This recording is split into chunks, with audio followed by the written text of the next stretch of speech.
My name is Linyu, and I'm 20 years old. For the past 6 months, I've been fighting to survive in the apocalypse. Let me start with how the world changed. 6 months ago, the apocalypse hit. Countless monsters, eerie horrors, and alien species appeared out of nowhere and started slaughtering humans on a massive scale. Over 90% of the population died, and the rest of us could only run for our lives. The worst part? Those monsters can sniff out human scent. They hunt down the living specifically, so we can't stay in one place for long. We have to wander in groups, forming all kinds of survival squads and companies. The one I'm in right now is a survival squad of over 100 people. And in this world, the key to human survival is called the choice. It appears randomly, on highways, in the wilderness. As long as you complete a choice, you can earn food, supplies, even power beyond human limits. Of course, sometimes it also hands you options that mean certain death. But to stay alive, we have no choice but to gamble. Today, we ran into another choice. On an abandoned highway, a screen of light rose in midair, and on it were the words, "If you're given 3 bags of bread, you must pick one of the following options. A. Defeat 1C302 apocalyptic cockroach. B. Spend 1 hour in a sealed room with 100 million American cockroaches." Below the light screen, over 100 people were crammed together, buzzing with debate. 3 bags of bread. The payoff is way too good. I haven't eaten in 3 days. If I could just get that bread. But C302 is an unknown species. Too risky. Did you forget that MA 1002 ant last time? It sucked a grown man into jerky in a split second. Then go with B. 100 million American cockroaches. Surely they can't eat people, right? This is the apocalypse. Who knows if these American cockroaches are the real deal? Idiot. Even ordinary American cockroaches would be enough to kill you. I stood in the crowd, my clothes tattered, my face caked with grime. I looked just like a homeless drifter. I squinted at the light screen, calculating in my head, we're running low on food. Maybe it's time to take a gamble. Right then, someone finally couldn't hold back. A thug covered in slabs of muscle, with a dragon tattooed across half his chest, stepped forward and snarled, "Screw it. I'm all in. It's just 100 million roaches. I don't believe they can eat me alive." I picked B. His name was Wang Dalong. On the light screen, his name immediately appeared after option B. With the first shot fired, others followed. I picked B too. Me as well. One after another, a few men too starved to hold out gritted their teeth and chose B. I shook my head inwardly. Idiots. Fighting for your life and throwing your life away are two completely different things. With 100 million American cockroaches, the point isn't the roaches themselves. It's that number, 100 million. Any creature, once its numbers hit the extreme, becomes absolutely lethal. Not to mention the setting is a sealed room. You can't even run. Fight back? You couldn't kill them fast enough. Within a dozen seconds, the bugs would swarm your entire body, block your airway, crawl into your ears, your nostrils, your mouth. You wouldn't just die, you'd die in agony. What I wanted to gamble on was that unknown C302. It might be incredibly strong, sucking a person dry in an instant like those man-eating ants. Or it might be pathetically weak, something even a kid could stomp to death. Precisely because it was unknown, it was the option I could gamble on. Just as I was about to speak up and make my choice, a line of text suddenly appeared before my eyes. Apocalyptic choice detected. You currently have 3 analysis opportunities. Use one. I froze for a moment, and then it all clicked in my mind. It seemed I'd awakened some kind of ability. Every day at midnight, the system would grant me 3 analysis opportunities, and they could accumulate. This ability could analyze everything in the world, including choices, people, creatures. I clenched my fist, suppressing the excitement in my heart. So this meant I'd become an extraordinary? A support type extraordinary. Our squad had combat type extraordinaries, so the term wasn't foreign to me. I immediately locked onto option A and began analyzing. Now that I had this ability, why would I need to risk my life? Analyzing. Analysis complete. C302 apocalyptic cockroach. Originated as an experimental specimen cultivated in Biolab number 32 on the planet Kostan. Adult body length approximate 3 centimeters. Non-toxic. Possesses no offensive capabilities. Originally cultivated solely as a raw material for specialized pharmaceuticals. Choosing this option, victory probability 100%, injury probability 0%. Such detailed information. After reading it, I felt completely at ease. A totally harmless cockroach. I could kill it without breaking a sweat. I looked up at the light screen, my voice calm. I pick A. The moment the words left my mouth, countless eyes swept toward me. Some shocked, some finding it unbelievable. You've got a death wish? Just 2 days ago, 3 people got sucked dry by those special ants, and you still dare to pick the special creature? If you're really going all in, you'd be better off gambling on B. If you're fast enough, The American cockroaches can't even get close to you. Heh, there's always some fool who thinks he's the chosen one. He'll deserve it when he dies. I ignored every one of those voices and walked straight out of the crowd, out onto the open ground, waiting for the light screen to summon me. To the right of the clearing, Wang Dalong and the others who'd picked me all sneered at me, their eyes full of hostility. They'd chosen differently from me. So naturally, they were hoping I'd die an ugly death. Otherwise, wouldn't it just prove they were the stupid ones? At that moment, a scrutinizing gaze locked onto me from within the crowd. The man wore black-rimmed glasses, his features cold and composed, radiating an aura of a master strategist in full control. He spoke evenly. If you survive, consider it intelligence gathering for our squad. Your tribute for this round is waived. His name was Shin Sui, the leader of our squad and one of the few extraordinaries among us. Put simply, he was encouraging us to pick more of those unknown options. By the rules, after every choice, any survivor who made it back alive had to hand over 1/3 of their supplies. That was our squad's iron law, and one of the reasons Shin Sui was willing to take ordinary people like us along. I glanced at Shin Sui and gave a slight nod. Until I became an extraordinary with real combat power, I had no intention of going against the squad's rules. If he was willing to waive my tribute this time, so much the better. Right then, another woman stepped out from the crowd, fair-skinned and slender. She bit her lip, glanced at the light screen, closed her eyes, and said, "I pick." Hey, a pale-skinned, slender woman bit her lip as she glanced at the glowing screen. Closing her eyes, she said, "I choose." Hey, she hadn't eaten for 3 days and had no other option. As a science student at a C9 university, she understood all too well what 100 million American cockroaches meant. If she wanted to survive, she could only gamble on A. Shin Sui didn't even raise his head. The first to take the risk is in, but the second still needs to submit their share. The woman remained silent. 3 bags of bread. Handing over one still left her with 2, enough to survive. The countdown began, ticking down on the glowing screen. 10, 9, 8. 2 men gritted their teeth and rushed to the right, standing beside Wang Dalong to choose B. A middle-aged man in his 40s scratched his head as he walked behind me and said, "I'll choose A." After that, no one else moved. Most people were waiting for a choice that seemed almost risk-free. The moment such an opportunity appeared, hundreds would rush in together. Only a very small number of people dared to take real risks. Wang Dalong shouted toward Shin Sui, "Captain Shan, if I survive, do I still have to submit my share? I'm the first one to choose B, after all." Shin Sui replied calmly, "If you survive, you won't need to submit." He left part of his thought unspoken. Wang Dalong was already as good as dead. The countdown hit 0. A blinding light flashed. Everyone who had made their choice disappeared, teleported to a special space. The world went dark before my eyes, and then I found myself in a glowing, azure-lit biological laboratory. The frosted glass on all sides made it impossible to see what lay beyond. In front of me, there was a brown American cockroach, only 3 centimeters in size. Is this laboratory number 32 on planet Kostan? Looking at it, I felt a flicker of excitement. As expected, everything matched the analytical information exactly. With my analytical skills, every future choice in this post-apocalyptic world would be a treasure trove for me. Danger would no longer be a concern. I stepped forward and stomped it underfoot. Splat. It burst into goo. This mutated roach was even weaker than a normal one.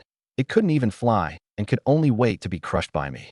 I didn't waste its corpse either, picking it up and stuffing it into my pocket. In the apocalypse, everything has value. When you're starving to death, even a cockroach can give you some protein.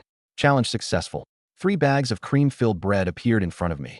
I snatched them up immediately. What a score. Meanwhile, in another dark, enclosed room, the moment Wang Dalong landed, his pupils constricted, and his face turned ghostly pale. Before him lay an endless swarm of American cockroaches, their wings buzzing as they stared at him intently. They covered the floor, climbed the walls, plastered the ceiling, an overwhelming, dense mass moving as one giant, black monster.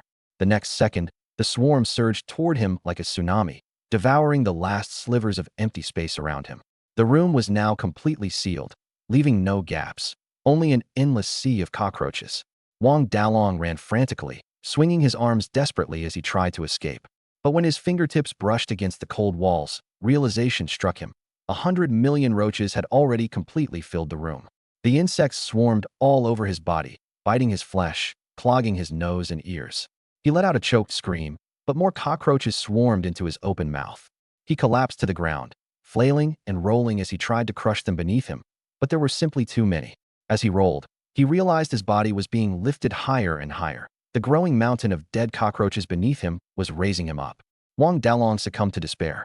He knew there was no hope for him. From the moment he'd chosen B, his fate had been sealed. The other players who had chosen B met the same grisly end. And all of it was broadcast live through the glowing screen. Every choice was accompanied by a live feed, randomly selecting people from each of the options to spotlight. This time, it had picked me and Wang Dalong. The contrast between my effortless success and Wang Dalong's tragic fate couldn't have been starker. The onlooking survivors trembled uncontrollably, breaking out in goosebumps. There was no doubt, Wang Dalong was dead, and he died a brutal, excruciating death. Oh my God, I had no idea 100 million would be that many. Not a single gap in the entire room. This was a guaranteed death sentence. The only people who might survive there would be powerful extraordinaries with large-scale abilities. Thank goodness I held back. I almost chose B as well. And the ones who picked it got so lucky. That roach didn't pose any threat. The glowing screen flashed again, and the participants were returned. On the left were me, the slender woman, and the middle-aged man. On the right were 5 bodies. No, 5 skeletons. Their flesh had been stripped clean by the cockroaches. The woman and the man clutched their bread tightly, their eyes red with emotion. They had gambled right. At this point, a man with a floral tattoo sleeving his arm and dyed yellow hair swaggered out of the crowd. His expression was cocky as he sneered. You all got pretty lucky today. Now hand it over. He was one of the few extraordinaries in the group, demanding the submission of supplies. Though they were unwilling, the woman and the man eventually handed over 1 bag of bread each. That was the rule. Finally, the yellow-haired man turned to me, a playful smirk on his face. And what about you? I remained silent, glancing in Shun Sui's direction. The yellow-haired man frowned, his expression souring. Just as he was about to lash out, Shun Sui's calm voice intervened. Huang Mao, you aren't allowed to disrupt my rules. Huang Mao's expression darkened as he let out a cold snort. Humph, consider yourself lucky. But his icy gaze left no room for doubt. He had taken a grudge against me. Just as he was turning to leave, I picked up one of my bread bags and handed it over, my voice steady. This one is a gift from me, unrelated to the rules. Huang Mao froze in surprise, then broke into a grin. Clapping a hand on my shoulder, he said, well, you're a smart one. I'll take this bread. If you ever run into trouble, just tell them you're with me. It'll help. With that, he snatched the bread and swaggered off, smug with satisfaction. My gesture had clearly pleased him. I watched his retreating figure in silence. I'd been with this group for nearly 2 months now. I understood all too well what kind of person Huang Mao was. Before the apocalypse, he was just a small-time thug. After the apocalypse, he'd lucked out and somehow become an extraordinary individual. So what mattered most to someone like him? Face. If you crossed him and humiliated him, he'd hold a grudge for weeks, waiting for a chance to trip you up. But if you gave him face, he might just lend you a hand when it counted. Bread. Trade 1 possible ally for 1 less certain enemy. All gain, no loss. As for that piece of bread, in the past, to me, it was an inviolable strategic resource. But now, it no longer matters. With my ability to analyze, starving to death would be a challenge. At that moment, a 40-something man walked up beside me, his face full of gratitude. Thank you. I was about to choose option B as well, but seeing you standing there, I thought you looked like a smart kid, so I followed you. Otherwise, I'd probably be dead too. He glanced over at the 5 corpses not far away and shuddered. No need to thank me. It's got nothing to do with me. I turned and walked back to the group. If I remember right, that man's name was Wang Tian. Another unfortunate soul. When the apocalypse arrived, his wife and children were cruelly killed by strange entities, leaving him as the only survivor. But in the end times, who isn't unfortunate? Even those extraordinary beings aren't exceptions. Just as I returned to the group, a sultry, provocatively dressed woman, her curves enviable, sashayed over. She bent slightly toward me, revealing a generous expanse of snowy white skin. Her eyes sparkled seductively as she spoke in a delicate voice. Hey there, handsome. Could you spare half a piece of bread for me? If you do, tonight, I could keep you company all night. As she spoke, she intentionally pushed her chest out. I didn't even look up. Scram. Her face turned dark instantly. She trembled with anger, probably not expecting me to be so unfeeling. After all, she wasn't unattractive, her figure more than something she'd be proud of. She had approached this blatantly, only to get dismissed with one word. You. With a calm gaze, I pulled a dagger from within my shirt and pressed it against her chest. Me? What about me? Feeling the icy coldness of metal, she froze in terror. Her face went deathly pale and her legs grew weak. Her voice trembled as she stammered. No. Please, don't. Without a flicker of emotion, I slowly dragged the dagger up along her skin until its tip rested against her throat. With just a bit more pressure, her blood would flow. Many survivors around turned to look, their eyes filled with fear and astonishment. They hadn't expected that this seemingly young and decent-looking guy was capable of such brutality. As for her, she'd completely lost hope, her tears streaming. I'm sorry. I just wanted to." Before she could finish, I retrieved the dagger and coldly said, "Get lost." She collapsed onto the ground as if narrowly escaping death, legs giving out beneath her. In that brief moment, she had truly believed I wanted to kill her. The other survivors with similar intentions took note and immediately labeled me as not to be messed with. They chose to keep their distance and turned their attention toward the thin woman and the middle-aged man who had just received food. Of course, the group had rules. They couldn't rob them outright, but would scheme something else. Stowing away the dagger, I knew I hadn't just been bluffing earlier. Had she continued to talk nonsense, the knife would truly have gone in. After all, it wouldn't have been my first kill. The first time's hard, but the second comes easier. In the apocalypse, if you can't even make the resolve to kill, you might as well die early. The woman's name was Zhou Mei. Since joining the group, she'd only participated in one choice, and that one was guaranteed to be a safe option. By all logic, she shouldn't have had enough resources to last.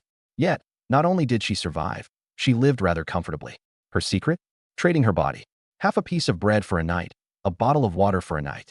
In this cruel apocalypse, her body had indeed become a reliable form of currency. But I wasn't interested. Too filthy. Just then, the light screen in the sky lit up again. The second choice appeared. If you were given a random vehicle, you must choose one of the following options. A. Lose one of your hands. B. Win a race against the demon spirit rabbit. The moment we saw it, everyone's breath quickened, eyes turning bright red with excitement. A vehicle. A vehicle. In the apocalypse, what's the most important? First is food. Second is a vehicle. For a survival troop constantly on the run, vehicles were second only to food in importance. When danger strikes, you don't have to run the fastest. You just need to be faster than someone else. In our team, there were only 8 vehicles in total, and that included bicycles. The over 100 other survivors could only rely on their own 2 legs to follow. If anything went wrong, they'd be the first to die.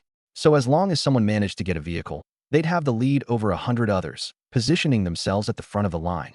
This was a once-in-a-lifetime opportunity. A vehicle. It's actually a vehicle. Even losing a hand is worth it. Life is far more important than a hand. What kind of rabbit is the demon spirit rabbit? Is it fast? Forget it. No human could outrun even an ordinary rabbit. But what if it's just a simple race? It might not even be dangerous. Not dangerous? Huh. Then why don't you try it? Never mind. Even those extraordinary beings among the crowd narrowed their eyes slightly, piqued with interest. After all, vehicles didn't just mean a jeep, sedan, or electric scooter. Certain rare vehicles with extraordinary abilities were also counted. There's a rumor that someone in Yunzhou obtained a flying sword as a vehicle, able to fly through the skies and even kill enemies. With it, they catapulted into becoming one of the top extraordinary elites. If someone managed to obtain a unique and powerful vehicle, even if all ordinary people perished, it'd still be worth it. Shin Sui scanned the crowd, his lips curling into a faint smile. Vehicle rewards are exceedingly rare in the choices. This time, participation requires at least 20 people, he said, his voice amicable, yet carrying an undeniable force. Those willing to volunteer, step forward first. If there aren't enough, I'll assign participants by force. Many of the survivors' faces turned ghastly at once. They'd long since stopped taking part in choices, but Shin Sui was clearly planning to push them in this time. Joining a survival team meant receiving the protection of the extraordinary. How could you expect to give nothing in return? And this was precisely why Shin Sui was willing to form a team and lead ordinary people, because, in this day and age, human capital was the most valuable resource. After all, only humans could participate in the choices. The larger the group, the higher the probability of encountering one. Lone wolves wandering in the wild could go 3, even 5 months without a single chance. That's why there were virtually no lone wolves anymore. No matter how solitary someone was, they'd have to find a group. Additionally, Shin Sui added, anyone who participates in this round of the choice will receive 1 unit of food. The gaunt survivors, starving to the point where their stomachs stuck to their backs, immediately had their eyes light up, turning red with hunger. 1 unit of food. That's equivalent to a piece of bread, a steamed bun, or a pack of instant noodles. Many of them were nearly on the verge of starvation. Starving. With this bite of food, I won't die anytime soon. This counts as participating in a choice, earning double rewards, a vehicle and food. It also refreshes the record of non-participation, avoiding mandatory selection next time. Guaranteed profit, no loss. Shin Sui. What a good guy he truly is. Almost instantly, Someone stood up excitedly. I'm in. Count me in. Damn it, I'll risk it. It's just one hand. Who needs it? I can live even without a hand. Soon, over a dozen people stepped forward, looking at Shin Sui with a hint of gratitude in their eyes. Watching this unfold, I couldn't help but nod, a playful glint in my gaze. TSK, I have to admit, Shin Sui is quite clever. Strike first, then offer a sweet reward. This simple tactic makes them feel thankful. And the best part is, that sweet reward was donated by the survivors themselves. Not only do they not feel deceived, but they actually thank him for it. But these people didn't really have a choice anyway. I stared at the light screen, intrigue flickering in my eyes. If I could get my hands on a vehicle, my chances of survival in emergencies would more than double. No, more like multiple times over. Option A, losing a hand. That was a no-go for me. As for option B, the magic spirit rabbit. Without hesitation, I used another analysis attempt. After all, the analysis chances refresh 3 times every midnight, and getting a vehicle was worth one try. Analyzing magic spirit rabbit. Analysis complete. The magic spirit rabbit is a common species on the continent of Varinos. It reproduces rapidly and has delicious meat. In the past, its population has caused crises. However, its individual combat strength is low. The magic spirit rabbit is extremely fast, capable of running up to 100 kilometers per hour. Given your current physical condition, the probability of you winning a race against it is 0. Deep thinking in progress. Before the race begins, the magic spirit rabbit is restricted by rules and unable to move. If you catch it during this period, it will be at your disposal. This is your only hope of winning. Note, you cannot kill the magic spirit rabbit. Killing a contestant is a capital offense in this choice scenario. Failing to win is equally a capital offense. When I finished reading, I froze for a moment, a big question mark popping up over my head. Huh, you can play it like this? Catch the rabbit before the race starts? This deep analysis. Incredible. Though the method might seem underhanded and a bit sneaky, none of that mattered. Winning was what truly counted. Without a second thought, I stepped forward, announcing I wanted to participate. Shin Sui seemed to recognize me, his gaze lingering on me for a second longer than others. But only a second, before shifting back to the crowd.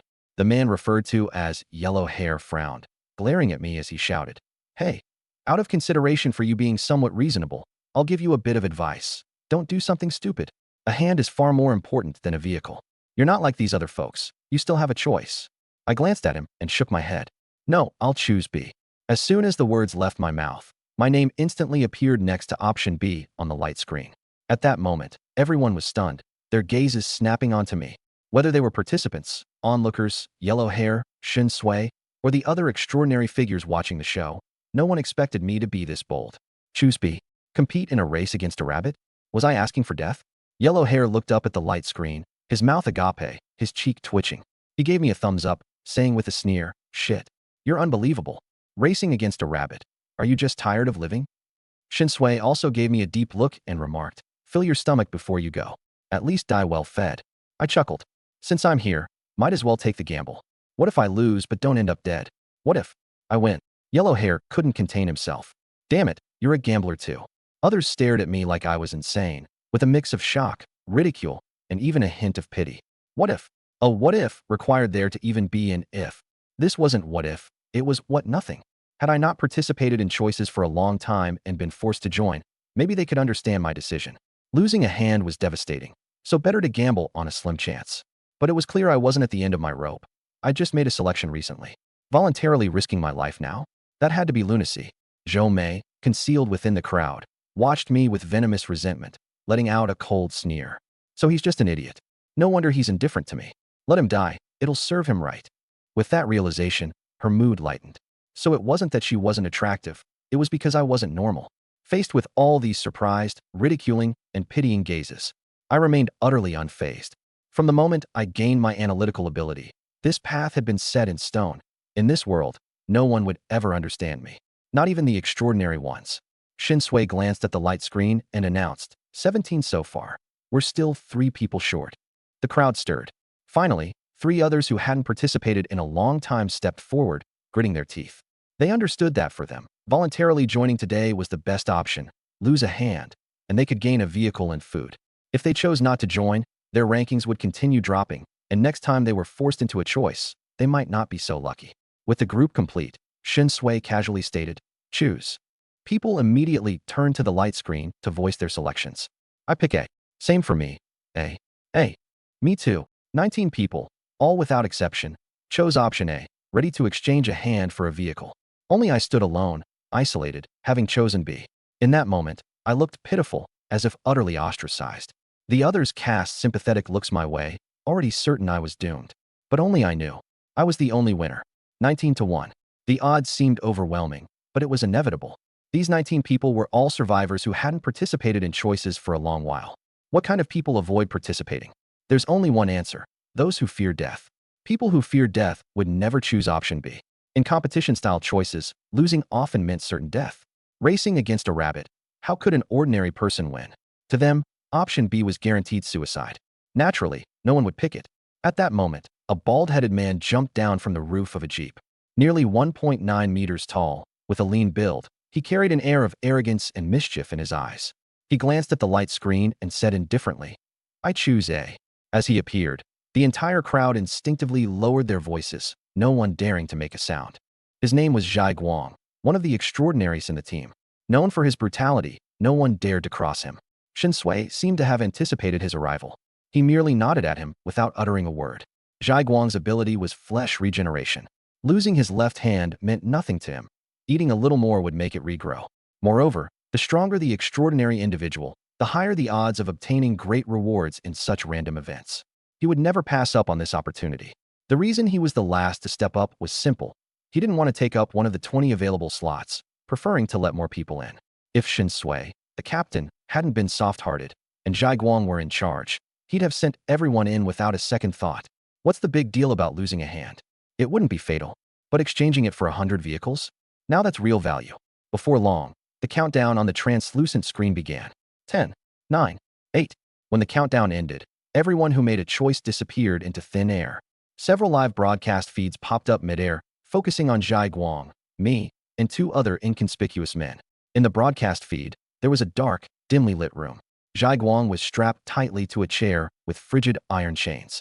His entire left arm was restrained in a steel table's clamp, immobilized. Blackened red stains of dried blood splattered the tabletop, leaving no doubt this was an execution chamber. A frail old man with white hair walked into view, skeletal and hunched. In his hands, he held a massive electric saw. Giving it a hard yank, the machine roared to life with an ear-piercing screech. The old man advanced step by step toward Zhai Guang. The surviving spectators outside couldn't help but shudder. That old geezer. He wouldn't actually cut Zhai Guang up, would he? But Zhai Guang appeared completely unbothered. Leaning idly against the chair, he cast the old man a glancing sneer and spat out nonchalantly. "Old man, is your saw sharp enough? I might get scared if it hurts." His words feigned fear, but his eyes were filled with mockery. The old man's voice was brittle and raspy. "Don't worry, my saw is sharp enough." In an instant, he was standing in front of Zhai Guang. His cloudy gaze locked onto the bound left hand, a spark of excitement flickering as if he were admiring an exquisite piece of art. The next second, the electric saw descended with a shrill buzz. Bzzz. The blade spun rapidly, ripping through flesh and bone in the blink of an eye. The entire left arm was severed in an instant, hot blood gushing everywhere, drenching both the old man and Zhai Guang. They both remained eerily unfazed. Zhai Guang furrowed his brow for merely a moment, inspecting the stump left behind. Then he chuckled. "Oh, not bad for an old geezer. The cut's clean and precise. Good job." The old man chuckled dryly and raised his eyes to gaze at him. "For someone like you, I suppose there's no need for the old man's branding iron to cauterize the wound, is there?" Zhai Guang stiffened, instantly realizing the old man had seen through his unique ability. Frozen for a couple of seconds, he finally responded. "For someone like me, I guess there's no need." The old man picked up the severed hand and walked away, his voice lingering in the air. "Don't worry, all this old man needs is the hand. Whether you recover or not, that's not my concern." The broadcast ended. Zhai Guang had passed the trial. Back in the real world, Zhai Guang hadn't yet recovered his composure. He didn't even notice the cold sweat forming on his forehead. If that old geezer had decided he was cheating and deployed a method to prevent his left hand from regenerating, his expression darkened. It seemed clear now, one should truly regard these choices with reverence. Looking around, the other survivors had also returned. Each shrouded in agony, they yelled and cried out in place. Losing a left hand wasn't as simple as they'd thought.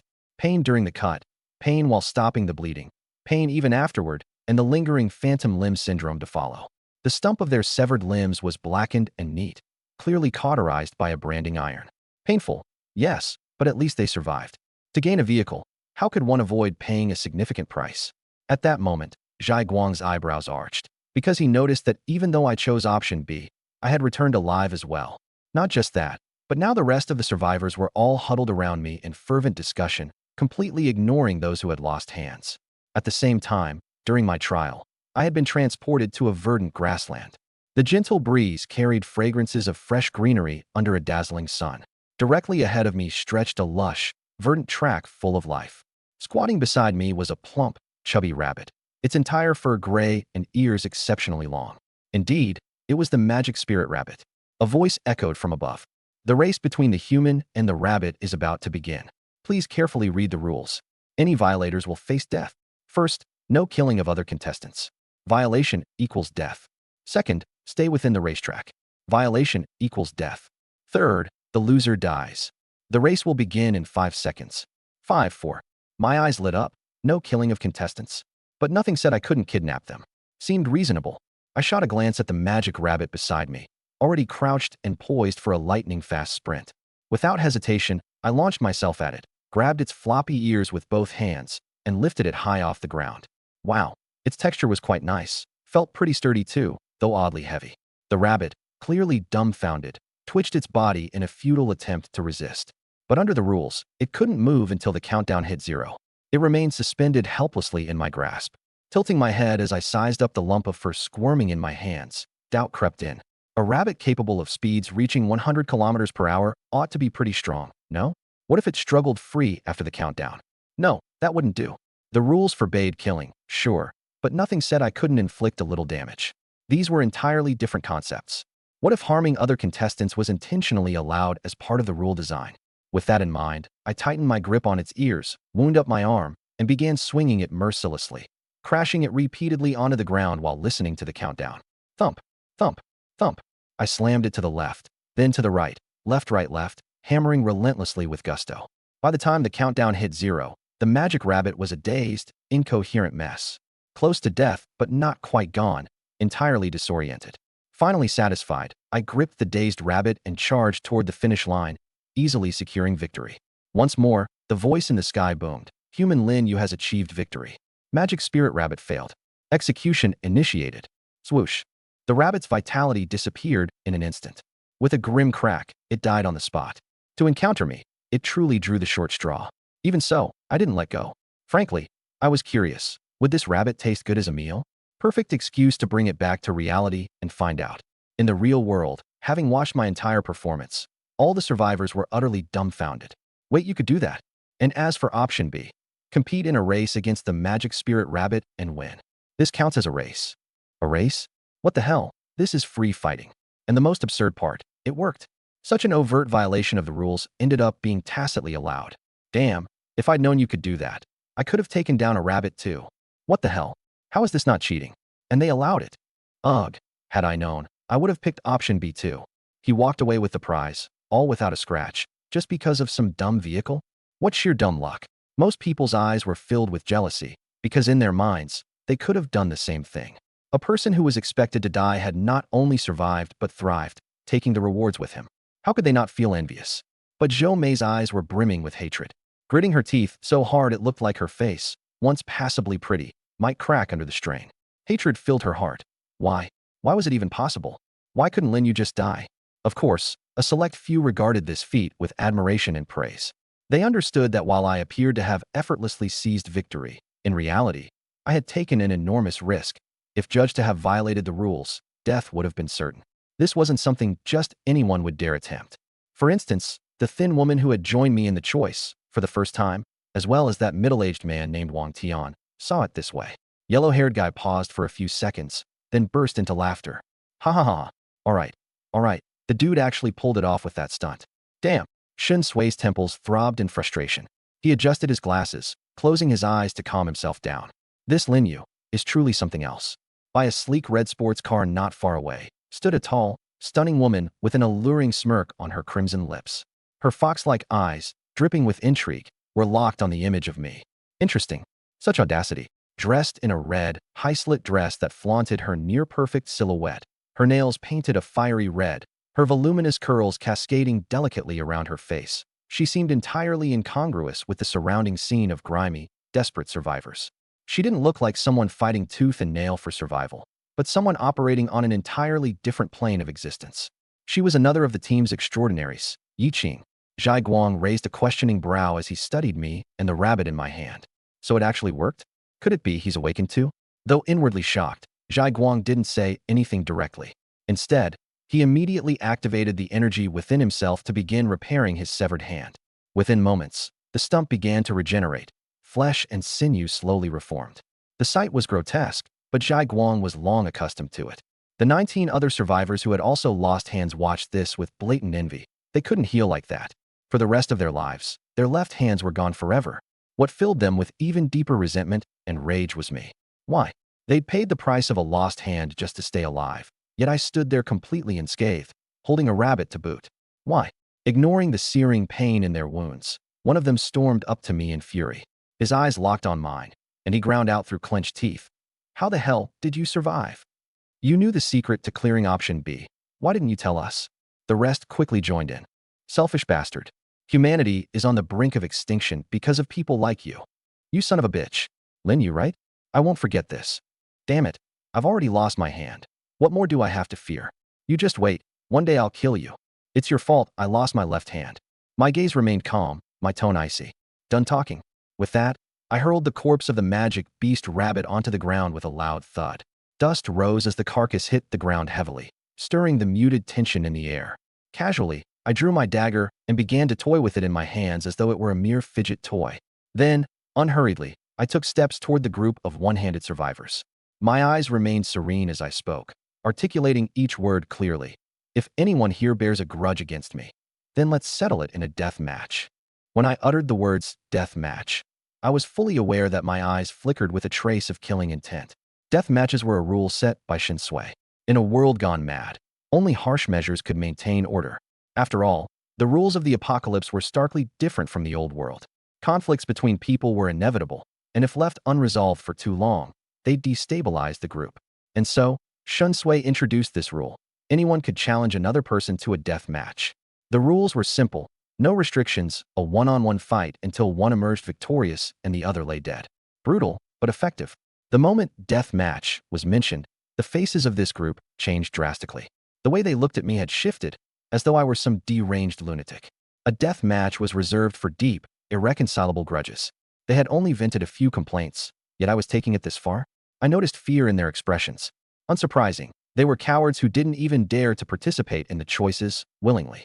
There was no way they'd have the guts to fight me to the death. Some even nervously took a step or two backward. I came to a slow halt and said coldly, "Cowards." One among them flushed red with anger. "We're just not interested in going head-to-head with a madman like you." "Wait, you're not a coward yourself, are you? If not, then why'd you give Yellowhair the bread?" My expression remained clear of emotion. I responded, "Do you think Yellowhair isn't deserving of bread?" The guy who'd been enjoying the drama until now, Yellowhair himself, immediately widened his eyes and shot the speaker a menacing glare. Panic seized the accused, who hastily backpedaled. "Don't twist my words. I wasn't talking about Yellowhair at all." I nodded slightly. "Oh, so what you're saying is that me giving bread to Yellowhair was insane." The guy looked like he was about to cry. Classic bait and trap rhetoric. He couldn't find any way out. Worse still, Yellowhair had started cracking his knuckles ominously. As one of the group's extraordinaries, Yellowhair had certain liberties. Even if he killed someone, Shen Sui would likely only give him a slap on the wrist. In a desperate move, the man slapped his own face harshly and cried out, "Damn it, I was wrong. Just stop twisting things, all right?" I nodded again. "Of course you were. Yellowhair isn't someone you can just badmouth." With that said, I sheathed my dagger and turned away. As I walked off, I left them with one final, indifferent remark. "Cowards, if you want a death match, come find me anytime. If you don't have the guts, then stop wasting my time with your whining." It was only after I walked away that the group collectively exhaled in relief. This guy is absolutely not to be trifled with. It wasn't just the fact that he didn't fear death, it was also that vile, venomous tongue of his. Yellowhair stood to the side, laughing and cursing. "Damn it, using my name as a shield. You've got some guts." He wasn't a fool. He could tell I'd borrowed his reputation just then, but he didn't mind. For one, I'd shown him respect. And for another, he actually relished the fear and reverence that his name now evoked in everyone else. It feels amazing. This was something he could never have experienced before the apocalypse. Shin Sui's gaze lingered on me for a few seconds before he faintly shook his head. I knew what he was thinking. Unfortunately, I wasn't an awakened. My physical abilities, my resilience, they surpassed 99% of the people in the convoy. But just because I wasn't an awakened, I could never step into the inner circle. Being awakened was the ticket. Shin Sui stepped forward to address the 19 maimed survivors. Behind his glasses, his eyes were eerily calm. According to squad rules, 1/3 of the vehicles you've acquired this time belong to the squad. You hold operational control, but not ownership. If the squad needs to requisition them, you must comply unconditionally. Any objections? The faces of the 19 people immediately turned ashen. Sacrificing a hand just to acquire these vehicles, only to not have ownership? This was outright robbery. But did they have a choice? None.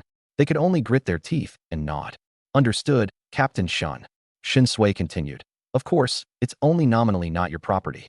In reality, the vehicles remain yours to drive and manage at will. I'm doing this merely in the squad's interest, to better handle emergencies in the future. I hope you understand. A unit of food has already been prepared. Collect it after you retrieve your vehicles. The classic Shin Sui move, a stick followed by a sweet date. The previously dissatisfied 19 people quickly calmed down. If the vehicles were still theirs to use, then that was acceptable. Grateful expressions returned to their faces one by one. Meanwhile, I was gazing at the holographic light screen in the sky. Vehicle distribution was commencing. Countdown. 3, 2, 1. The moment the countdown ended, 21 vehicles materialized on the open ground out of thin air. Above each vehicle hovered a translucent light screen displaying the name of its owner. Everyone's attention was instantly drawn to the scene. The uninvolved survivors gazed on with envy. Who wouldn't want a vehicle? Meanwhile, the maimed squad walked tall, basking in the attention of the masses, as though the loss of their hands had been worth it. However, my brows furrowed as my expression turned peculiar. Beside me appeared a vehicle, a perfectly pristine, white skateboard. Its design was sleek, adorned with a drawing of a cute little rabbit. That rabbit, it looked just like the Magic Spirit Rabbit. No, actually, this was the Magic Spirit Rabbit. I pursed my lips in silence. After finally obtaining a vehicle, it turned out to be a skateboard? Was this some kind of curse from the Magic Spirit Rabbit? Letting out a sigh, I received a sudden influx of information about the skateboard from Choice. Magic Spirit Rabbit Skateboard. Extraordinary vehicle sealed with the elemental core of the Magic Spirit Rabbit's wind power. Activation occurs upon stepping onto it, automatically generating a protective wind barrier to insulate against airflow and shocks. Features 3 speed settings. The higher the speed, the greater the spiritual energy consumption. Low speed ranges from 5 to 30 miles per hour, medium from 30 to 80 miles per hour, and high from 80 to 120 miles per hour. Can autonomously absorb ambient spiritual energy or utilize spiritual energy items for rapid charging. The instant I finished reading, my eyes cleared. All my earlier dissatisfaction and complaints vanished. Wasn't this my precious Magic Spirit Rabbit? How did I not recognize it earlier? Who would have thought that this skateboard was actually an extraordinary vehicle? To put it into context, not even every awakened in our squad had an extraordinary vehicle. In fact, there was only one in the entire squad, a metallic silver bicycle owned by Huang Mao. That thing moved so fast when pedaled that even cars couldn't catch up. And now, there was a second extraordinary vehicle. This Magic Spirit Rabbit skateboard that belonged to me. I discreetly picked up the skateboard, maintaining a facade of annoyance and helplessness. To complete the act, I even grumbled. Damn it. What rotten luck. Whatever, better than walking on foot. Extraordinary vehicles couldn't be distinguished from ordinary ones unless examined up close or when their abilities were actively used. So I decided to pretend it was just a regular electric skateboard for now. Otherwise, the other awakened folks would surely be jealous. At the same time, I knew I had to work on becoming awakened myself as soon as possible. Only as an awakened individual would I have real standing within the squad, and only then could I protect this skateboard. As for how to become an awakened, I had no concrete ideas for now and could only pin my hopes on Choice. In this world, awakened individuals could generally be classified into 3 types. The first was the chosen type, who inexplicably awakened when the apocalypse descended, without understanding why themselves. The second type was the reactive kind, who awakened after enduring significant emotional trauma, suffering, or near-death experiences. The third type was through choice, but those scenarios were often of the highest difficulty, fraught with life-threatening peril. Becoming an awakened wasn't easy. If it were, our squad wouldn't have only 5 of them. Damn, so sleek. I almost thought it was an extraordinary vehicle. Zhai Guang's frustrated voice came from not far away. In front of him stood a black heavy-duty motorcycle, tall, powerful, and streamlined, like a black wolf. Unfortunately, it was just an ordinary vehicle. Zhai Guang's face was gloomy. torn between feeling pleased and disappointed. A vehicle like this was a marked improvement over his old clunker, but it wasn't worthy of getting excited about since it lacked extraordinary properties. Huang Mao sauntered over smugly, wearing a sly grin. Brother Zhai, don't overthink it. Extraordinary vehicles aren't easy to come across. Like my bicycle, that cost me nearly half my life during a choice to obtain. Zhai Guang didn't even glance at him. Get lost. Huang Mao pouted but wisely retreated. Otherwise, Zhai Guang might have lashed out. The man was volatile and twisted, feared by everyone. Not long ago, he had torn a fellow survivor who offended him in half with his bare hands. That horrifying scene remained etched into everyone's minds. Shin Sui approached the 19 people and scanned each vehicle with a calm gaze, searching for any extraordinary ones. After all, his primary motivation for coercing the 20 participants into this choice was acquiring extraordinary vehicles. The 19 participants were elated, unable to stop admiring their new beloved rides. There was every kind of vehicle imaginable, from 12-seat business vans to ordinary electric scooters. Regardless of the type, the owners were thrilled. After all, during future migrations, they'd enjoy the privilege of leading the convoy, leaving the unlucky pedestrians behind them to bear the brunt of any dangers. After completing his inspection, a flicker of disappointment flashed in Shin Sui's eyes, and he shook his head. Ordinary vehicles, all of them. Not that it was unexpected. If trading a couple of left hands for extraordinary vehicles were so easy, the squad wouldn't have just one, and a bicycle at that. There was still one more vehicle left to examine. Shin Sui turned his gaze toward me. At this moment, I was standing alone in an open clearing, holding a skateboard in my hand. The helplessness on my face had disappeared, leaving only calmness.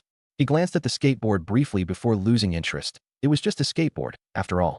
Forget it. In truth, if I were still sighing and visibly irritated, it might have drawn his attention. Instead, reverting to calmness matched my usual demeanor and gave him no cause for suspicion. By now, a large number of survivors began to gather around the group of 19, their faces full of flattery as they tried to secure a place on the vehicles. Many of the vehicles had ample space. That 12-seater van could squeeze in over 20 people if they tried. Getting a spot on a vehicle didn't just mean comfort, it represented safety. Hey, man, we've known each other for so long. Let me ride with you, would you? Get lost. Back when I was starving, did you share even a bit of bread with me? There are 4 empty seats in my car, but they're only for women. Big brother, can I come along? TCH, not much to look at, but fine, get in. I can give you half a bun if you let me on. Half a bun? I lost a hand for less. Don't even think about it. Fine, a whole bun. That's my last bit of food. Deal. I keep things simple. Spend a night with me, and you get 3 days in my car. Gender doesn't matter.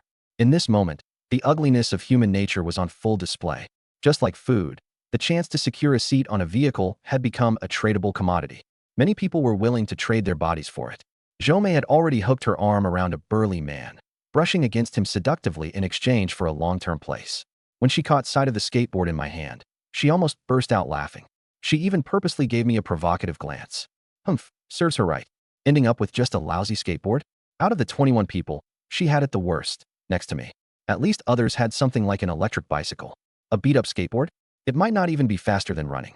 Of course, human nature wasn't all bad. Some vehicle owners had offered spots on their rides for free, allowing those with nowhere else to go to hop on. The owner of that large van was one of them. Notably, these individuals hadn't joined in on the earlier attacks against me. At that moment, the owner of that van began walking toward me. He was a man in his 40s, with a beer belly, a scruffy beard on his chin, and wearing a tattered black shirt.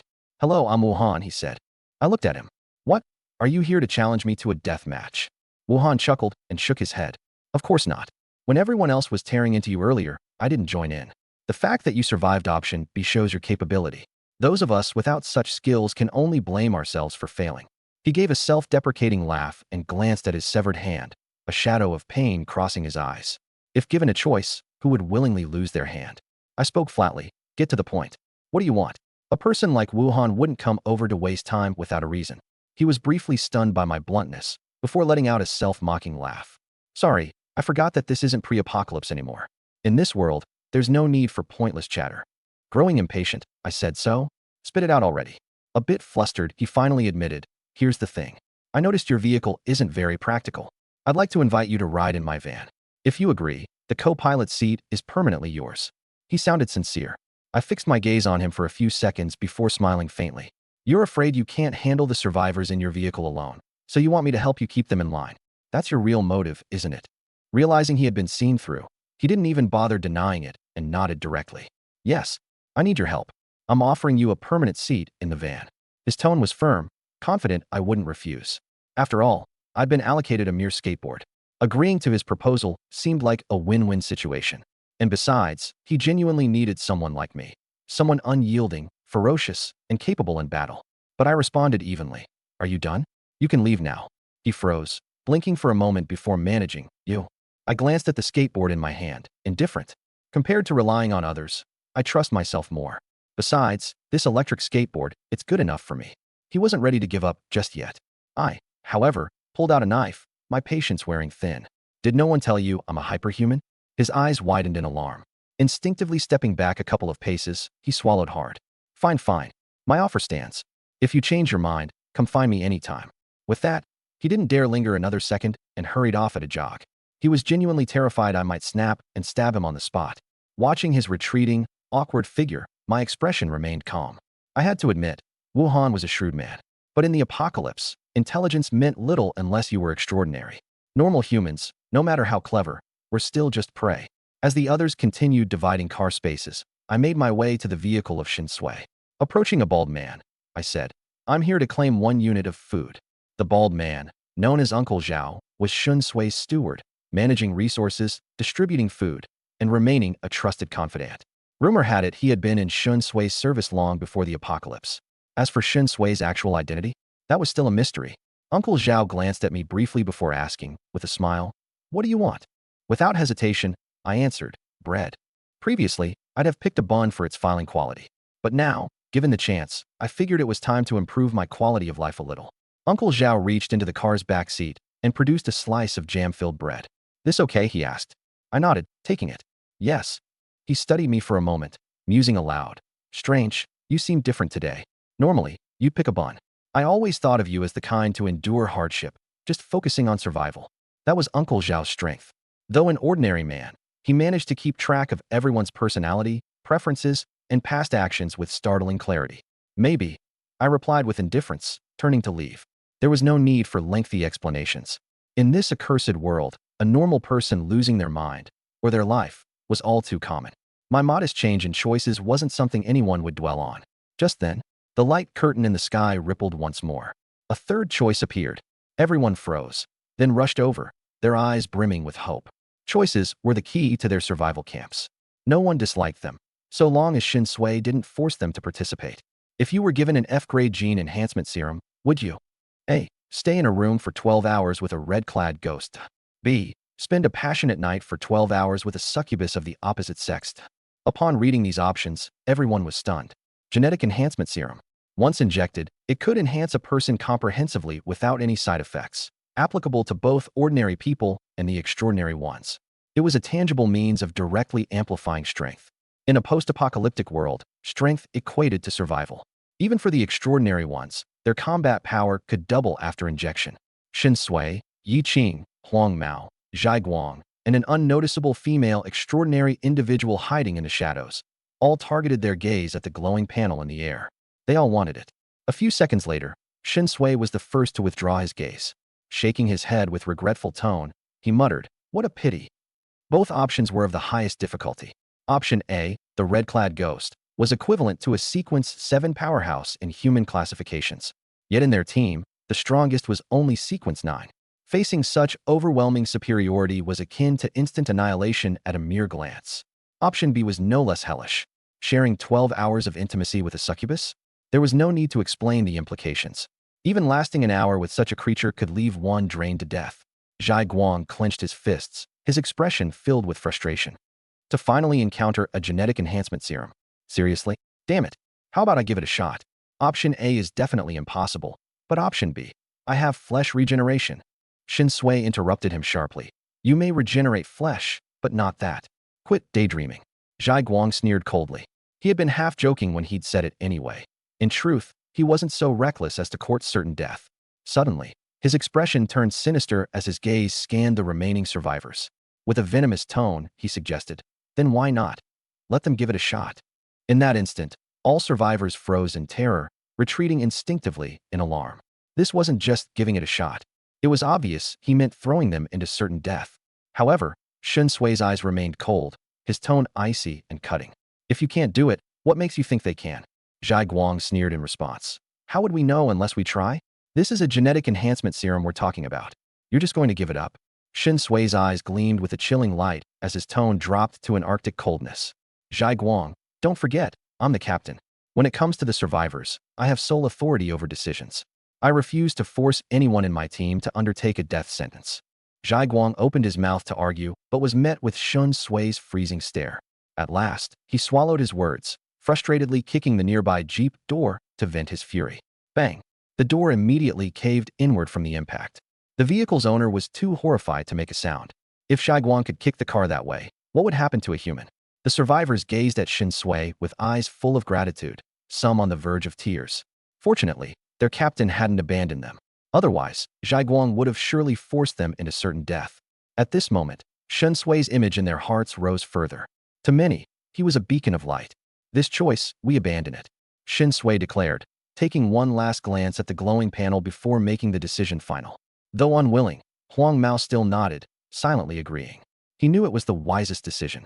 Neither option offered a path to survival. Leaning lazily against her crimson sports car, Yi Qing's pale and slender legs casually rested on the wheel. Her voice was drowsy yet sultry as she remarked, "What a pity." Meanwhile, the presence-less extraordinary individual in the shadows disappeared unnoticed once more. As for the ordinary survivors, there wasn't even a sliver of thought that they'd involve themselves in such a suicidal choice. Except for one person, me, still with my head raised, gazing at the glowing panel in the air. Becoming extraordinary was incredibly difficult. Opportunities were scarce, pathways invisible. But what if I obtained the genetic enhancement serum? The serum could grant me inhuman abilities too. Staring intently at the panel, I began to calculate. I had one remaining analysis opportunity. Of options A or B, I could analyze only one. From a strength perspective, the red-clad ghost was almost certainly stronger than the succubus. However, option A's advantage was that it only required sharing 12 hours in the same space without needing to fight. On the other hand, option B demanded intimacy with the succubus. Even if there were loopholes, the fundamental requirement was inescapable. In mere moments, I reached my decision. Analyze option A. Fixing my eyes firmly on the glowing panel, I prayed fervently for a glimmer of hope. If option A was a dead end, even analysis useless, I'd have no choice but to abandon it altogether. Analyzing. Analyzing option A, red-clad ghost. Analysis complete. Red-clad ghost's name is Shen Xian. On the night of her wedding, as mountain bandits attacked, the 100+ members of her household were slaughtered. Shen Xian, to protect her chastity, ended her own life with scissors. Her blood stained her bridal veil red, and she passed without the veil being lifted even once. After death, consumed by overwhelming resentment, she became a vengeful ghost draped in red. On the 7th night after her burial, she returned to the mansion to summon all the bandits, mercilessly slaying them. Shen Xian is an extremely malevolent and dangerous spirit. Anyone who enters her mansion is overwhelmed by her lingering resentment, driving them to take their own lives. Survival probability for anyone participating in this choice is 0. My heart sank. This was dire. The ghost was too strong, survival rate 0. Yet, the analysis continued. Commencing deep analysis. Discovered Shen Xian's lingering obsession. Though she avenged her family, she passed without her bridal veil ever being lifted. This unresolved wish has become her obsession. If you lift her veil, it may resolve the obsession and dispel her resentment. In doing so, you could safely endure the 12 hours. Note, this choice remains highly risky. If Shen Xian refuses to allow you to lift her veil, death is certain. Proceed with caution. Upon reading the completed analysis, I couldn't suppress my excitement. Yes, a seemingly unsolvable dead-end option had a loophole after all. Analysis is incredible. After confirming the findings, I looked toward the glowing panel again with absolute resolve. I choose A. Of course, even with a potential solution, this high-difficulty choice carried immense risks. The analysis had warned me already, but it was worth the gamble. If I didn't enhance my strength soon, even the hoverboard in my possession could attract fatal greed. Its unique value would only provoke trouble. Yet, with a singular genetic enhancement serum, I could transform completely. I had to risk it. The moment I made my choice, all the survivors around me stared wide-eyed. Someone was actually going to risk their life? What the hell? This choice, and he actually dares to pick it? This is a red-clad ghost. Even an extraordinary being wouldn't survive. He's tired of living, huh? Wait, doesn't he look familiar? He's joined the last two choices too. Just because he was lucky enough to survive twice. He thinks he's invincible now. Well, congratulations to him. Dead man walking. Suddenly, Zhou Mei's eyes lit up, flashing with excitement. Good. That lunatic is charging to his death again. After the last 2 accidents, surely this time he's done for? The yellow-haired guy, Huang Mao, was utterly shocked. He muttered, "Damn, when you gave me that piece of bread, I thought you were a coward. Turns out, I'm the real coward here." So this guy, was he actually showing respect to me when he gave me the bread? The image of me in Huang Mao's mind silently underwent a massive shift. A regular person daring to challenge a woman in a blood-red dress. Do you call him a coward? If he's a coward, then there's not a single non-coward in the team. So, if I'm not a coward, and I even gave him bread, doesn't that mean I was showing him respect? Realizing this, Huang Mao's favor for me skyrocketed. Getting respect feels entirely different when it's from a softie compared to receiving it from a fearless badass. Shen Sui looked at me deeply. Beneath his usual calm eyes behind those lenses, there was now a flicker of unrest. He realized he couldn't figure out my motives. All this time, he could never fully understand 2 types of people, madmen and idiots. But there's no way I'm an idiot, so, a madman? Before today, I had always remained low-key, neither standing out nor falling behind. What changed today? He glanced over at Uncle Zhao and silently mouthed a few words. Uncle Zhao immediately understood. If I survive this time, I'd go on to Shen Sui's priority list. If I don't, then nothing of importance would have happened. Facing their shocked stares, I maintained a calm expression, walking to stand beneath the glowing screen, waiting for the choice to arrive. Huang Mao looked at me, now carrying a hint of admiration. Arrogantly, he remarked, "Man, you've got guts. You're crazier than me. Looks like you've really had enough of this life, huh? Ha ha. If you wanted to die, why not pick option B? At least you'd get to enjoy some fun before you go. Damn, you don't even know how to have a good time." His eyes were filled with regret. After all, a succubus, one could only imagine what that would be like. Zhai Guang, on the other hand, wore a face filled with ridicule, looking at me as if I was already a dead man. In his mind, I was just someone desperate to become stronger after being suffocated by the pressures of the apocalypse for too long. Seeing the gene enhancement serum, I lost all sense of reason. But stupidity is still stupidity. If you're going to gamble, you might as well gamble on option B. Picking A? TSK, that's practically suicide. To someone like me, who Zhai Guang believed to be a fool, he didn't even find it worth saying anything. I turned toward Shen Sui and suddenly said, "If I make it out alive, am I allowed to keep the gene enhancement serum for myself, Captain Shen?" I used the word will, not would. In Zhai Guang's eyes, my ridiculousness only deepened. He was now completely convinced. I didn't want to live anymore, and I was using my life to make a bet. Shen Sui didn't answer right away. His calm eyes stayed locked onto me for a long while before he finally spat out 4 words. "Yes, I approve." A faint smile tugged at the corner of my lips. Approval was good. Though, even if he hadn't approved, I would still use it. At that exact moment, another voice unexpectedly emerged from the crowd. "I'll pick B." The crowd froze. Someone else dared to choose. Turning to look, we saw a voluptuous woman in her early 30s wearing a tight purple camisole that accentuated her curves. Her skin was well-maintained, radiating sophistication and allure. It was Su Man. Facing the astonished gazes of the crowd, not only did she remain unbothered, but she seemed to relish it. She raised her hand, brushing her long hair to the side in an elegant gesture, letting out a soft scoff. "What are you all looking at? Ever heard the saying, there's no such thing as a field ruined by plowing, only an ox dying of exhaustion? Let me find out just how strong this succubus really is." She tilted her head up to gaze at the glowing screen, her lips curling provocatively as she teasingly licked them. I glanced at her, also somewhat surprised. Wow, this woman was definitely something else. And to be fair, she had a point. Succubi are beings that bring pleasure to an extreme, and their objective isn't to kill humans. They're dangerous to men because most can't endure that kind of intensity. Option B, for a man, was almost a guaranteed death sentence. But what if it were a strong and mature woman? The odds might be different. There was still danger, but not necessarily certain death. And if she succeeded, she'd obtain the gene enhancement serum and achieve a complete leap in class and power. Shen Sui looked at Su Man. His eyes behind the lenses gleamed. He clearly thought things through and realized Su Man's probability of success wasn't low, definitely significantly higher than mine. Su Man, ever sharp, caught the glint in his eyes and understood his thoughts in an instant. She preemptively added, "If I get the enhancement serum, I'll use it immediately. This is something your big sister is earning with her body, so none of you better try to take it away." Shen Sui was silent for a few seconds before replying. Of course, the first to pioneer should be rewarded with special privileges. Zhai Guang, however, was sulking, occasionally casting side glances at Su Man. He was already scheming. If this woman came back alive, That enhancement serum. He had to have it. A few seconds later, Zhai Guang moved closer to Shin Sui, lowering his voice. Captain Shun, I think what this woman said makes sense. There's no such thing as a field ruined by plowing. How about we order every single woman to choose option B? With 30-something women in the team, if it works, it means 30+ enhancement serums.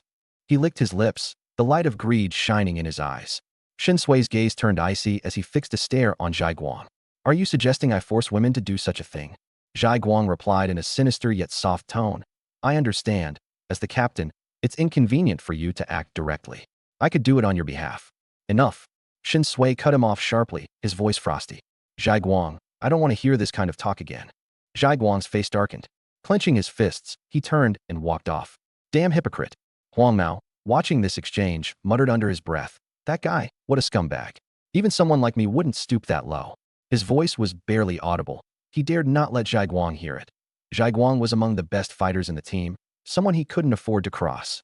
After Zhai Guang left, Shin Sui scanned the crowd. You've all heard what Su Man said. Option B might be an opportunity. If anyone wants to give it a shot, feel free.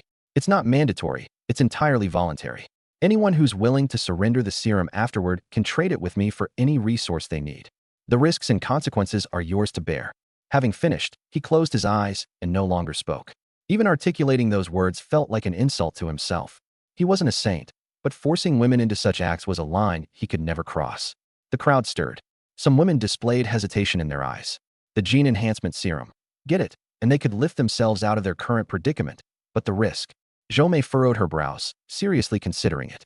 She thought her wealth of experience might give her a chance. It was just 12 hours. She might survive. But in the end, she flinched. She was terrified of dying. Survival mattered most. She wasn't willing to risk everything. In the end, 2 more women gritted their teeth and stood up, choosing option B. Time passed as the glowing screen above continued to pulsate with eerie light. The curtain begins the countdown. 10, 9, 8. Su Man looked up at the glowing screen, her face adorned with a soft smile, completely unafraid. It's about to start. Good luck. It was unclear whether her encouragement was meant for the 2 women beside her or for herself. The 2 women next to her had anxious expressions, faces clouded with unease.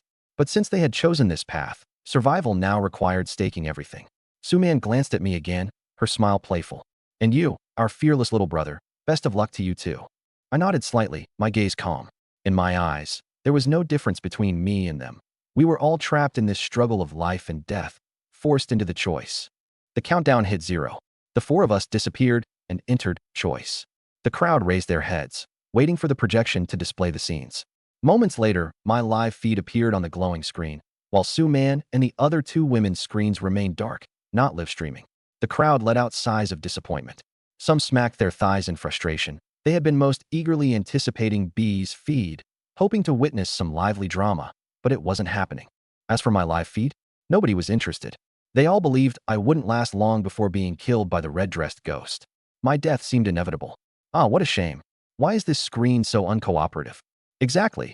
Who even wants to watch Lin Yu's feed? It's just a death replay in slow motion. Such a pity. Su Man's so beautiful. It wouldn't have been a loss just to watch her.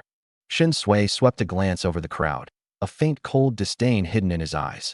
To him, these people weren't even worth 1/10 of Su Man. At least she had the courage to gamble on her fate. Within the projection, I was thrown into a desolate, eerie manor. The moon was dim, the stars sparse. The air was bone-chillingly cold, and the surroundings were so dark that I couldn't see my hand in front of my face. Only a single house directly ahead in the courtyard glowed warmly. 2 red lanterns hung on either side of the door, and a Fu, blessing, character was pasted on it. Though it looked festive, it exuded an intense sense of traditional Chinese horror. Suppressing the unease in my heart, I walked toward the only source of light. I clung tightly to the 5 words etched in my memory, lift the red veil. That was my only chance of survival. As I reached the door, I raised my hand and knocked 4 times. Knock, knock, knock, knock. 3 knocks for humans, for something else. A rule of courtesy I'd adhered to strictly. From inside, a soft, melodious female voice drifted out. Is that you, husband? Please come in. Husband. Was that supposed to be me? The voice was pleasant, but tinged with a faint sorrow. A chill ran down my spine. Was this choice about role-playing? No wonder the clue involved lifting the red veil. But even if I played along, could I still survive? After hesitating for a moment, I gently pushed open the door. Inside was a large bed draped in red bedding. On the edge of the bed sat a bride dressed in a wedding gown, a red veil covering her head. She sat quietly, her posture elegant and graceful. Even through the veil, it was evident she carried herself like a lady from a noble family. Clenching my teeth, I turned back to close the door. I had to go all in. Since the clue dictated lifting the veil, every action I took from this point forward needed to align with this logic. The bride's red veil was meant to be lifted by the groom. Therefore, I had no choice but to play the groom. Whether or not she, Shen Xian, acknowledged me was the key to my survival. Step by step, I approached the bed. From where I stood, her body emitted a chilling coldness, and the aura of resentment around her was almost tangible. This was no ordinary bride. This was a ghostly bride in a red wedding gown. Fixing my gaze on the red veil, I spoke hesitantly. "May I lift your veil for you?" Shen Xian gently shook her head, tilting her head to scrutinize me. Her voice was icy, colder than the air, and chilled me to the bone. "You're not my husband. Why do you wish to lift my veil? Why do you wish to lift my veil? Why do you wish to lift my veil?" Boom. The room's temperature plummeted as an overwhelming surge of malevolent energy filled the air. The chilling aura turned the space into a frozen abyss, the walls glowing ominously red with unfulfilled vengeance. Blood began streaming down the bride's body, soaking into the intricate red wedding dress, staining it an even darker crimson. The bed, the floor, the very ceiling dripped with viscous, sticky blood. My expression shifted instantly, and I instinctively reached out to pull back her veil. As per the clue, lifting the veil was my only shot at survival. But before my hand even touched the veil, a slender, icy hand shot out and grabbed my wrist with a vice-like grip, holding me in place. Shen Xian's voice remained hauntingly sweet, but now colder than ice. "So eager to see me? Let me lift it for you." With that, she pinched the edge of the veil herself and slowly lifted it, revealing a pale, frigidly beautiful face. Classic, delicate oriental features left no room for critique. But my heart sank to the depths. The only way for me to survive was to lift the veil. But now that she had done it herself, did that mean I was doomed? The veil fell to the bed. Just as hopelessness consumed me, Shen Xian suddenly paused and blinked. Her frosty eyes swept across my face once, twice, lingering. "What?" She tilted her head slightly and blinked again, as if trying to confirm something. A moment later, her gaze flickered toward the bed. Spotting the discarded veil, she hastily picked it up and draped it back over her head. As soon as the veil covered her, all the malevolent energy instantly dissipated. The blood covering the room vanished without a trace, and everything reverted to normal, as if the horror moments before had been just an illusion. I stood frozen, dumbfounded. What just happened? I thought I was dead for sure. Why had she suddenly backed off? "Husband, aren't you going to lift my veil?" Her voice emerged once more, soft and coaxing, entirely different from the venomous tone she'd used previously. Wait, what? 1,000 question marks popped into my head. Wasn't she trying to kill me? Why was she now addressing me as husband? Suppressing the doubts threatening to overflow, I didn't waste another second deliberating. Zero hesitation, I stepped forward and decisively lifted the veil with one powerful motion. Who cares? If it's my only chance, I'm taking it. Swoosh. The moment the veil was lifted, a torrent of malevolent energy erupted from her body, rushing out of the room as though an ancient seal had been broken.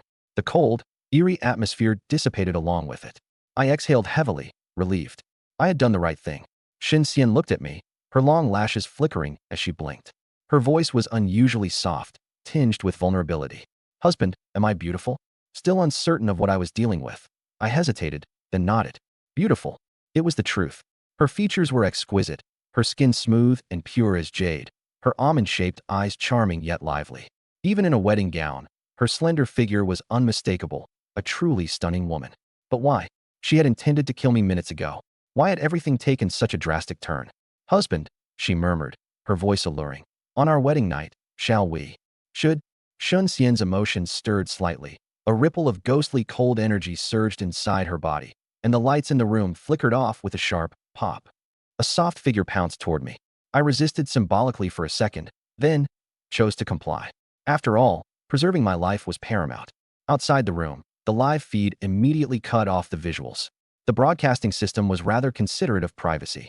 At this moment, everyone outside was stunned. No way. Did they really cut it here? What happens next? Seriously?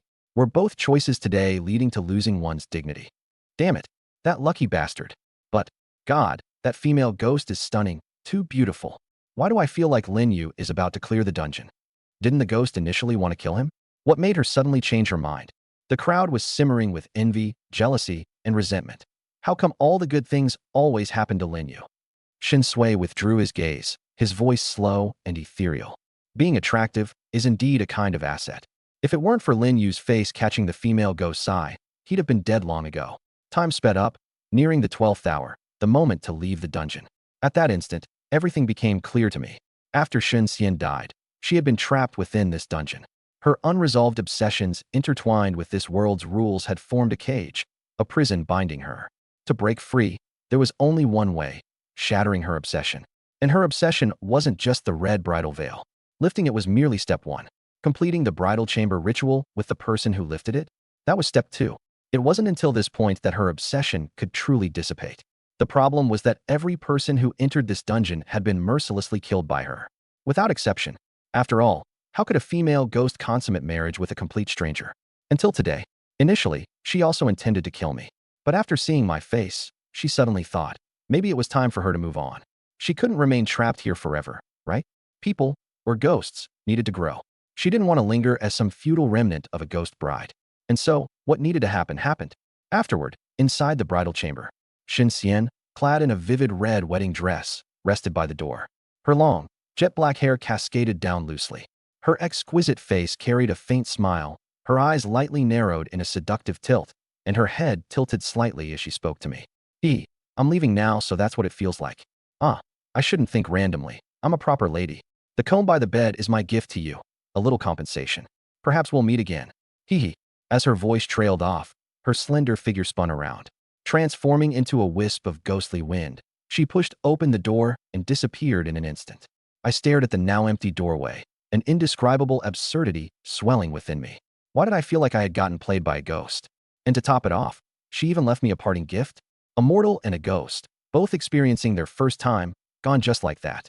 To think, before we began, she even used her spectral energy to cleanse my whole body. I now felt as fresh, clean, and refreshed as ever. Shaking my head, I reached for the wooden comb by the bedside. The comb was a crimson shade that resembled blood, its body emanating a faint, ghostly fragrance. It was her personal belonging she'd carried closely. Now, it had transformed into an extraordinary item. But how was I supposed to use it? Holding it, I could feel the formidable spectral energy contained within, but its specific purpose remained a mystery to me. Perhaps, once the system refreshed after 12 o'clock, I'd use one of my analysis opportunities to figure it out. An extraordinary item deserved that effort. As for its name, well, let's call it Shun Xian's wooden comb. After all, it was her gift to me. I had just tucked away the comb when the timer hit exactly 12 hours. A vial of genetic enhancement serum was dropped onto the bed by the system's glowing interface, accompanied by a notification tone. Successfully spent 12 hours with the red-clad ghost bride. Challenge completed. At this moment, the time within the dungeon synced back with the outside world. Due to the difference in time flow, 12 hours for me inside had been a mere 5 minutes outside. The visuals of the broadcast resumed, everyone outside instantly locking their gazes on the vial of F-rank genetic enhancement serum lying on the bed. Excitement, envy, greed, all flashed across their faces, leaving them practically holding their breaths. This was an item capable of changing anyone's fate. With just one injection, an ordinary person could turn into a superhuman among mortals. Damn it. If I'd known option A was as simple as just sleeping with the ghost bride to get the serum, I'd have gone for it too. What's the big deal about becoming an undead knight? My blade has never failed me before. And the ghost bride was so gorgeous. Damn, what a steal for him. Complaints filled the air, accompanied by self-reproach. They realized a harsh truth. The moment I injected that serum, I would leave them in the dust, far beyond their reach. Genetic enhancement might not measure up to full transcendence, but it was far beyond anything an ordinary human could hope to achieve. Zhou Mei seemed utterly dazed, mumbling to herself, impossible. How did he succeed? If he becomes enhanced, what happens to me? The thought of having crossed me before left her shuddering uneasily. Though to be fair, she had no clue I hadn't given her a second thought.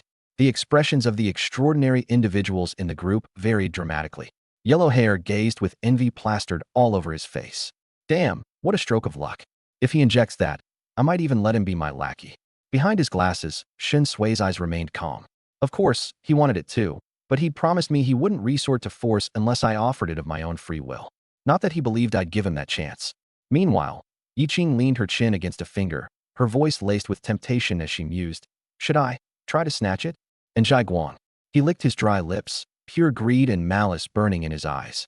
If any other extraordinary individual had gotten their hands on the serum, he might have accepted it with bitter jealousy. But me? A mere mortal? That he couldn't tolerate. A cold and murderous glint flashed in his gaze as he quietly made his way toward the space where I was set to reappear. This serum, he had to have it. No one could stop him. Not even Shin Sui. Meanwhile, on screen, I picked up the genetic serum. Without a shred of hesitation, I plunged the needle into my arm, injecting the full vial without blinking. Then, I smiled, a smile that seemed to pierce through the screen, directly at the audience outside. I'd already made it clear, the serum was mine. No one else could take it from me. Back in the dungeon, I had decided. I would inject it while still inside. Once I exited, who knew what chaos might ensue? The live broadcast froze, the last frame capturing my victorious smile. Zhai Guang's eyes were wide as saucers, his face twisted with frustration and envy that exploded into something uncontrollable. He gritted his teeth so hard they nearly cracked, spitting angrily. Fuck. God damn it.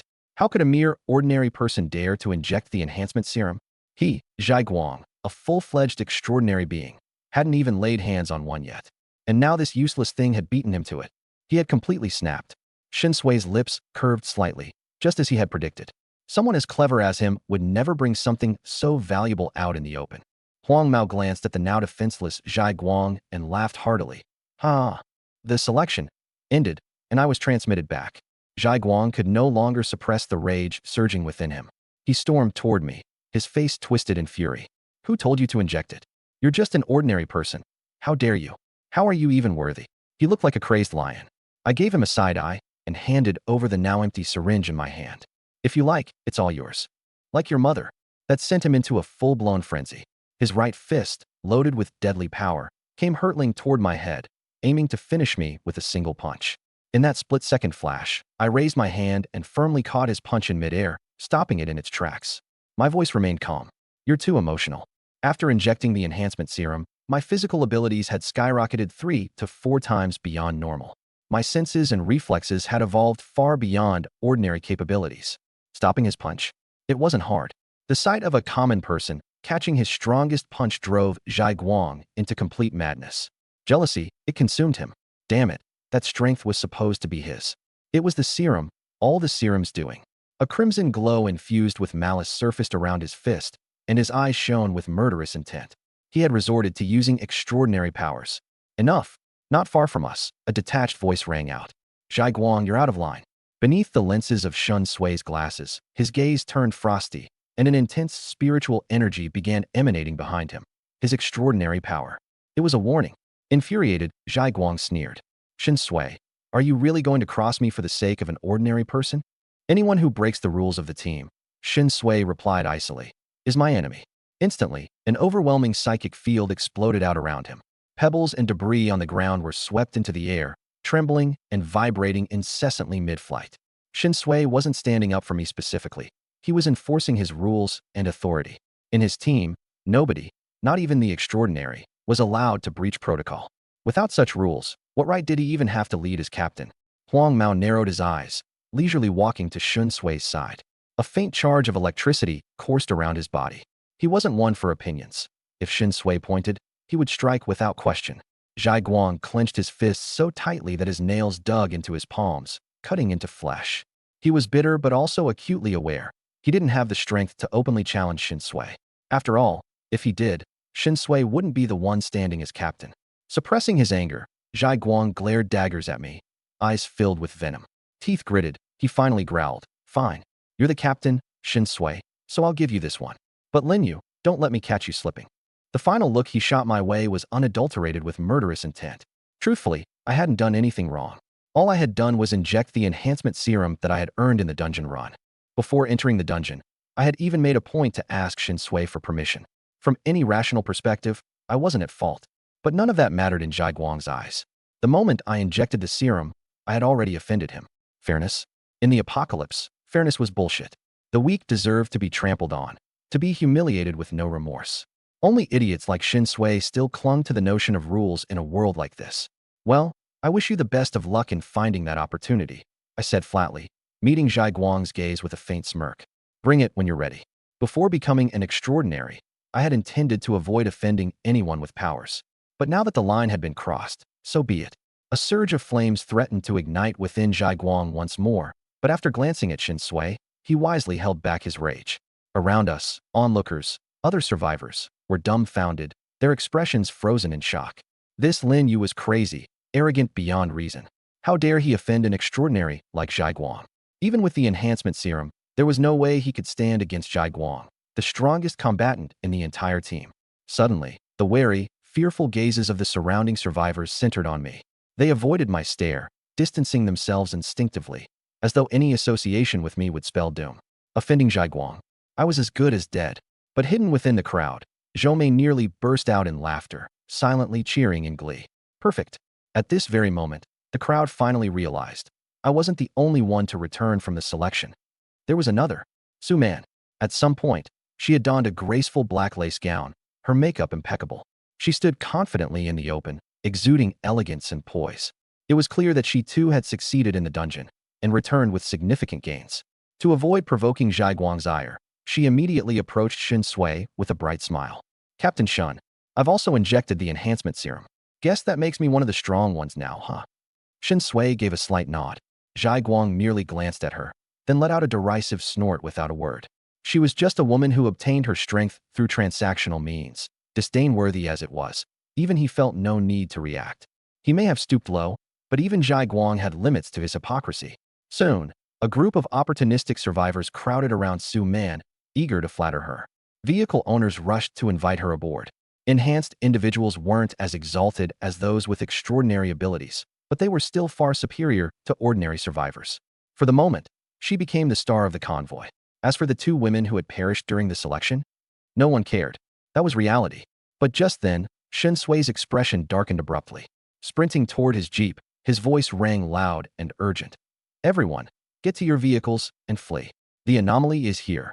His movements were lightning quick. By the time his shout reached us, he was already in the vehicle. Behind the wheel, Uncle Zhao wasted no time, flooring the gas pedal. Boom.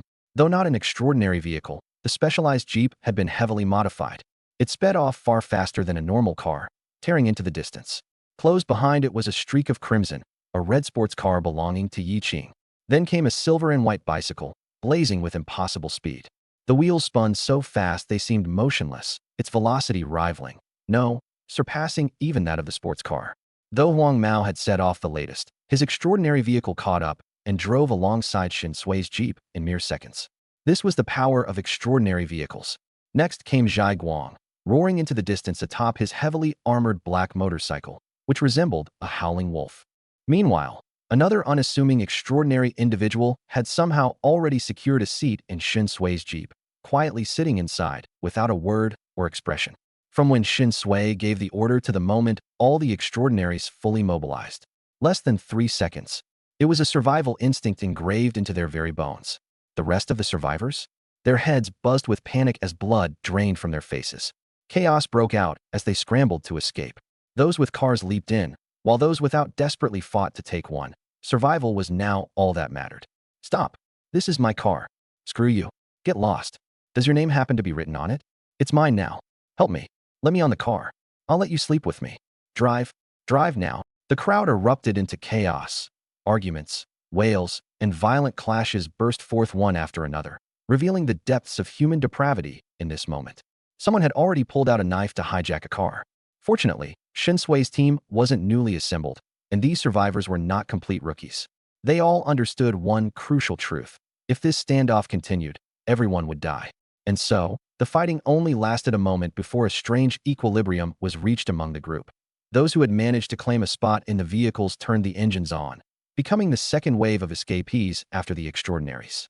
Engines roared as one car after another sped away in a desperate drive for survival. Those who couldn't secure a car had no choice but to grit their teeth and flee on foot. In moments like these, what mattered was physical fitness. They didn't need to outrun cars, just other survivors. The eerie man-eater needed time to hunt. It wouldn't devour all the pedestrians in one go. This was the lifeline they clung to, and my reflexes were faster than anyone's. Before Shin Sui even finished uttering his first word, I sensed something was wrong. I stepped onto my skateboard, instantly synchronizing with the magic spirit board. This was an extraordinary vehicle with its own driving system. A translucent interface appeared before me, its controls ridiculously easy. 3 acceleration levels, 1 reverse gear, and even autopilot mode. I didn't need to steer. Wherever I looked, the board would propel itself. Before Shinsui could even get into his jeep, my skateboard was already moving. Theoretically, if I wanted to, I could have been the first to charge ahead, even faster than his jeep. But there was no need for that. I deliberately waited until all the extraordinary vehicles had dashed off, then adjusted my speed to the lowest setting, trailing behind them at about 30 miles per hour. Not too fast, not too slow. Faster than an ordinary electric skateboard, but not so conspicuous. I steadily followed behind the 5 extraordinaries, letting the vehicles from behind catch up and overtake me. I wasn't in a rush, because behind me, there was an entire horde of desperate survivors. If death came, it wouldn't come for me first. If the eerie creature chased us more aggressively, I could still shift to medium or high-speed settings at a moment's notice. Soon, Wuhan's 12-seater bus passed by. He looked at me riding atop my skateboard, clearly with an intention to strike up an alliance. Just as he was about to roll down the window and invite me in, he suddenly seemed to remember Zhai Guang. I had already offended Zhai Guang, a violent, bloodthirsty, and vengeful man. If Wuhan invited me into his vehicle and Zhai Guang found out, Wuhan shuddered at the thought, gritted his teeth, and floored the accelerator, zooming off. It didn't matter how much potential or value I had. None of it compared to the life of an extraordinary. Next, a regular family sedan approached. Inside was Zhou Mei, her eyes brimming with mockery as she rolled down the window to taunt me. So what if you injected that genetic enhancement serum? You're still just riding that pathetic skateboard. So embarrassing. On a normal day, she wouldn't have dared to speak to me like this. But now, having offended Zhai Guang, I couldn't even guarantee I'd survive the night. I cast her a cold glance before retracting my gaze as if nothing had happened. Suddenly, Zhou Mei felt a wave of unease, like a beast had locked onto her. Why did it feel like I wanted to kill her? No, impossible. It must have been her nerves. Our team had rules. Even I couldn't kill her without cause. Driving the sedan was a man with a knife-scarred face, around 40 years old, with a buzz cut. His expression darkened as he immediately rolled up the window and yelled furiously at Zhou Mei. Are you out of your damn mind? You idiot. Why the hell would you provoke him? Zhou Mei was stunned. You're yelling at me? Smack. The scar-faced man gave her a backhanded slap and sneered coldly. Yelling? Hell, I'll beat you too. If I didn't keep you around for entertainment, you think I'd bother taking you with me? You want to die? Don't drag me down with you. I had survived 3 consecutive choices and obtained the genetic enhancement serum. I was a ruthless individual, apart from the extraordinaries, who among the regular survivors would dare mess with me. A red mark bloomed on Zhou Mei's face as she stared at him with teary, indignant eyes. He's crossed Zhai Guang. He won't live for long. What's there to be afraid of? The scar-faced man couldn't be bothered to argue further and gave her 2 more slaps for good measure. Idiot. No matter how much trouble a wolf might stir up with a tiger, it wasn't for ants to concern themselves with. And so the escape continued. I kept adjusting my board's speed, neither falling behind nor standing out. Gradually, I sensed an overwhelming aura of hatred emanating from the rear. Turning my head, I saw the sky stained blood red. Many of the walking survivors were being dragged into the darkness, their screams for help mingling with the sickening sounds of flesh being torn apart. These people were undoubtedly doomed. 40 minutes later, I leisurely caught up with the convoy. Aside from the 4-wheeled vehicles, I was the first to arrive. Shinsui and the others had already parked, set up camp, and lit a bonfire. Many of them were chatting like survivors of a calamity, celebrating.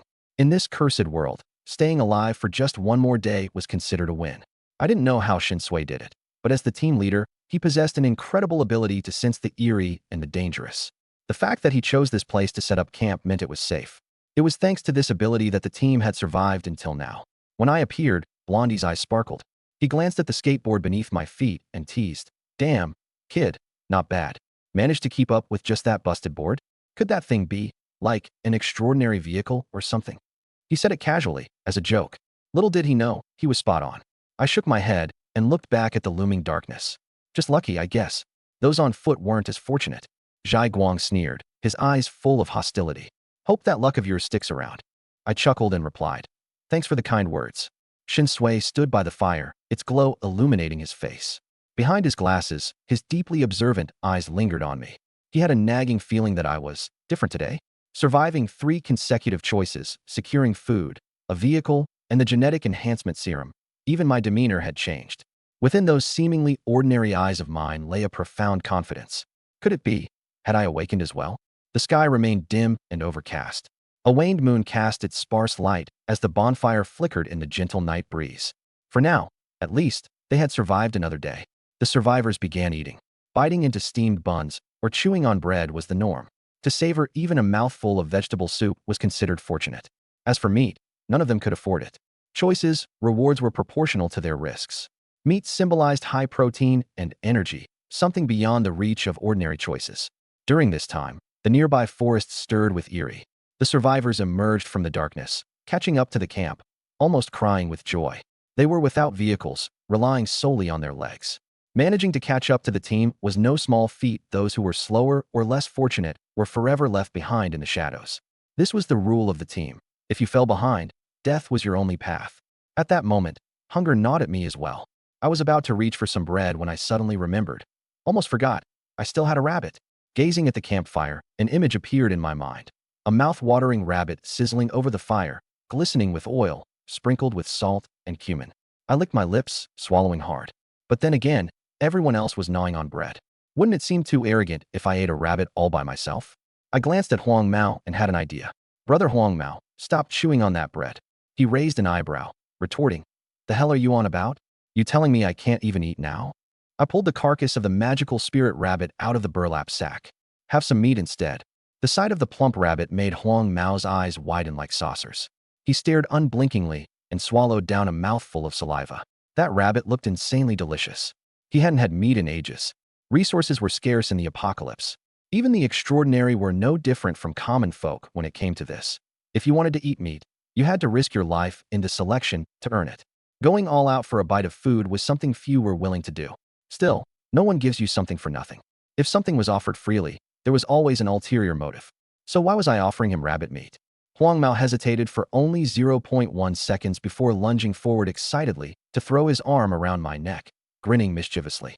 "I knew it. You're the most sensible one of the bunch. I wasn't wrong about you." His extraordinary strength nearly choked me out. Struggling to break free, I turned towards Shen Sui with a smile. "Captain Shun, join us. This magical spirit rabbit is over 10 pounds. Plenty to share." Huang Mao licked his lips and chimed in. "Almost forgot. This isn't just any rabbit. It's a magical one. That's the kind of meat that's the most flavorful. Brother Shun, come quick." Shen Sui hesitated for only a moment before silently putting away half-eaten bread and walking over. Pushing his glasses up his nose, he said, Lin Yu, that's considerate of you."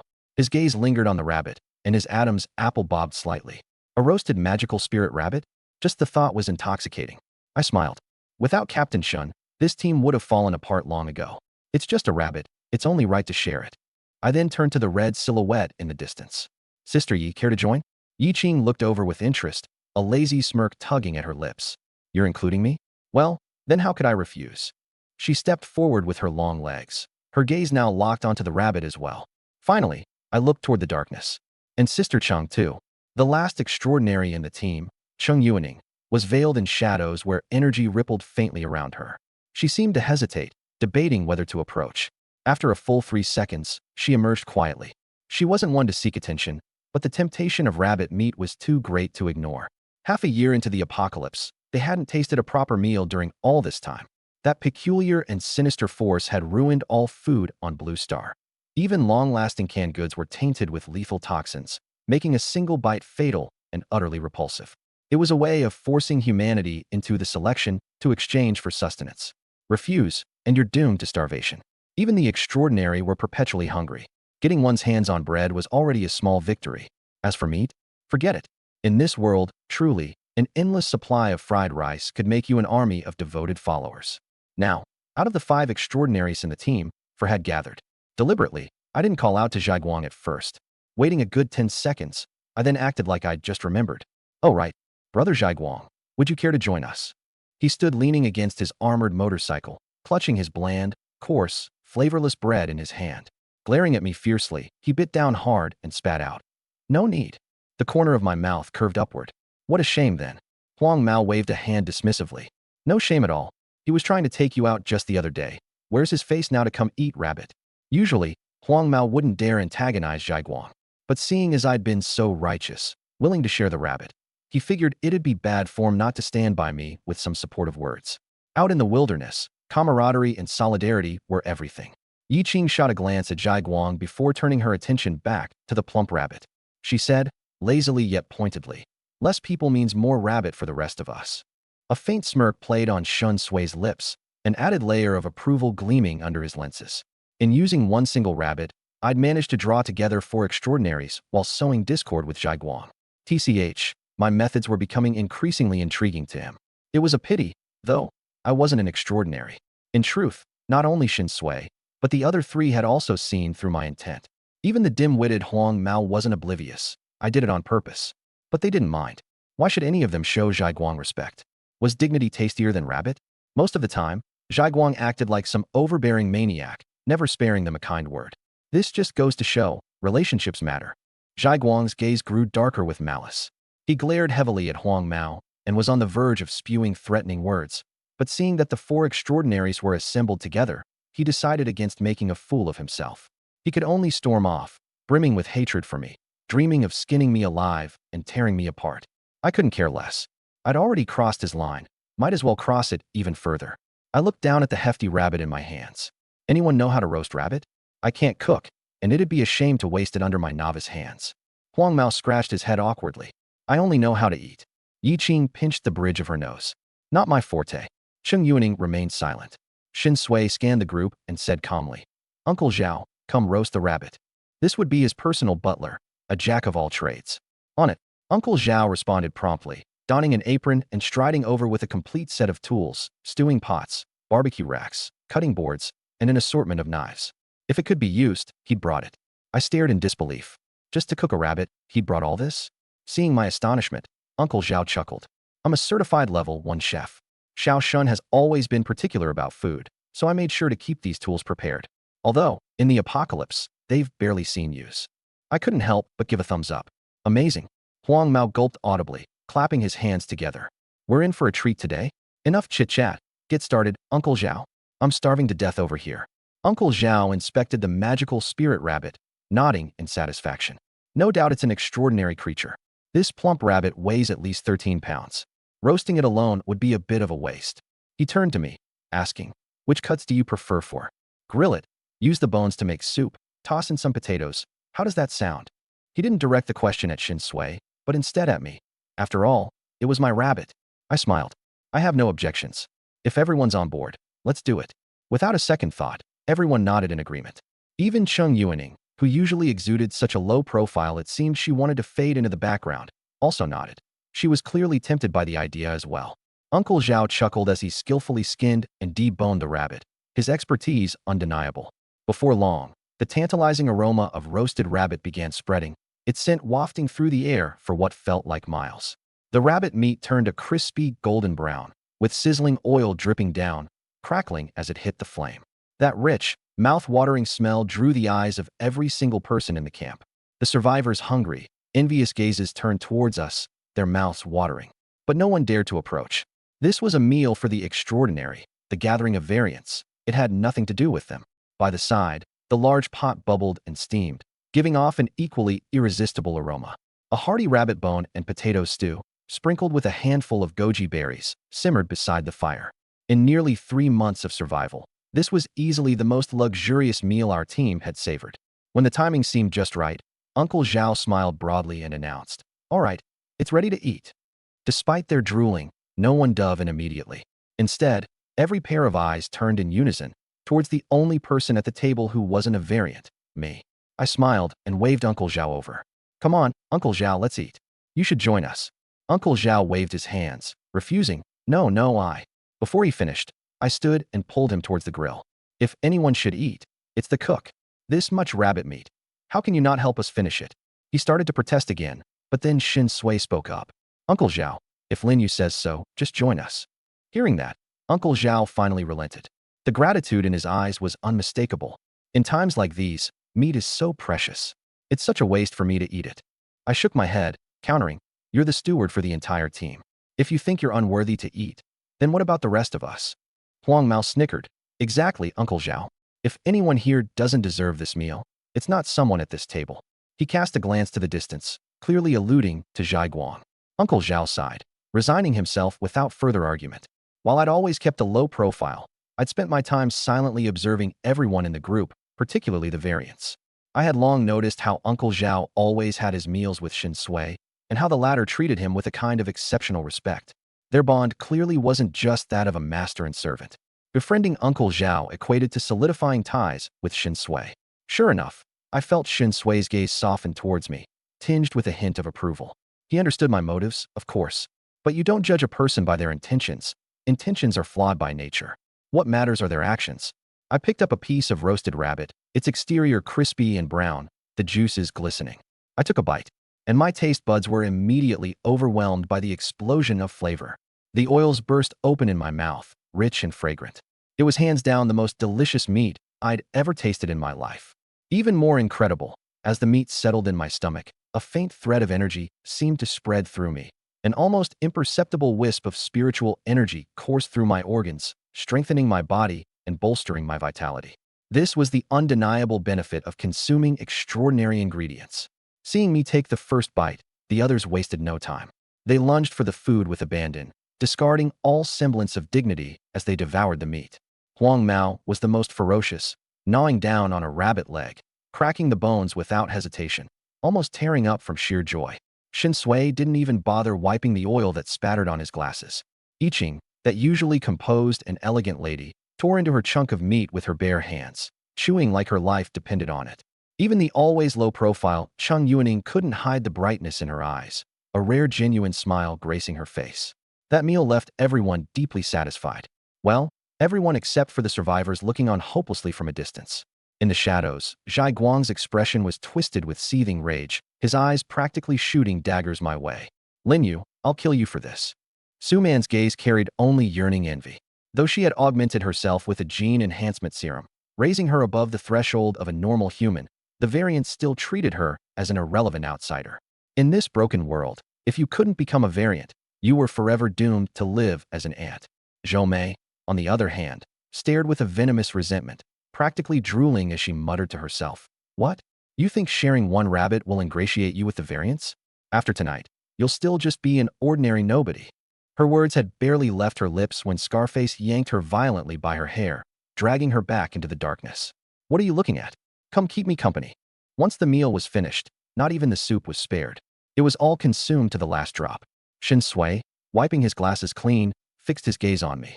Since it isn't every day that we get to enjoy a meal together, I'll allow you to ask me 3 questions. It was his way of showing gratitude. My eyes lit up. I knew very well that, as a variant and leader of the team, Shin Sui possessed knowledge far beyond what I could ever access. To have the chance to ask him anything was a rare and priceless opportunity. Without hesitation, I asked my first question. There are 3 known ways to become a variant. Is there a 4th? Shin Sui wasn't surprised. He could sense my ambition. I wasn't content to remain just an ordinary human for the rest of my life. There is, he said calmly. There exists something known as an awakening potion. Drinking it can potentially turn you into a variant, but only if the path the potion is aligned with. For instance, the rumored Light of the Night potion grants a chance to awaken as a variant of the Night pathway. My heart skipped a beat. This was entirely new information to me. Even if the pathway would be predetermined, as long as it meant becoming a variant, who cared? Shin Sui continued. There's also another option. If you attract the attention of a being, it's possible to awaken. But as far as I know, the true beings rarely bother to cast their gaze downwards. Those that do are usually the corrupt ones. My mind raced to understand. Beings? Gods? Or worse, corrupt deities? The meaning was clear. Involuntarily, I asked, how does one draw the gaze of a being?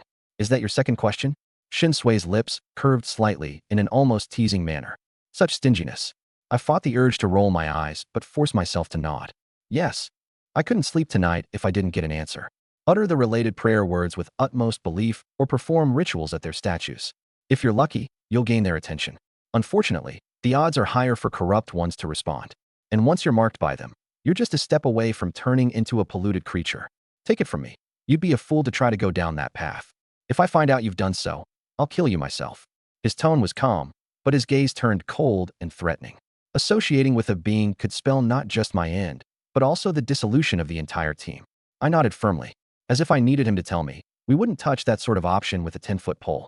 That said, Shin Sui added, there haven't been many actual incidents involving beings around the world thus far. It's not something you need to worry about, yet. Now, you have 1 question left. I sighed inwardly. 3 questions really didn't last long, and my mind was still brimming with curiosity. But Shin Sui wasn't some boundless source of information. Once the questions were gone, that was it. Finally, I decided on the most pressing matter. What pathway does Zhai Guang follow? How much stronger than me is he? You have to tell them apart.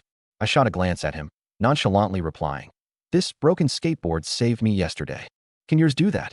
Yellow Hair chuckled, clearly amused, but said nothing more. He pedaled his way back ahead, humming some tune I couldn't recognize. The guy was carefree, that much was evident. Our convoy cut through the fog as we moved out. The mood was calm but alert. After all, in this post-apocalyptic world, danger lurked everywhere. The terrain changed with each passing mile, switching between cracked roads, collapsed highways, and eerily quiet forests, the kind you wouldn't think twice about avoiding during normal times. As I moved alongside the others, I couldn't help but mull over what had unfolded last night. "Someone wants to harm me," Su Man had warned, leaving a shadow of unease in my thoughts. Her demeanor was mysterious, her intent unclear, but her words felt genuine. Who in this team had already started scheming? And what was their plan? Adding to the weight on my shoulders was the realization of how powerless I felt. Sure, I had the genetic enhancement syringe coursing through my veins, but that meant little compared to the seasoned abilities of people like Zhaiguang. Forget beating him in a fight. To even stand a chance, I needed to fix my glaring weakness, the inability to draw upon real supernatural power. The half-hour journey was uneventful, a small mercy. At every stop, we adhered strictly to Shun Sui's hard-set rule of relocating every 6 hours. No exceptions. It was measures like this that kept us alive thus far, dodging the eerie's and minimizing casualties. Even still, the losses weren't insignificant. Yesterday's headcount reduction had been grim, but with Shun Sui at the helm, survival wasn't a based-on-luck game. It had strategy behind it. When we came to our new halt, I once again found myself alone, skating a quiet distance from the central group.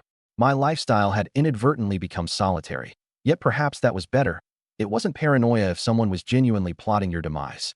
While waiting for reconnaissance reports to come through, I turned my focus back to the carved-out wooden comb given to me, the E-grade forbidden object, Shun Xian's wooden comb. It was more than I bargained for, a double-edged weapon encased in grief and unresolved vengeance. Its description alone raised the bar, though its risks were abundantly clear. Once awakened, unleashed, it could spiral beyond control. Taming such a thing required finesse, expertise, and supernatural prowess I simply didn't have yet. I muttered under my breath, conflicted more than ever.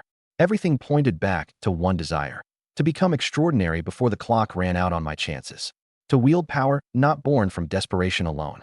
To fight back against whatever schemes ran deep in shadows nearby. And above all, to survive in this forsaken, blood-soaked world. For now, the rules stayed the same. Play along, stay low, watch everyone and everything, and hope no error cost lives mine couldn't afford to lose. What's the difference? I sighed helplessly. We can only use what we have. He glanced at a four-wheeled car parked by the roadside. Let me give you a suggestion. Go steal one. There are so many cars in the team right now. As long as you don't make too much noise, Brother Shin won't bother to intervene. I smiled faintly. Thanks, when the time comes. I'll consider it. The blonde-haired guy chuckled dismissively. Thanks my ass. Beat it. With that, he kicked off the ground, and the bicycle shot forward like a silver streak, vanishing into the distance. The next few days were peaceful. No dangers, no encounters with choices. However, the rate at which the team's food supplies were dwindling caused Shin Sui's face to darken by the day. Although the reserves were still technically above the safety line, at this rate, trouble was inevitable. Once the survivors ran out of food and started starving, Shin Sui would have no choice but to distribute provisions. It wasn't out of kindness or fear of rebellion. It was because each survivor represented a resource. If they starved to death, it would only prove his incompetence as the team leader. My face wasn't looking great either. I was down to my last piece of bread. I had the ability to analyze, but I'd forgotten one crucial thing. To analyze a choice, you first had to find one. And then, a massive, transparent vortex suddenly appeared above everyone, swirling in midair and emanating an oppressive, terrifying power. Moments later, the transparent vortex abruptly turned black, transforming into a massive, black whirlpool resembling a black hole, oozing an ominous gravitational pull. Everyone's faces turned ghostly pale, their expressions shifting to sheer terror and chaos. Shin Sui's expression twisted as well. This is a mandatory choice instance. I narrowed my eyes. So, it's a mandatory instance. Choices come in two types. The first is the kind that randomly appear as a curtain of light in the wilderness. They're optional. You can choose to accept or simply walk away. The second is the mandatory instance. Once you're dragged into it, you must complete it to escape. To clear the instance, you have to complete all the choices inside. No skipping, no leaving. To avoid deadlock situations, each choice typically has a maximum death toll. Once that number is reached, the choice is automatically completed. In situations with extremely challenging tasks, you could brute force your way through by sacrificing lives. This is yet another grim utility for survivors. The appearance of a mandatory instance often signals one thing: mass casualties. Even the risk of total annihilation. Countless formidable teams have perished within one. In the next moment, everything went black before my eyes. We were all pulled into the instance. When I came to, we were standing at the entrance to a village. The place exuded desolation and deathly silence, completely devoid of life. At the village's entrance stood a worn stone tablet, inscribed with 3 characters: Huangyang Village. The survivors were in utter chaos, faces ashen, bodies trembling. We're doomed, a mandatory instance. We're all going to die. Even Linzhou's strongest first survival corps perished in one of these. How could we possibly survive? I just got my hands on a car. Damn it all. I don't want to die. I'm still a virgin. Unlike most people's frantic panic, Shen Sui, a few of the exceptional individuals, and a handful of those with steadier nerves quickly regained their composure and began assessing the surroundings. Instances are brutal, but not necessarily hopeless. Shen Sui, the blonde-haired guy, Yi Qing, Zhai Guang, and Sheng Yuning were the 5 individuals who took the lead, stepping ahead to examine the eerily desolate village. Huangyang Village, Shen Sui murmured. A small village located centrally in Linzhou, famous for its Huangyang liquor. I stepped out from the crowd and stood beside them. I know about it. Shen Sui paused, then asked, "You've been here before?" I shook my head. Not personally, but I've heard of it. I'm a native of Linzhou. Zhai Guang sneered. And how would that help? This is an instance, not a casual visit to your hometown. I turned to him, my gaze icy. Our grievances can wait. For now, we're all stuck in the same instance. If you want to survive, we'll need to work together. Even as a flesh path extraordinary, you're not so brainless as to not understand that, are you? Zhai Guang's face contorted in anger. You're courting death. Does a regular guy like you think you deserve to be on the same team as me? A trace of savagery flickered in his eyes. It seemed like he was ready to kill me on the spot. I remained calm. I completed 3 choices in a row the day before yesterday. In this instance, my usefulness might surpass yours. At the very least, I have a brain that can analyze. In a fit of rage, Zhai Guang could barely restrain himself from attacking me. Shen Sui's eyes gleamed sharply. Stand down. Zhai Guang's bloodshot eyes bore into him. Why are you protecting him? Is he your father or something? Overwhelmed by his violent tendencies, Zhai Guang even started mouthing off to Shen Sui. The blonde-haired guy frowned. Oh, for fuck's sake, Zhai Guang. Are you stupid? Try cussing out Brother Shen one more time. See what happens. For all his laid-back demeanor, he wouldn't tolerate insults aimed at Shen Sui. Zhai Guang sneered in response. Little blonde punk, you think you're tough enough to challenge me? Yi Qing, on the other hand, stretched lazily, her beautiful yet icy gaze resting on Zhai Guang. Zhai Guang, don't stir up trouble in the instance. She had little interest in personal vendettas, but if someone endangered her within the instance, she wouldn't hesitate to act. Realizing that even Yi Qing was siding against him, Zhai Guang gritted his teeth angrily. As a person of the flesh path, his nature was impulsive and violent, but he wasn't devoid of reason. Alone, he was no match for the entire team. Shen Sui seemed unfazed by Zhai Guang's outburst.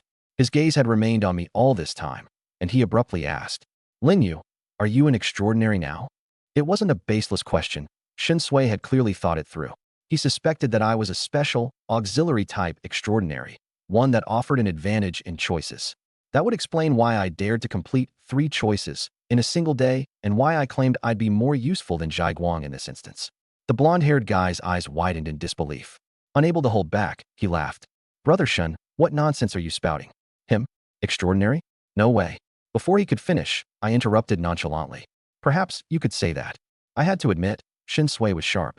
He had deduced my extraordinary status from such limited information.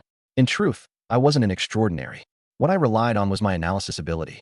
But from a different perspective, if one were to consider analysis as a kind of extraordinary power, Shen Sui's conclusion wouldn't be wrong at all. After all, who would ever imagine that someone could possess the power to analyze? The blonde-haired guy gaped at me in shock. Holy shit, are you serious? Yi Qing, initially stunned, seemed to piece something together and smirked faintly, though she said nothing. Zhai Guang refused to believe it. What the hell gives you the right? Sheng Yuning, who had remained silent up to this point, continued to keep her thoughts to herself. Shen Sui, wasting no time, got straight to the point. So, are you with an auxiliary pathway? Can you see through choices? I shook my head with a smile. Not that powerful. If I could see through choices, wouldn't that make me invincible? As for my pathway, it's better not to touch on that, at least not in front of certain people. But I can talk a little about my ability. It's like a sixth sense. For instance, the first choice question the day before yesterday, my intuition told me that choosing A had a higher survival chance, while B seemed more likely to lead to death. So I tried it, and it turned out to be right. I began to spin lies effortlessly. This line of reasoning was something I had planned out the night before. I knew that after seeing through multiple choices, I'd definitely be questioned, so disguising myself as someone with an unknown extraordinary pathway was the best option, and no one would doubt me. Extraordinary pathways in this world come in all shapes and forms, covering everything imaginable. Shen Sui's eyes lit up. I knew it. It's an auxiliary pathway related to crisis premonition. Very rare and incredibly useful. I added, unfortunately, this sixth sense only works for myself. I can't tell whether someone else's choice will be safe or not. Maybe, after advancing in my sequence, things might change. I said it casually, but Shen Sui, Yi Qing, Yellow Hair, and even Cheng Yuning's eyes all shone with excitement. If I could eventually determine the risks for each of them when making their choices, wouldn't their survival chances increase dramatically? Yellow Hair excitedly charged over and threw an arm around my neck. Bro, I knew from the first moment I saw you. You're no ordinary person. Ha ha. The corner of my mouth twitched. Really? Didn't you try to snatch my bread just the day before? Shen Sui asked another question. So, what do you think will happen in this instance? My gaze remained calm, my voice faint yet mysterious. Fate has given me the answer, life. Fate. Everyone committed those two words firmly to memory. Could it be a fate pathway? Just the name alone sounded impressive. But no one had ever heard of anyone obtaining such a pathway before. And that's exactly the effect I was going for. Fate is intangible and indescribable, shrouded in mystery.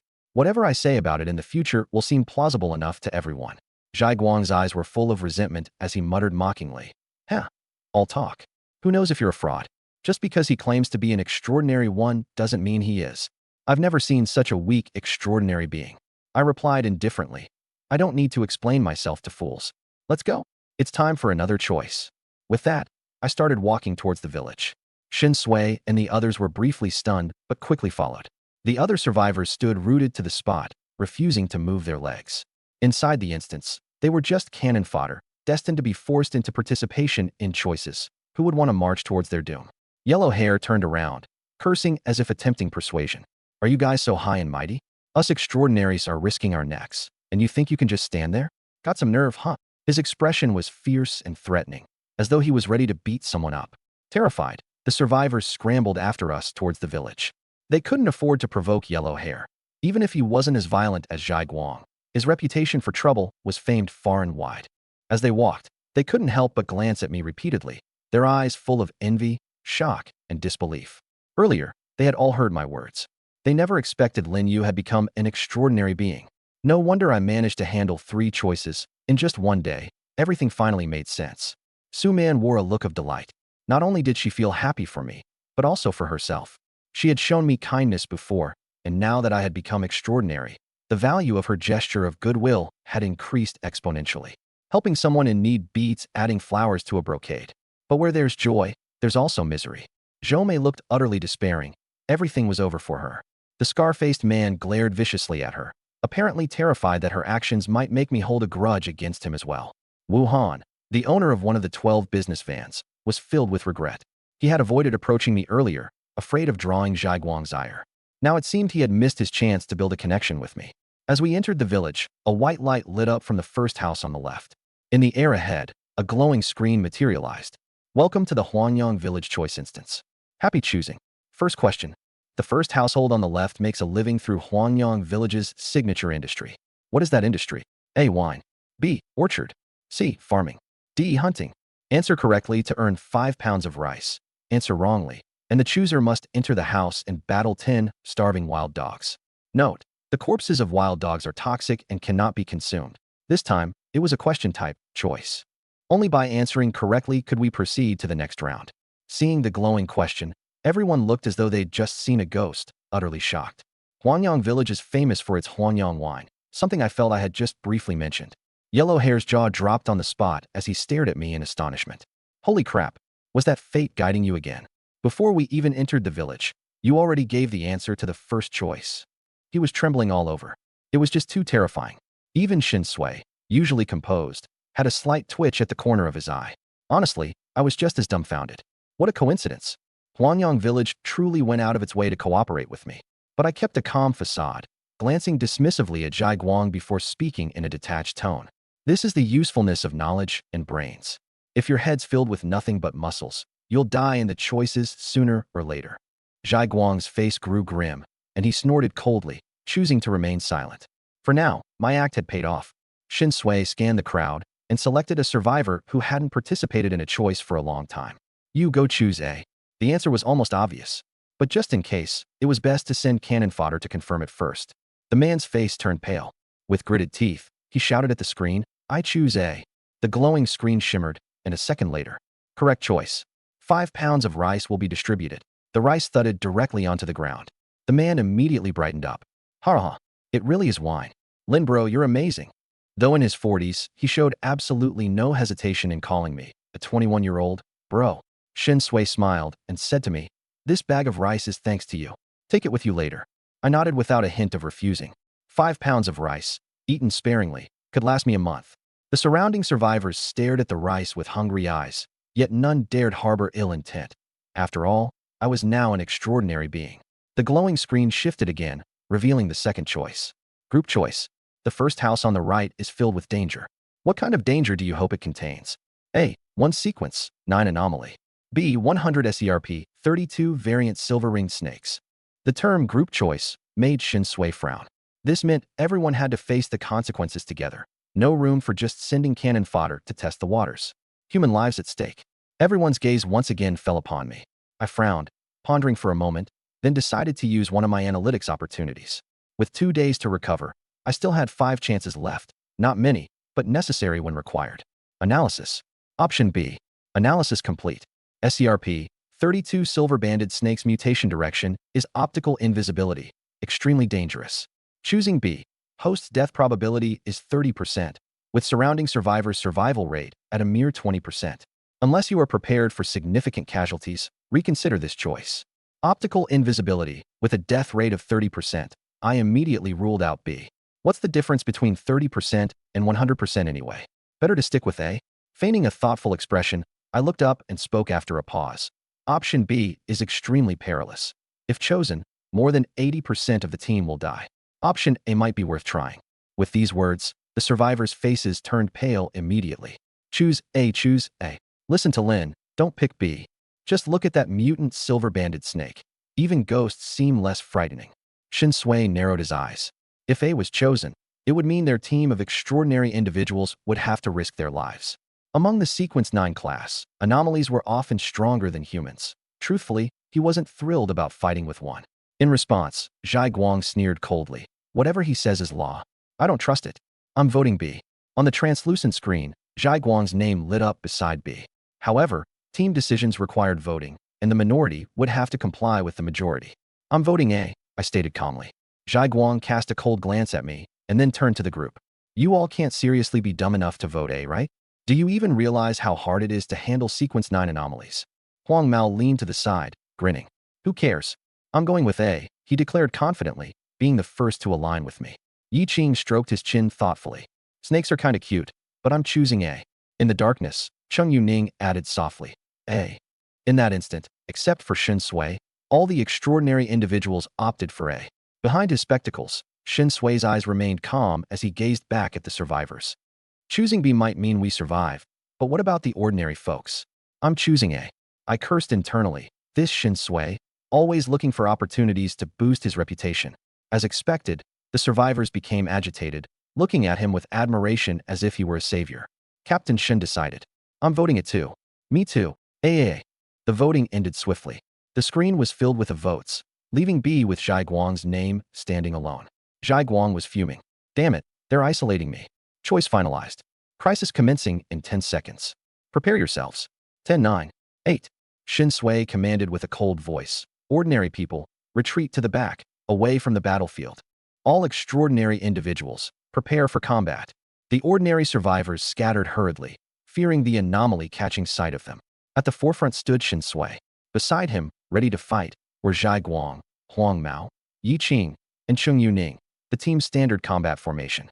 As for me, I sensibly retreated to the rear, standing at the boundary of the ordinary people's retreat, coughing lightly. I'm of the supportive type, low combat abilities. I won't be participating. Shin Sui glanced back at me, the corner of his mouth twitching. I could imagine the curses running through his mind. Low combatability? Even at your weakest, you're still extraordinary. You've got energy in your body that can harm anomalies, and you've injected the gene enhancement serum, but you chose to hide at the back? Although he didn't call me out, he instead seized this chance to cement his reliable leader persona even more. In a heartfelt tone, he entrusted me. All right, Lin Yu. Protect the ordinary people.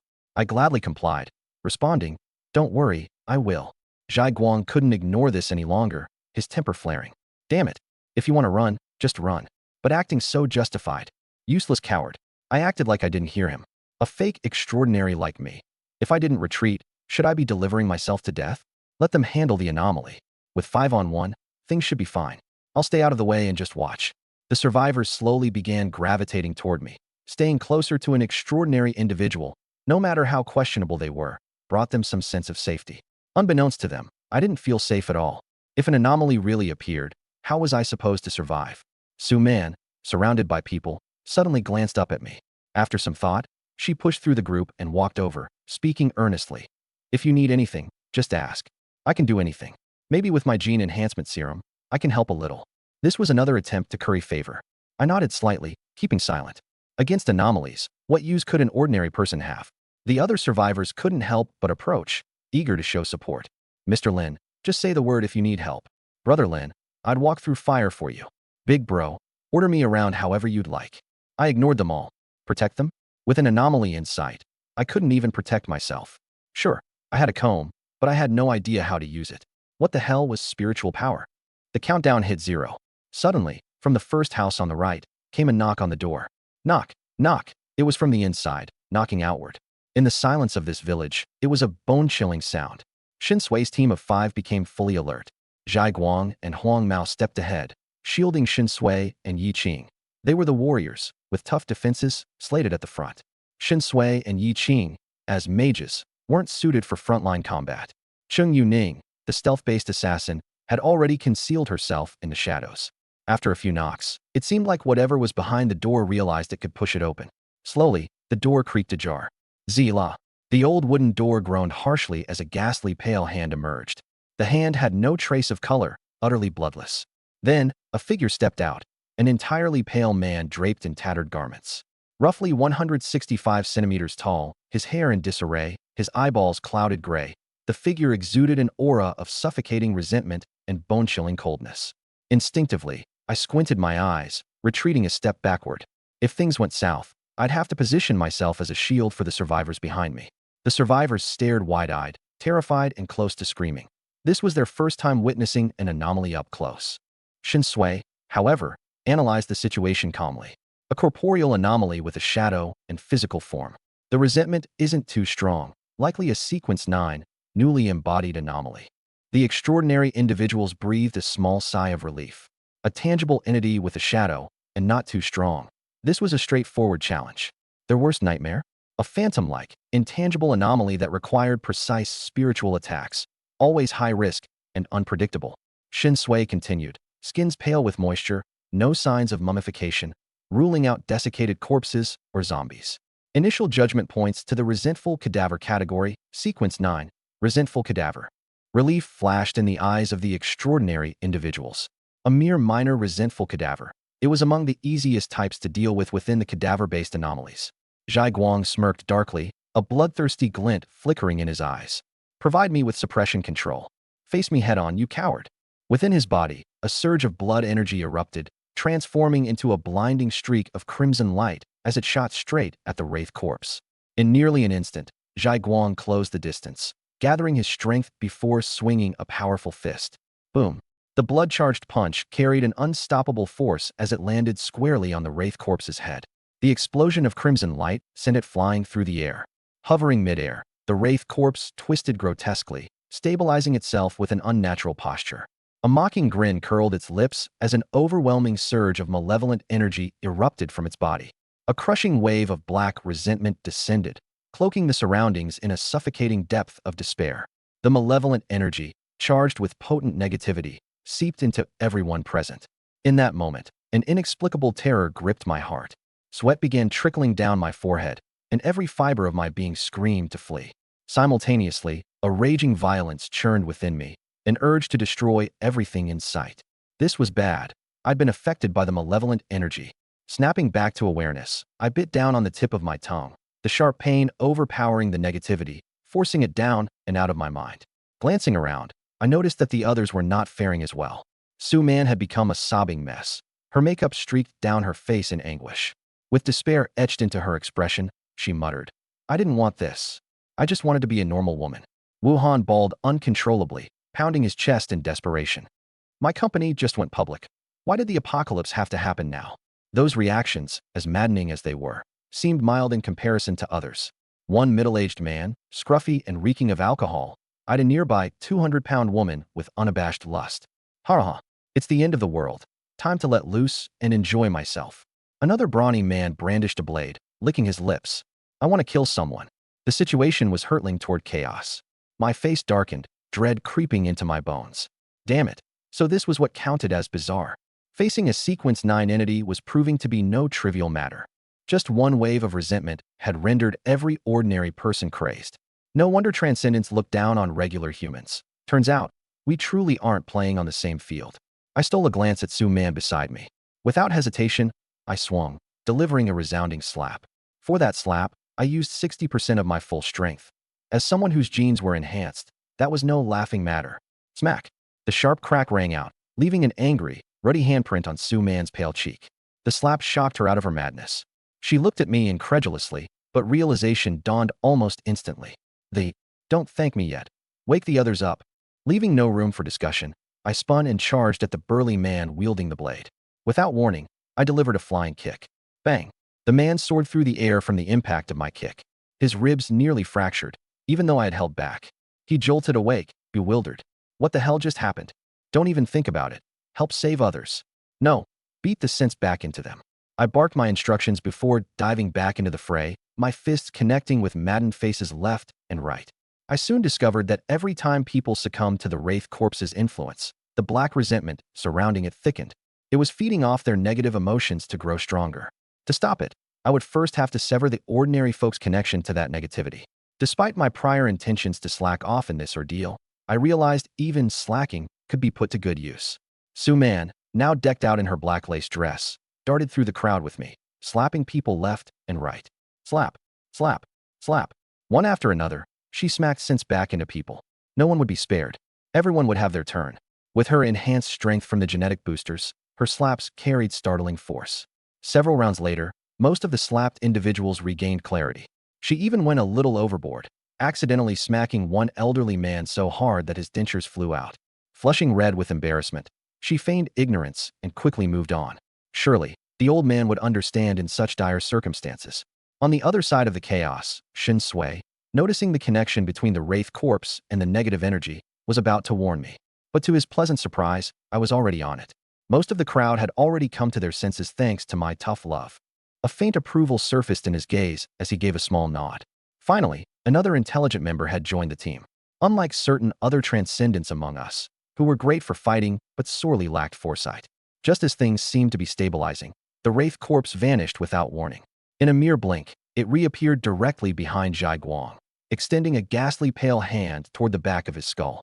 Shen Sui's reaction was lightning fast. With a surge of mental energy, his cold voice rang out, "Motionless. Cease." A concentrated wave of powerful psychic energy bound the Wraith Corpse in place, rendering it immobile. The resentment within its body seeped out like water from a cracked dam as it struggled violently, but could not break free. Apex resentment, and yet futile. With bitter fury, it howled toward the heavens, attempting desperately to leech energy from the frightened onlookers nearby, only to realize it could absorb nothing. In the wake of my educational methods, everyone had returned to their senses. Though still shaken to the core, they stared back at the Wraith Corpse, alert and defiant. Whoever even showed hints of falling back into influence. A firm slap from me ensured instant recovery. Not only that, I'd expect a grateful thank you afterward for good measure. Abruptly, a crimson, deadly red spider lily emerged from beneath the ground, wrapping itself around the Wraith Corpse. Lethally enchanting, the flower greatly reduced the dense concentration of resentment gathering around it. At the same moment, take this punch of mine. A grinning Huang Mao, fists crackling with golden lightning, drove a devastating blow into the head of the Wraith Corpse. Out of nowhere, Cheng Yueling emerged like a shadow from the darkness. Her dagger carved upward, swiftly stabbing the Wraith Corpse's brain stem. Recovering from the earlier sneak attack, Zhai Guang finally whirled about, launching another deadly blood-infused strike. The Crimson Spider Lily, Golden Lightning, Shadow Dagger, and Blood-Charged Fist, a ferocious combination of 4 devastating attacks, descended in unison. Boom. The combined force obliterated the Wraith Corpse's head, its remaining resentment scattered aimlessly into the air, left without a vessel. The Wraith Corpse, defeated. Huang Mao lowered his fists with a sneer. TCH, pathetic trash. Zhai Guang crossed his arms and scoffed. If someone could just keep it locked down, I could have taken it out myself.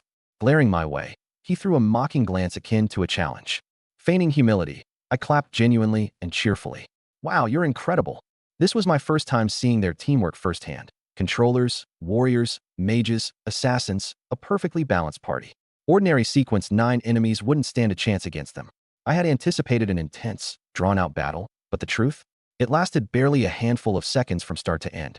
Even with my dislike of Zhai Guang, I had no choice but to admit, this guy brought value to the fight. As Shen Sui often mentioned, he could probably take down 100 of me single-handedly. Damn, so frustrating. Just when would I finally become a transcendent? Shen Sui studied me momentarily, amusement glimmering behind his glasses. Had you not cut off the Wraith Corpse's energy source in time, this might not have ended so swiftly. Wraith Corpses had exceptional regenerative capabilities. So long as their resentment wasn't neutralized, they could constantly recover. Eliminating it shouldn't have been this seamless. My intervention had indeed made a significant difference. I responded with an easy smile, not saying much. After all, my actions had been more by luck than design. Zhai Guang cast me a sidelong glance, the urge to hurl some biting remark evident on his face, but he held back. He couldn't deny the reality. My actions had been critical. With the Wraith Corpse obliterated, all that remained in its place was a pale, shed human skin. Shen Sui picked it up, studying it briefly before his lips curled into a smirk. Well, aren't we fortunate? A human skin artifact left behind. I'll keep hold of it for now. We'll divvy it up when the dungeon concludes. The items left behind after death are called extraordinary materials. They can be used to forge weapons, prepare medicine, or even directly absorb the extraordinary traits within them. Their uses are numerous, and their value immeasurable. There's also another type called taboo items, like the wooden comb Shen Xian has, which can be used directly. However, this piece of human skin clearly falls under the category of extraordinary materials. The light screen flickered. Successfully passed the second selection. Reward: a box of premium Huangyang liquor. Out of thin air, a box of liquor appeared in the clearing. The label read 56% alcohol content, with 6 bottles, each 500 milliliters. Shen Sui's eyes lit up. Liquor. In the post-apocalyptic world, high-proof liquor was a treasure. It could be consumed, used for disinfection, to stay warm, and even as fuel in specific situations, a truly versatile item. He walked over with a chuckle, saying, "Not bad luck. 6 bottles, 1 for each of us." Zhai Guang shot me a glance, his tone mocking and sarcastic. Someone didn't contribute at all and still gets a share? Before Shen Sui could respond, Huang Mao walked over with his usual casual demeanor, retorting, "Zhai Ji, that's unfair. If it weren't for Lin Yu's sixth sense, would we have chosen option A? And who knows how difficult that silver-banded snake would have been to handle. Plus, he cut off the origin of the vengeful corpse's resentment. How could you say he didn't contribute? From the moment I shared a rabbit meal with Huang Mao, he had been defending me wherever he could." Shen Sui also replied lightly, "That's correct. Lin Yu deserves this." I smiled faintly. "Then I won't be polite. High-value liquor. Only a fool would refuse it."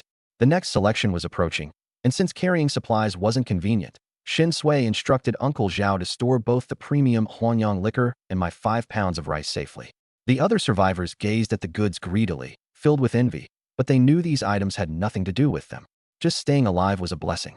Huang Mao glanced toward the survivors and suddenly grinned. "Haha, damn, your faces look great, red and glowing." Everyone looked at one another, then realized it was true. Each face was swollen and red. But it wasn't a healthy glow. They were that way because of the slaps they had received. The one slapped the hardest, Su Man, forced to become the group's S earlier, lowered her head in embarrassment. Cough, cough. To be fair, she had hit the hardest. Not because of any peculiar tendency. She was just anxious and used too much force. I lifted my gaze toward the light screen. The second selection was over.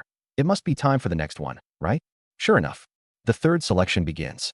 Huangyang Village, known for its hospitality, has prepared some supplies for their esteemed guests.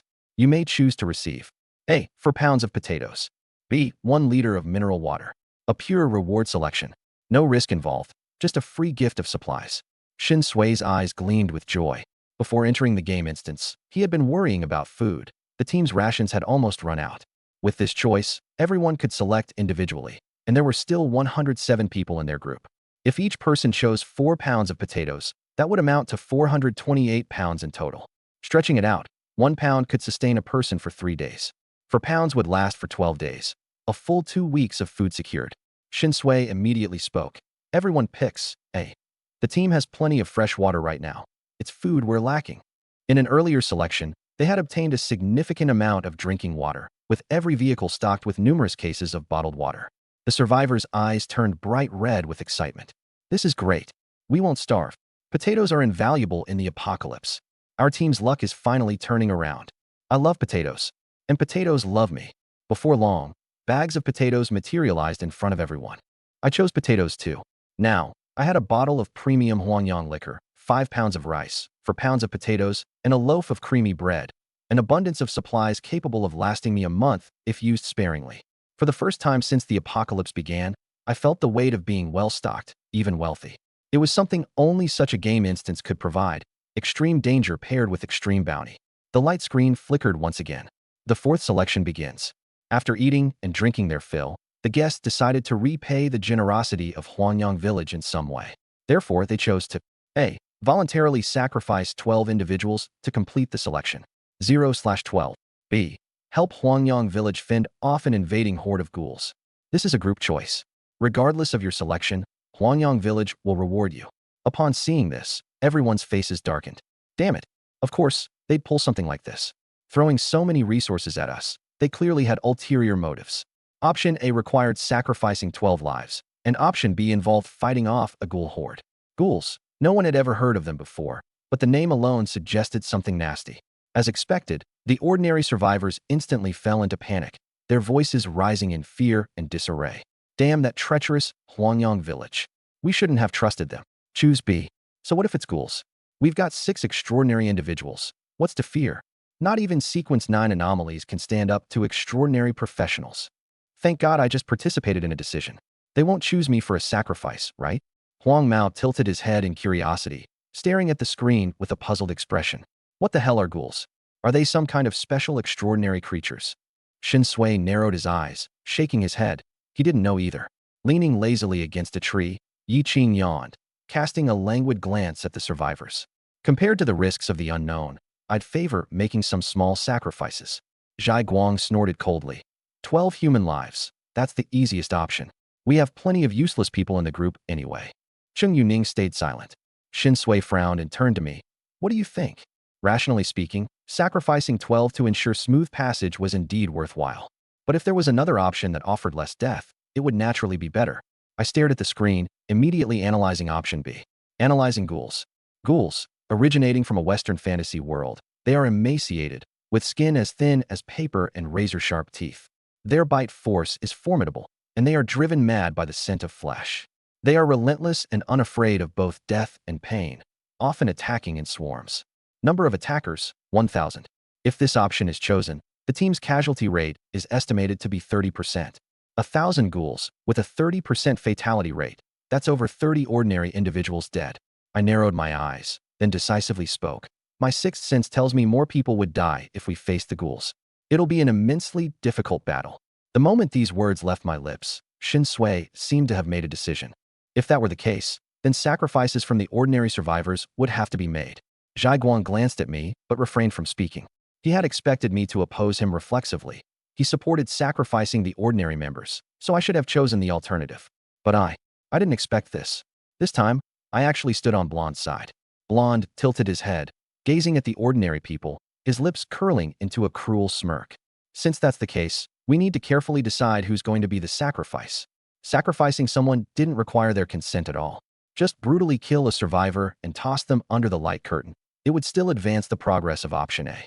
The survivors instantly descended into chaos, their faces turning deathly pale as they subconsciously retreated in fear of being chosen. Especially those who hadn't made a choice in a long time. They knew that the darkest side of the group was about to rear its head. Don't be fooled by Shen Sui's usual kind and friendly demeanor towards everyone. That's just because there hadn't been any life or death situations yet.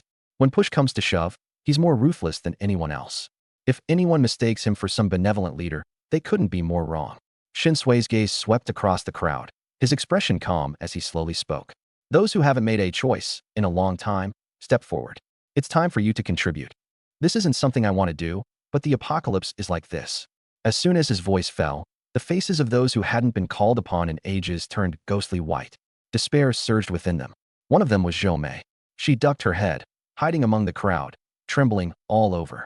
She hadn't participated in a choice in such a long time, and the reason she survived up till now was completely due to selling her body. Even so, she thought to herself, at least she was an attractive woman. Shouldn't she be shown some leniency? Even if the extraordinary ones didn't fancy her, she could still please the ordinary survivors, help relieve pressure, and stabilize the group. How could that be worthless? In truth, her survival up to now had depended entirely on that. Otherwise, she would have been forced into a choice long ago. The crowd stirred uneasily, yet no one stepped forward. Stepping out meant death. Who would actively choose death? Shen Sui announced flatly, since none of you want to go with dignity, I'll help you achieve it. Uncle Zhao, call the names. With that, he turned his back on the group. Uncle Zhao nodded, walking out of the crowd.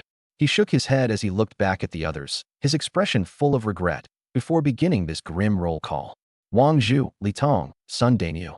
Uncle Zhao had an astonishing memory. He remembered with unerring accuracy the last time each person participated in a choice. There was no escaping him. Those named turned ashen, and some attempted to flee. But before they could make a move, people nearby quickly restrained them, mocking viciously. What were you thinking when you were freeloading? Trying to run now? Too late. Listen to the captain. Go die peacefully. Sacrificing a few of you good-for-nothings is worth it, if it means sparing us who dared to choose. Most of those restraining the others were missing a hand. Last time, they'd been forced into a choice, losing a limb in the process. At the time, they'd been in utter agony and despair, but at this very moment, they felt fortunate beyond belief. Had it not been their turn back then, they'd be the ones facing forced selection now. Blonde cursed angrily as he marched over. Damn it, still thinking of running? You've got some nerve. He yanked the chosen individuals out of the crowd one by one, as easily as lifting sacks of goods, and tossed them cruelly onto the open ground, giving them a taste of freefall. Zhai Guang stood at the edge of the open space, his expression twisted with sadistic anticipation. He licked his lips, waiting for someone to make a dash for escape. Anyone who dared to run would meet an immediate, grisly death at his hands. Uncle Zhao continued the roll call, 9, 10, 11. Just as he was about to finish, I suddenly patted Uncle Zhao on the shoulder and said calmly, Uncle Zhao, there's still one person who hasn't participated in a choice for a long time. Let me call this one. Uncle Zhao froze, glancing at me as though he understood something. Smiling, he said, all right, you go ahead. In the crowd, a terrible premonition suddenly welled up in Zhou Mei's heart. No, no. Why did Lin Yu suddenly interrupt Uncle Zhao? At this moment, my gaze locked onto her. Step forward, Zhou Mei. Her face turned paper white, despair exploding within her as her body shook violently. Her pupils contracted as she continuously stepped backward. No, no, this is personal revenge. You. Just as she turned to run, last night's knife-scarred man, who'd been overly bold with her, flashed a sinister grin. He grabbed her hair and dragged her towards the open space like a dead dog. As he did so, he beamed ingratiatingly at me. Mr. Lin, let me help you drag this bitch out. I watched the crowd impassively and said, as far as I know, Zhou Mei hasn't participated in a single choice since joining the survival team. Let's let her contribute for once. Any objections? Knife-scarred man was the first to shout. No objections. The others quickly echoed in unison. No objections. Especially those who hadn't participated in a choice for a long time. Moments ago, they'd been on edge, terrified of being called next. Now, with Zhou Mei singled out, they felt an overwhelming sense of relief. Smack! Zhou Mei was violently thrown onto the open ground. Knife-scarred man shot me another obsequious smile before retreating back into the crowd. He was clearly trying to distance himself from Zhou Mei to avoid ending up in my crosshairs later. Zhou Mei slumped on the ground, her scalp burning with pain, her eyes filled with hatred as she roared indignantly. Why? This is revenge. You. Before she could finish her sentence, I suddenly appeared in front of her, crouching slightly to meet her gaze. Her heart jolted sharply. Without hesitation, I plunged the dagger in my hand straight into her chest. Squelch! Blood sprayed like a fountain. Zhou Mei's eyes widened in disbelief as she stared at me. You. I watched the blood drain from her face and offered her a gentlemanly smile. I, Lin Yu, never hold grudges. The moment she mocked me back on the vehicle, her fate had already been sealed. I had no intention of letting someone who hated me live within the team for long. Honestly, even now, I still don't know why she harbored such animosity towards me. Was it simply because I rejected her? But it didn't matter. I would personally eliminate every single factor that posed a threat to me. Rising to my feet, I pulled out a tissue to wipe the blood off my dagger. Without even glancing back, I said faintly, "I'll play the villain this time and set an example for everyone. Those who've been selected, just choose option A voluntarily, it'll hurt less." On the light curtain, the first name appeared beside option A, Zhou Mei. The other people who'd been thrown into the open space were pale as ghosts. When they looked at me, their eyes were full of terror, as if staring at a demon. But in the end, they cried, wailed, and agonized while reluctantly opening their mouths. I choose A. They understood. There was no alternative. Trapped in this scenario with nowhere to run, and under the watchful eyes of us extraordinary individuals, resisting? Impossible. Impossible. Either way, it's death. Might as well face it with dignity and spare ourselves some suffering.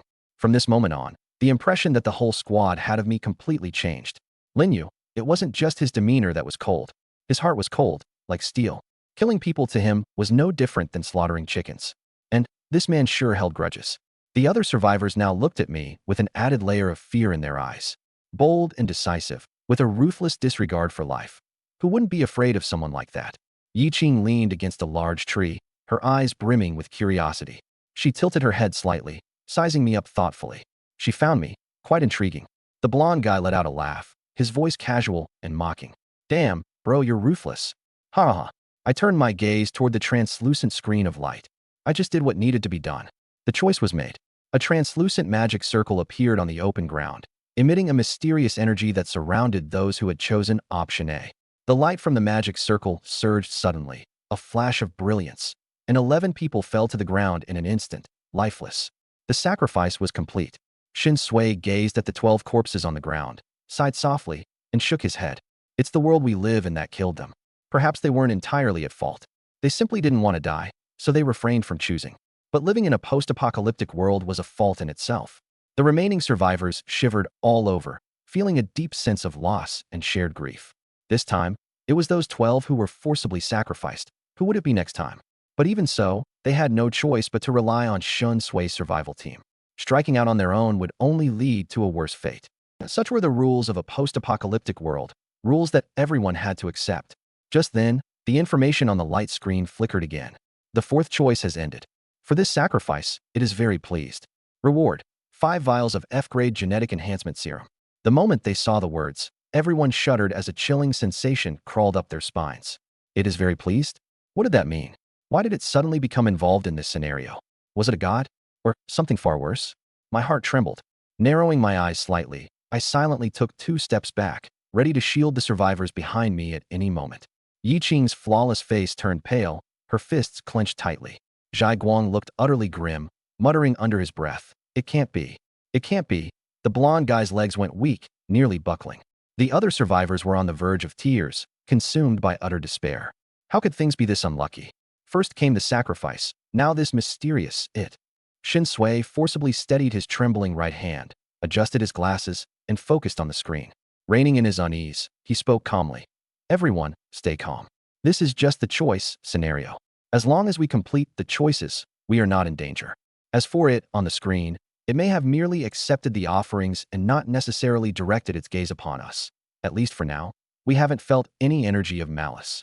Even in the worst-case scenario, if it has indeed noticed this place, there's no proof of ill intent." His words seemed aimed at comforting not just the others, but himself as well. At the same time, the 5 vials of genetic enhancement serum appeared quietly on the open ground. At the sight of the vials, several extraordinary individuals in the group began breathing heavily, their eyes glued to them. The greed and yearning in their gazes immediately began to overshadow most of their earlier fear. Whether it was a deity or a dark force, that was a problem for later. For now, those enhancement serums were very real, tangible benefits. Zhai Guang's eyes brimmed with malice, as though he was on the verge of lunging for all 5 vials at once. However, he eventually restrained himself and turned to Shin Sui. "Captain Shun." The blonde guy swallowed hard, cursing. "Damn it, they're ridiculously generous with this, huh?" The languid expression in Yi Qing's eyes faded slightly, as she grew more serious. Scanning everyone present, she parted her red lips lightly. 5 vials of enhancement serum, 6 of us. How do we split them? Zhai Guang sneered and didn't hesitate to respond. Obviously, the 5 of us should split them. Lin Yu's already injected one before. Giving him another would be a waste. It was a fact that the effectiveness of F-grade enhancement serums declined with subsequent injections. I cast him a glance, my voice icy. It's not your place to decide for me. Did I ever say I plan to give it up? Zhai Guang's expression grew ferocious, his joints cracking audibly as he warmed up, glaring at me. Fine, let's fight it out. The strongest gets their say. I chuckled, glancing at Shin Sui. Captain Shun, do we distribute resources in our team based on who's the strongest? Shin Sui adjusted his glasses again and shook his head. No, resource allocation is based on contribution. This time, our success with the sacrificial route and satisfying it was largely thanks to Lin Yu's sixth sense. As such, Lin Yu's contribution is undeniable. The blonde guy immediately nodded in agreement. Exactly. My bro deserves credit. Without him, if we'd chosen the ghouls, would we even have any enhancement serums to fight over? Zhai Guang's eyes burned with rage and unwillingness as he stared at Shin Sui. Damn it, so how are we dividing them? Either way, I need one, no matter what. This brute was practically a lunatic, obsessed with boosting his strength. For someone like him, enhancement serums were the ultimate trump card. Shin Sui, clearly having anticipated this scenario, maintained his composure. His gaze moved from the 4 other extraordinary individuals in the group to me. Lin Yu, you've already injected once. Repeated use would be wasteful. If you're willing to forego your share this time, we'll offer you compensation. I feigned reluctance, sighing lightly. Although I'm not keen on passing up this opportunity, being someone on a support path, my options for power boosts are already few, but I'll give Captain Shin my respect. So, let's talk compensation. As I uttered the word compensation, I couldn't help the slight upward curve of my lips, feeling quite satisfied. This was my true goal all along. Compensation. From the moment I saw the reward of 5 enhancement serums, I knew there was no chance the other 5 extraordinary individuals would give up their shares. No matter how it was divided, being someone who had already used 1 vial, I wasn't likely to receive another. So, I caused a stir to secure some benefits. This was my sole objective. Those who cry loudest often get fed. If I appeared magnanimous and simply gave up my claim, I'd end up with nothing. Shin Sui's eyes also revealed a trace of resignation. How could he not see through my intentions?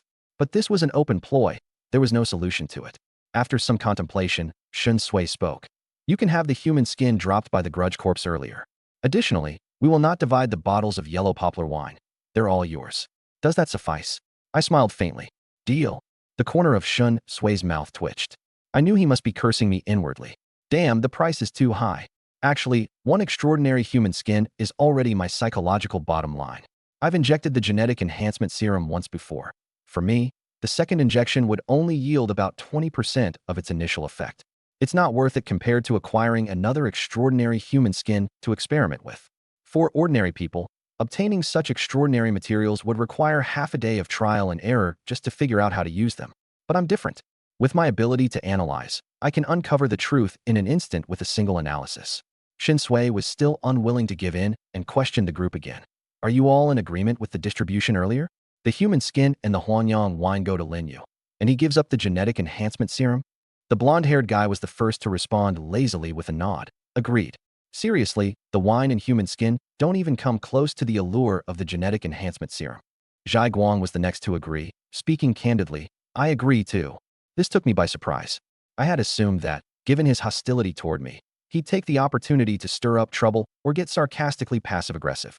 It seems his obsession with enhancing his own strength overrides all else. Yi Qing rubbed her temples, casting a sharp glance at Shin Sui and blurting out, Our clever Captain Shun, why did you set the price so high? Anyway, I agree. Shin Sui's lips twitched subtly. He couldn't help it. His acting had been too convincing. Lastly, Cheng Yuaning, hidden in the shadows, nodded silently. The deal was made. All 6 individuals were satisfied. Shin Sui and the other 5 stepped forward to take the genetic enhancement serum. 4 of them injected it into their arms without hesitation. Injection initiated. In an instant, energy surged within their bodies, and each person's strength increased by nearly 10%. The 4 wore ecstatic expressions. For the extraordinary, a 10% enhancement was already massive. Though not as significant as my 3-fold increase as a regular human, my initial boost was naturally greater. Perfectly reasonable. If extraordinary individuals could also triple their strength, then this wouldn't be an F-grade genetic enhancement serum, but an A-grade, or even escalate. 1. The blonde-haired guy let out a crazed laugh. Damn, this feels unreal. I feel invincible. He threw a punch in the air, boom. Golden electricity erupted. Zhai Guang's eyes gleamed red, trembling with excitement, and he looked on the verge of slicing himself with a blade just to celebrate. For extraordinaires aligned with the path of blood and flesh, self-harm could be a form of elation. Yi Qing gazed at me thoughtfully and murmured lazily to herself. Why does it feel like ever since Lin Yu became an extraordinaire, our squad's luck has taken a turn for the better? Could he actually be on the path of destiny? I felt a vein pop in my forehead. Seriously, could she lower her voice when talking to herself? I can hear every word. Cheng Yuning remained silent, as ever. Shen Sui was the only one who hadn't injected the serum. Instead, he handed it over to Uncle Zhao. Uncle Zhao, take this. Uncle Zhao's eyes immediately turned red, and his voice cracked. Young Shun, you haven't even injected it yet. I don't need it, Shen Sui interrupted firmly. The team needs you to manage things, and you need to be stronger. With that, he turned and walked away, leaving no room for Uncle Zhao to refuse. Witnessing this scene, I couldn't help but sigh internally. What a touching bond between master and servant. Tears streamed down Uncle Zhao's face as he injected the serum into his arm. Instantly, his withered, aged skin tightened, and any hidden injuries or chronic ailments dissipated. Genetic enhancement serum didn't just bolster strength. It could also heal damage and extend one's lifespan. Before long, lean, powerful muscles surged across his body, transforming him into a muscular elder radiating pure power. The other survivors could only look on in envy. Not everyone was qualified to inject this stuff. Just then, the light screen displayed new content. Unique choice. Beneath the Huanyang village, there is a hidden key. What do you think it unlocks? A. A door to an unknown realm. B. A doorway to the extraordinary. C. A ticket to become one of its followers. As the name implies, this was a unique choice, a one-time chance. Unlike the previous options available to everyone, like resource choices or group selections, this was about fate. If you were destined for it, the response would be triggered upon your selection. If not, then picking anything wouldn't matter. Such was the nature of a unique choice. The blonde-haired man stared at the light screen and cursed. What the hell is this Riddler nonsense? Who can even make sense of this? Sure, he recognized every individual word, but combining them left him utterly baffled. Unknown realm? Door to the extraordinary? As for option C, he understood it, but only an idiot would select it. It's basically a death wish. Shen Sui furrowed his brow. This choice might determine our future. No one is allowed to act rashly. The three options gave him a chilling sense of foreboding. A leads to an unknown destination. What kind of place is that, and what might happen there? B opens a door to the extraordinary, but what lies beyond it? As for C, well, anyone in the know understands its implications. Silently, Yi Qing moved closer to my side, her eyes filled with curiosity. Do you sense anything about this one? Her silky black hair draped over her shoulders, emanating a faint, pleasant fragrance. This close to the apocalypse, hygiene was a luxury. How she managed to maintain it was beyond me. I shook my head. Not yet. Really? I thought you were all-knowing. Her smile was sly and teasing. I felt a twitch at the corner of my mouth. If I were omnipotent, I wouldn't be getting threatened by Zhai Guang on a daily basis. Yi Qing chuckled softly. Fair enough.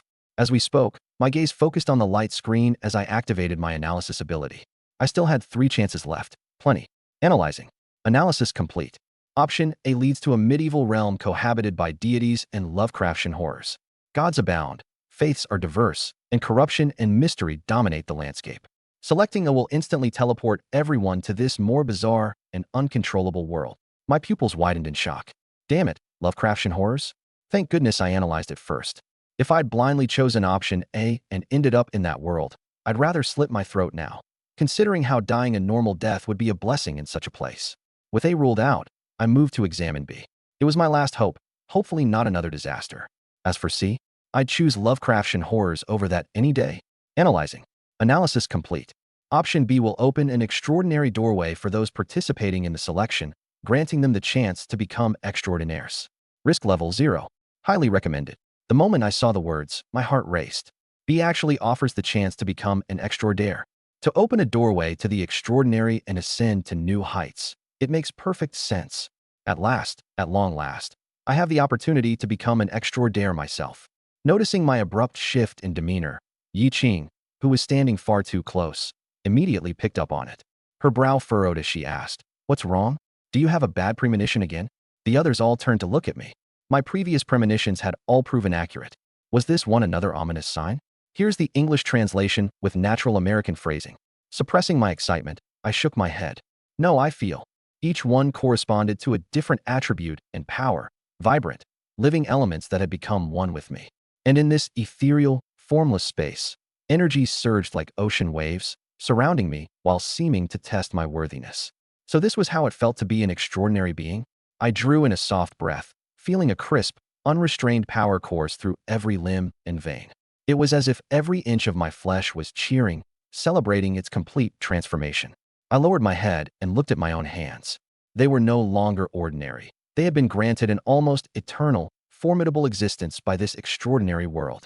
I could feel their power, along with an unexpected yearning to reach outward and explore. The Traveler Pathway. I murmured, and the name lingered on my tongue, rolling over and over, as though it had been carved into my very bones. This pathway may have been chosen by fate, but now it was everything to me. I knew that no matter what lay ahead, none of this could be undone. I could only move forward. There was no turning back. Just as I was immersing myself in this newfound power, the great gate formed of clouds and mist suddenly let out a soft hum and slowly began to close. The restless energy gradually gathered inward, and the ground beneath my feet started to take shape, as if responding to my choice. This once empty void was slowly becoming tangible, unrolling before me like an unknown road, guiding me onward. This is the beginning. I felt a certain resonance deep within, as if some hidden power were whispering in my ear. I took a deep breath, my eyes filled with resolve. As a traveler, my footsteps were destined never to stop, to cross 1,000 mountains and rivers, to explore a boundless world. This was my mission and the very meaning of my existence. I took a single step, and the path ahead suddenly opened wide. From pure nothingness, I stepped into a hidden and vast new realm. Meanwhile, back in reality, the shimmering screen of light still hovered before everyone, glowing with brilliant colors, yet it had still shown no information. People murmured among themselves, their expressions varied. Some were confused, some worried, but more than anything, there was a deep wariness toward the choice I had made. Shui opened his eyes. His gaze was as cold as ever, but a trace of complicated emotion flickered faintly within. Looks like he really was chosen, he said, his tone betraying neither surprise nor relief. The blonde-haired guy crossed his arms and let out a scoff. TCH, so the lucky bastard actually hit the jackpot. Still, I'm kind of curious to see what waves he can stir up. Big waves or small, he's become an extraordinary being all the same, Shui said flatly, his eyes sweeping across the crowd. His voice was low and firm. You all should understand by now. Extraordinary beings and people like us are simply not on the same level. From this moment on, we have only one goal, to keep getting closer to the truth of this world. And for the sake of that goal, any reckless ideas need to be crushed while they're still in the cradle. At these words, the crowd felt a jolt in their hearts.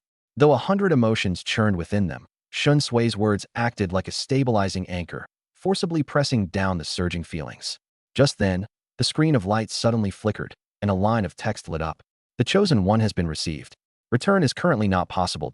Those few short words were undoubtedly a stone cast into a calm lake, stirring fresh ripples in everyone's hearts. But before they could speculate any further, the screen immediately dimmed, until even the faintest trace of light vanished completely. The atmosphere once again turned strange and silent, as if nothing had ever happened at all. As for me, I had long since crossed the threshold into another world. Everything had only just begun, and my journey would never have an end. Perhaps each corresponds to a certain path, a sequence, and a being. But in my eyes as a wanderer, apart from the colors, I can also see threads, strands of varying hues, transparent, green, red. Through these threads, I can discern danger, identify roads, and even see choices. This is my primary skill, clarity of prospects. I can use the threads to find safe routes, valuable choices, perilous dangers, and even glimmers of hope in dire straits. No matter the time or place, I can always find the right path. It's clear that the traveler is more of a support, at least for a sequence 9 like me. But this ability, it's downright terrifying. The mere fact that I can detect hidden choices is enough to ascend to godhood.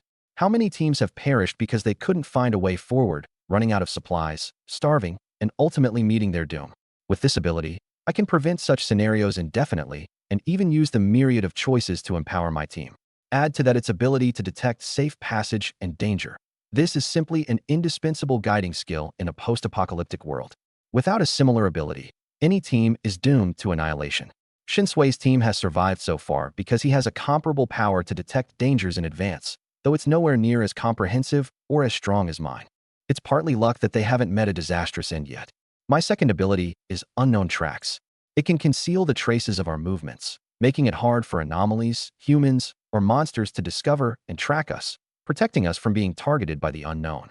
The third ability, at last, offers something other than pure support: unforeseeable prospects. Enemies that I attack will fall into confusion, unable to see their way forward or find a retreat. Gradually, they lose themselves and even forget who they are. They might forget their path, their sequence, and perhaps even their name. In simpler terms, it's an ability that causes enemies to lose memory, growing ever more dazed as the fight progresses.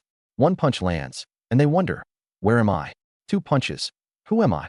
Three punches, wah-ah, like the cry of a newborn baby. Altogether, it's a combat skill with an auxiliary edge. But here's the issue. None of my abilities are purely for combat enhancement. When on Earth will I be able to defeat Zhaiguang? I pressed my lips together, a bit resigned. I've been pretending to follow the support path this whole time, but don't actually make me go down the support path for real. I want to enjoy the thrill of battle too. Thankfully, the third ability provides me with some combat versatility. And upon becoming an extraordinary, all my physical and mental faculties, strength, speed, reflexes, perception, and spiritual energy, have skyrocketed. As of now, defeating 1,000 ordinary humans wouldn't be a problem, and I could even engage with anomalies like vengeful corpses for a while. As for measuring up against someone like Zhaiguang, who follows a pure combat path, forget it. There's no comparison. All I can hope for is that my path will bring more combat options as it progresses. Just because Sequence 9 is support-oriented doesn't mean the same will hold true for the higher sequences.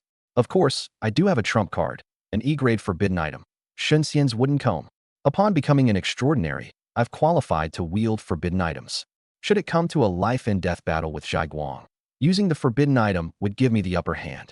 E-grade forbidden items are definitely beyond Sequence 9's tier. Coupled with my third ability, anyone who underestimates me as just a support would pay dearly for their mistake. The thought made the corners of my lips curve into a smile. Actually, I'm quite satisfied. At long last, I am an extraordinary being. Abruptly, my consciousness jerked back to reality. I was ejected from the white void and returned to Huangyang Village. The glowing screen in the sky shifted. Choice completed. This instance, Huangyang Village cleared. Special reward granted. 3 drops of Huangyang essence, bound to Lin Yu. Everyone stared at the glowing screen with expressions of delight. It was a success. The Huangyang Village instance had been cleared. When we were first pulled into this instance, despair had made us believe we were doomed to complete annihilation. Who would have thought that we would survive it? Losing only 13 lives while perfectly clearing the instance. On top of that, everyone received 2 pounds of potatoes, enough food for the near future. 13 lives lost. What a bargain. Even Shin Sui's eyes carried a smile as he looked at me, his lips subtly curling up. He had known I could pull it off. Huang Mao ran up in excitement, throwing an arm around my neck.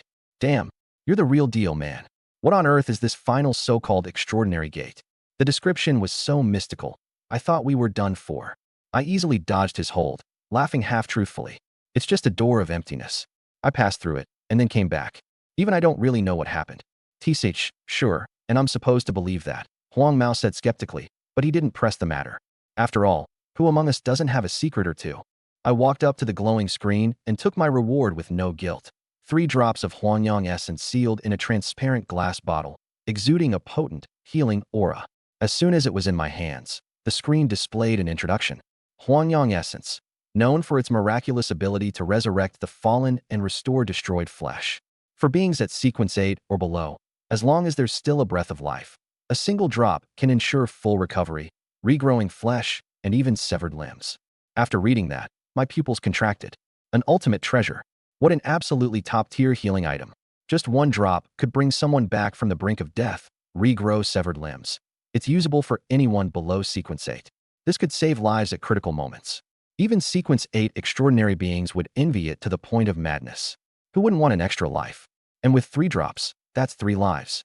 Without betraying a hint of emotion, I calmly placed the vial into my pocket, keeping it close to me. The less people know about its effects, the better. Never, ever test the limits of human greed. Shin Sui's gaze lingered on me, a glint of curiosity in his eyes as he wondered what Huangyang essence might be. Before he could think too deeply, the instance concluded. A sudden darkness fell, and we were all ejected from Huangyang Village. As we vanished, a whisper echoed from the depths of Huangyang Village. Heh. Back in reality, Under the blazing sun and standing on an endless highway amidst the desolate wilderness, everyone felt an overwhelming sense of relief, like they'd escaped certain death. The oppressive nature of the instance had far exceeded our expectations. That feeling of being bound, unable to run or hide, was utterly suffocating. But in the end, we survived. The greatest credit, of course, belonged to me. Every surviving member looked at me with gratitude and admiration.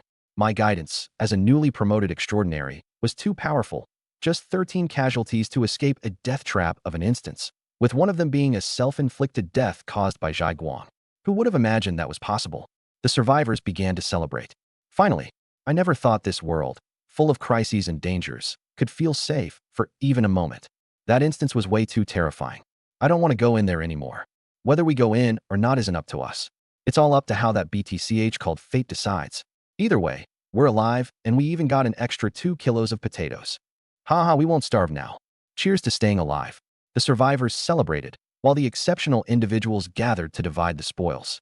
Shin Sui pulled out a piece of human skin and handed it to me with a laugh. This is yours, and here's some Huangyang wine. Uncle Zhao, with his genetically enhanced strength, easily carried a box of premium Huangyang wine over with one hand and set it down in front of me. This is for you, Shaolin. I nodded and took it, but as I looked at the large box of wine, I frowned, suddenly faced with a rather serious dilemma. While I might have a remarkable vehicle, it's nothing more than a skateboard. It has no storage space. How was I supposed to carry this entire box of wine? I couldn't possibly place the wine on the skateboard and stand on top of it, could I? Technically, it might work. After all, it's a fully automated skateboard, but that would be way too undignified. Shin Sui observed me closely, a sly smile glinting in his eyes behind those glasses. If it's inconvenient for you to carry, you can put the supplies in my Jeep. As for the fee, half a bottle of Huangyang wine every 2 weeks. The fox's tail finally revealed itself. No wonder he was so casual and generous about handing me the Huangyang wine. It was all a setup. He had been waiting for this exact moment. My face instantly darkened. Half a bottle every 2 weeks. If I left the items with him for 6 months, I'd owe him the entire box. What a scam. If push came to shove, I'd have to pile everything onto the skateboard and make it work somehow. Magic Spirit Rabbit skateboard had a wind resistance system to ensure stability. It could keep the wine from falling off at the very least. Huang Mao was laughing at my expense from the sidelines. Finally, I'm not the only one getting extorted. Cheng Yuning, hiding in the shadows, surfaced momentarily and nodded in agreement. Both of them didn't have their own vehicles either, so their supplies were usually stored in Shin Sui's Jeep, a situation which cost them dearly. While there were other ordinary people in the team with vehicles, they didn't dare trust their supplies to those cars. In the event of a crisis or a massive escape, there was a real possibility of the ordinary humans fleeing with both the vehicles and the supplies, leaving everyone else at the mercy of whatever horrors were chasing them. Storing things in Shin Sui's car, at least, was a safer choice. If something happened to Shin Sui, the entire team would be in trouble anyway. The only problem was that this Jeep owner was impossibly black-hearted. I glanced at the Huangyang wine in my hands, then at the heavy sack of supplies resting by the side of the skateboard, slipping into deep thought. Could all these items even fit on the skateboard? Just as I was fretting over the situation, Yi Qing suddenly spoke up. Put it in my car. She was standing right next to me, her striking red dress perfectly accentuating her near-perfect figure. She looked particularly enticing. How much? I asked instinctively. Free. She smirked, casting a playful glance at Shin Sui. Her voice was lazy yet seductive. I'm not as black-hearted as a certain captain here. Shin Sui's mouth twitched. Black-hearted? Was she talking about him? Free. My eyes lit up instantly. Huang Mao's eyes lit up as well. Excitedly, he said, Sister Yi. Before he could finish, Yi Qing interrupted. No way. Why not? He asked, visibly deflated. She thought for a moment and then replied seriously. Because you're ugly. Huang Mao's eyes widened as he glanced at my face. He immediately wilted with shame, his entire body trembling in remorse. Tears nearly spilled from his eyes. One offhand comment had doomed him to a lifetime of introversion. My eyes turned to the red sports car parked not too far away. Bright, fiery, and captivating, it naturally became the center of attention, emanating an undeniable presence. While it wasn't an extraordinary vehicle, it was still the pinnacle of standard ones. I didn't mind storing the supplies in her car, but the word free made me pause. As the saying goes, the most expensive price you could pay is what's labeled as free. After hesitating for a long time, I eventually smiled and agreed. Then I'll trouble you with this. Honestly, I didn't have any particularly important supplies. Even if I lost it all, it wouldn't matter much. Storing everything in her car was far better than placing it with the black-hearted captain. As for the one thing that mattered, my vial of Huanyang spirit essence, I would keep that with me. Such a valuable item wasn't safe in anyone's possession but my own. Shin Sui's lips twitched, and he let out a defeated sigh. Damn, someone had stolen his deal. Yi Qing nodded and glanced at the snakeskin sack on the ground, her eyebrows knitting together. That bag isn't coming in my car. Take the items out and put them in the trunk. I couldn't help but feel helpless. Who would use a bag like that by choice? It wasn't like I had any better options. Fortunately, I didn't have many items, so I quickly transferred everything into the trunk. Her car had been modified. The trunk space was quite large, especially for a sports car. What surprised me, however, was how few supplies she had in her possession. Her trunk and car seats were practically empty. So little? Did she have another storage method? I was lost in thought when she caught my gaze. Looking me up and down, her voice turned slightly mischievous. What? Staring at my car for so long. Do you want to sit in the passenger seat? Caught off guard, I was at a loss for words. I've just never seen such a beautiful car before. Her lips curved into a flirtatious smile. You like sports cars? That's easy. Conquer me, and both the car and I are yours. As she spoke, she extended a single finger, her crimson nails trailing across my chest with deliberate force, leaving a faint red line in their wake. I caught her hand, lowering my gaze to inspect the mark before looking back up at her. You've drawn blood. She licked her lips, her tone lazy and teasing. Afraid of pain? There's worse pain, care to try? She leaned in close, her exquisitely beautiful face mere inches from mine. A subtle, sophisticated fragrance lingered in the air, utterly intoxicating. Stop messing around, I said, releasing her hand and turning away to walk toward Shin Sui without looking back. Behind me, Yi Qing watched my retreating figure as she raised her hand to her nose, inhaling the faint scent of blood still clinging to her fingers. In the softest voice, meant only for herself, she murmured, such an extraordinary aroma. Shin Sui began organizing a group of people to cook the potatoes. It had been far too long since we encountered a choice, and with food being incredibly scarce, many were left hungry. Now, with this sudden haul of potatoes, everyone could finally enjoy a meal. Cooking potatoes consumed a lot of water. Though water wasn't in short supply at the moment, wasting resources in the apocalypse was unforgivable. Waste, after all, was akin to throwing away your own life. Shin Sui brought out several large pots and managed the cooking to minimize excess water use. I tossed 2 pieces of potato into the pot myself. As exceptional individuals, we had the privilege of tasting the first batch. Everyone else had to make do with what was cooked in the leftover potato water. While waiting for the potatoes to cook, I began exploring my ability. Clear foresight. In my view, countless colored threads danced in the air, stretching in different directions. The colors represented different outcomes, while their brightness, thickness, and texture indicated levels of intensity, variability, or danger. Due west was green, signaling a path of relative safety, although faint black threads intertwined within, indicating some impending risks. The whole place held hidden dangers as well. Due east, there was a black thread, representing danger. The thread was getting closer. At this rate, it would reach us in about 10 hours. In the southwest, a transparent thread shimmered, indicating an opportunity for choice. If we headed there, we were highly likely to encounter it. Ever since becoming a traveler, my world had felt like it came with full map hacks. While I couldn't see specific events unfolding, judging good or bad fortune through these threads was foolproof. However, the threads only represented the present moment, not a guaranteed outcome. They could change at any time. In the blink of an eye, a safe path might turn deadly, and a deadly path might turn safe. Travelers could only predict, not make absolute conclusions.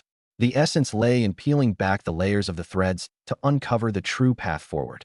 Additionally, the direction a thread pointed to for choice didn't mean that opportunity was there at the moment. Choice. Events appear randomly based on the size of a group. The more people and the stronger the group, the higher the probability and intensity of triggering one. In uninhabited locations, they almost never appear. The transparent thread in the southwest revealed the presence of an anchor point we could activate by traveling there. Gradually, I got a complete grasp on this ability. By then, the potatoes were done. With a pair of ruthless, iron hands, Huang Mao reached directly into the boiling pot, fished out 2 large ones, and tossed them at me. Dinner's ready. Smells pretty good. I caught them, and as the aroma wafted up, my stomach let out a loud grumble. Before the apocalypse, I had hated plain boiled potatoes. Now, they seemed like a gourmet meal. Thanks, I said, taking a bite without peeling the skin. Soft, fragrant, and melt-in-your-mouth delicious. Each bite was pure joy. Shin Sui's eyelid twitched.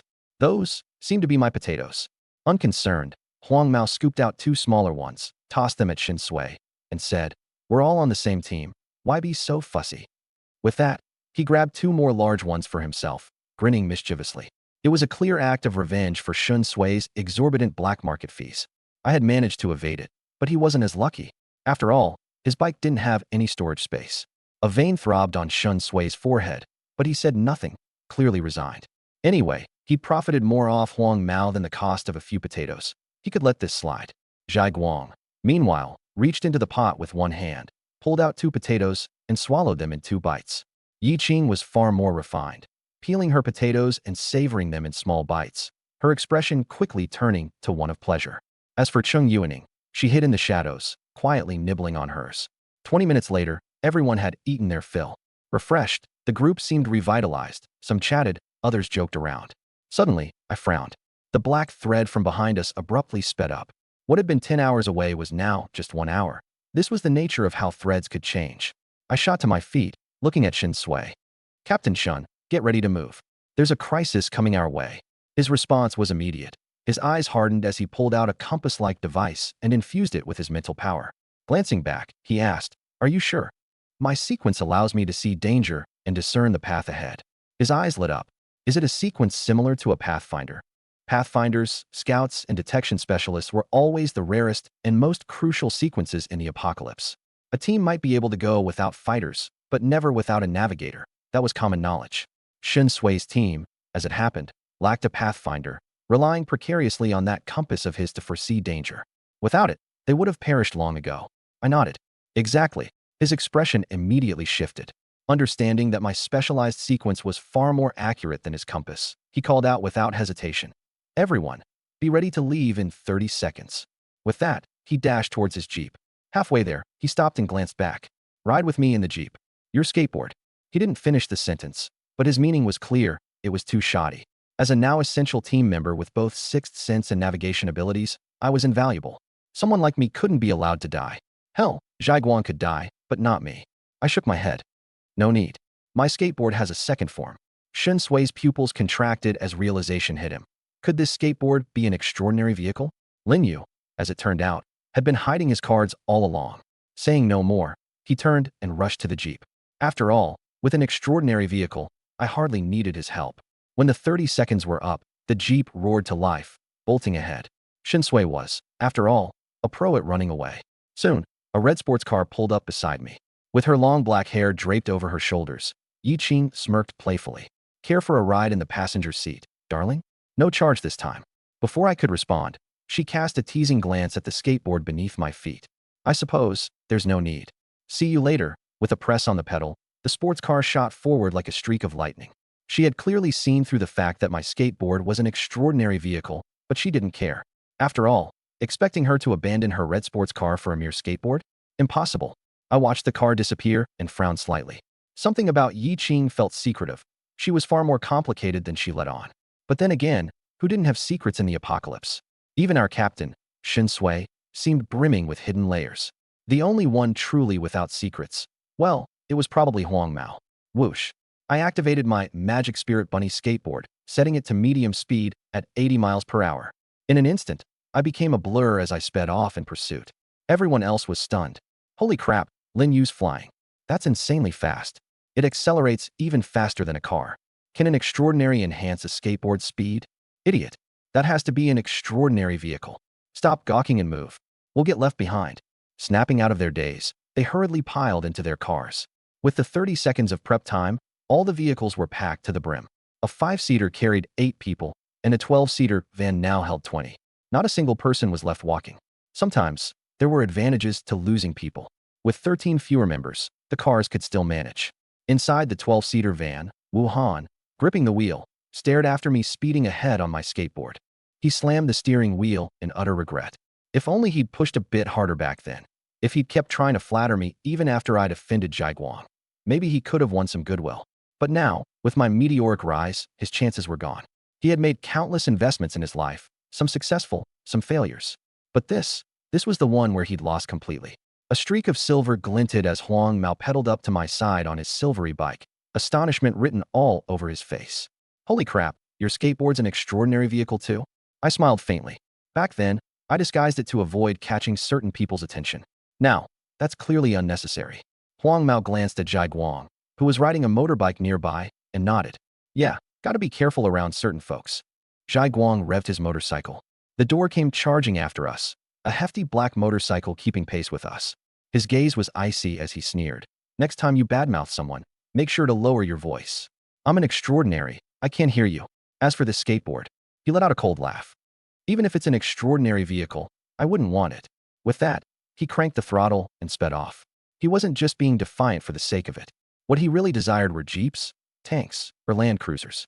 In his eyes, this unassuming skateboard was far less impressive than a heavy-duty motorcycle could ever be. The guy with yellow hair raised a middle finger at the retreating back of the biker. Who are you kidding, tough guy? I couldn't be bothered to acknowledge Zhai Guang. Why waste energy dealing with someone like him? Clearly not quite right in the head.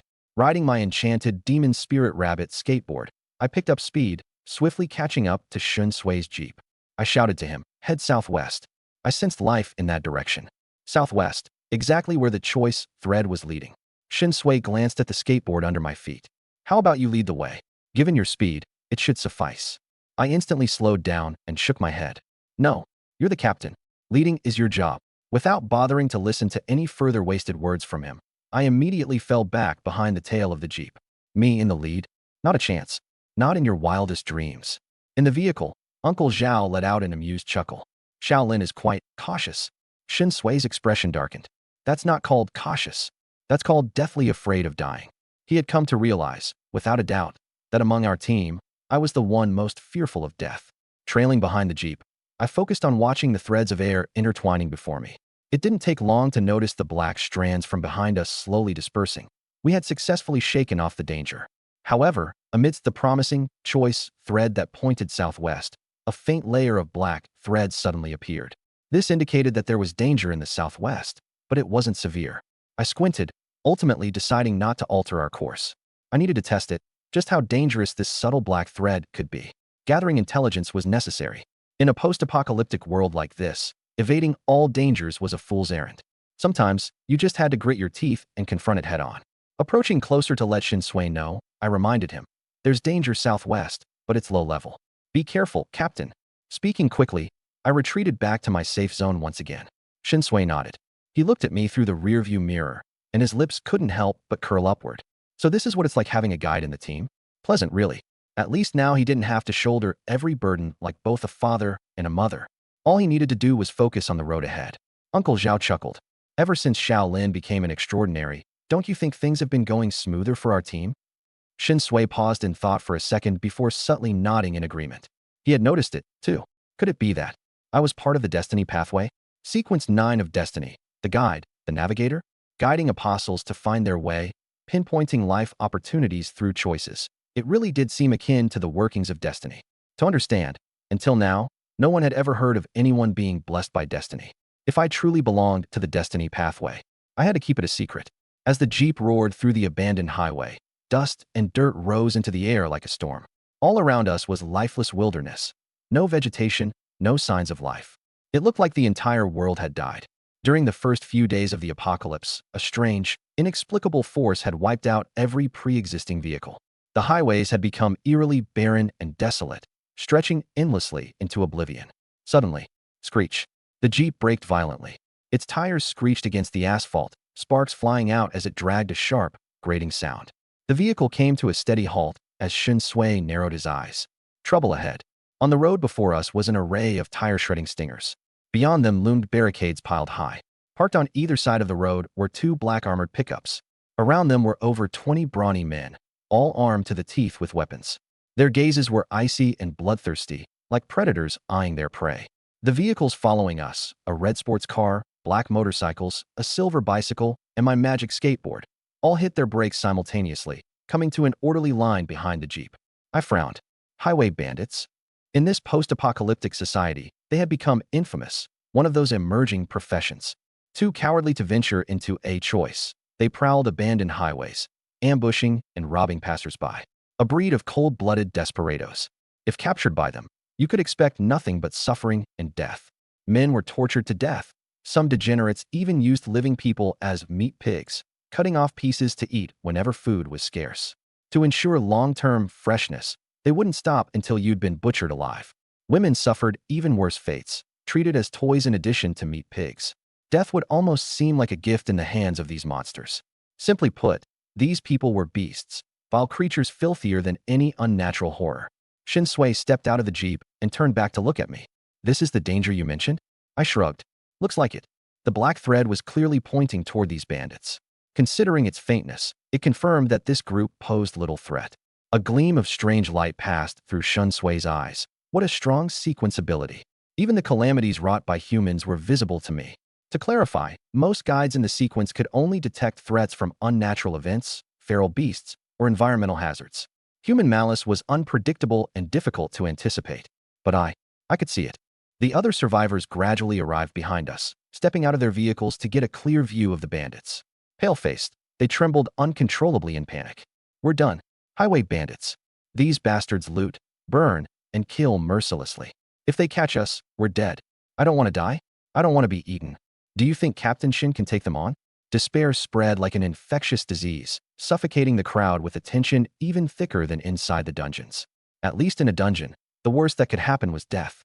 But falling into the hands of bandits? Death would feel like a luxury. Soon, crafty-eyed individuals started considering the vehicles. They were calculating. If they drove off now, splitting up across different cars, the bandits surely wouldn't be able to chase them all down. Just as someone gritted their teeth and was about to sprint for a car, Shin Sui's cold voice pierced through the chaos. "Nobody gets in the cars. Anyone who dares dies." Boom. In an instant, an overwhelming aura of mental power burst out from him, heavy and suffocating. Everyone froze, unable to breathe. Yellow Hair immediately stepped forward for support, his fists crackling with electric currents. "I dare anyone to move. I'll smash your skull open with one punch." The would-be deserters shuddered, instantly immobilized, not daring to make another rash move. But the prohibition didn't sit well with everyone. A man with a severed hand snarled, "Why? This car cost me my hand during a choice. Why shouldn't I be allowed to take it and leave?" Shin Sui shot him a frigid glance. "Don't forget, you have the right to use it. You don't own it." The man froze mid-retort, his expression faltering. He suddenly remembered that when he'd emerged from his choice zone, Lin Su had set a rule. 1/3 of the cars belonged to the squad, and the owners only had the right to use them. But back then, who really paid attention to this rule? Everyone thought of the cars as their own, believing the rule was just empty talk. Unexpectedly, the rule actually came into effect now. The car owners looked grim but had no choice but to comply. They were in the wrong, and they couldn't match Lin Su's physical prowess. They had to obey. Watching this scene, the corners of my lips curled into a smile. This is indeed Lin Su. The moment the cars were selected, he must have foreseen this situation and established the rule in advance. He had been waiting for this moment all along. Truly cunning. Looking at the disgruntled individuals, I spoke calmly. "Su Man, take all the car keys and store them centrally. Until the fight is over, no one is allowed to drive off." I added this layer of precaution to prevent anyone from pulling a fast one in the chaos. Hearing me call her name, Su Man perked up and quickly nodded. "Got it."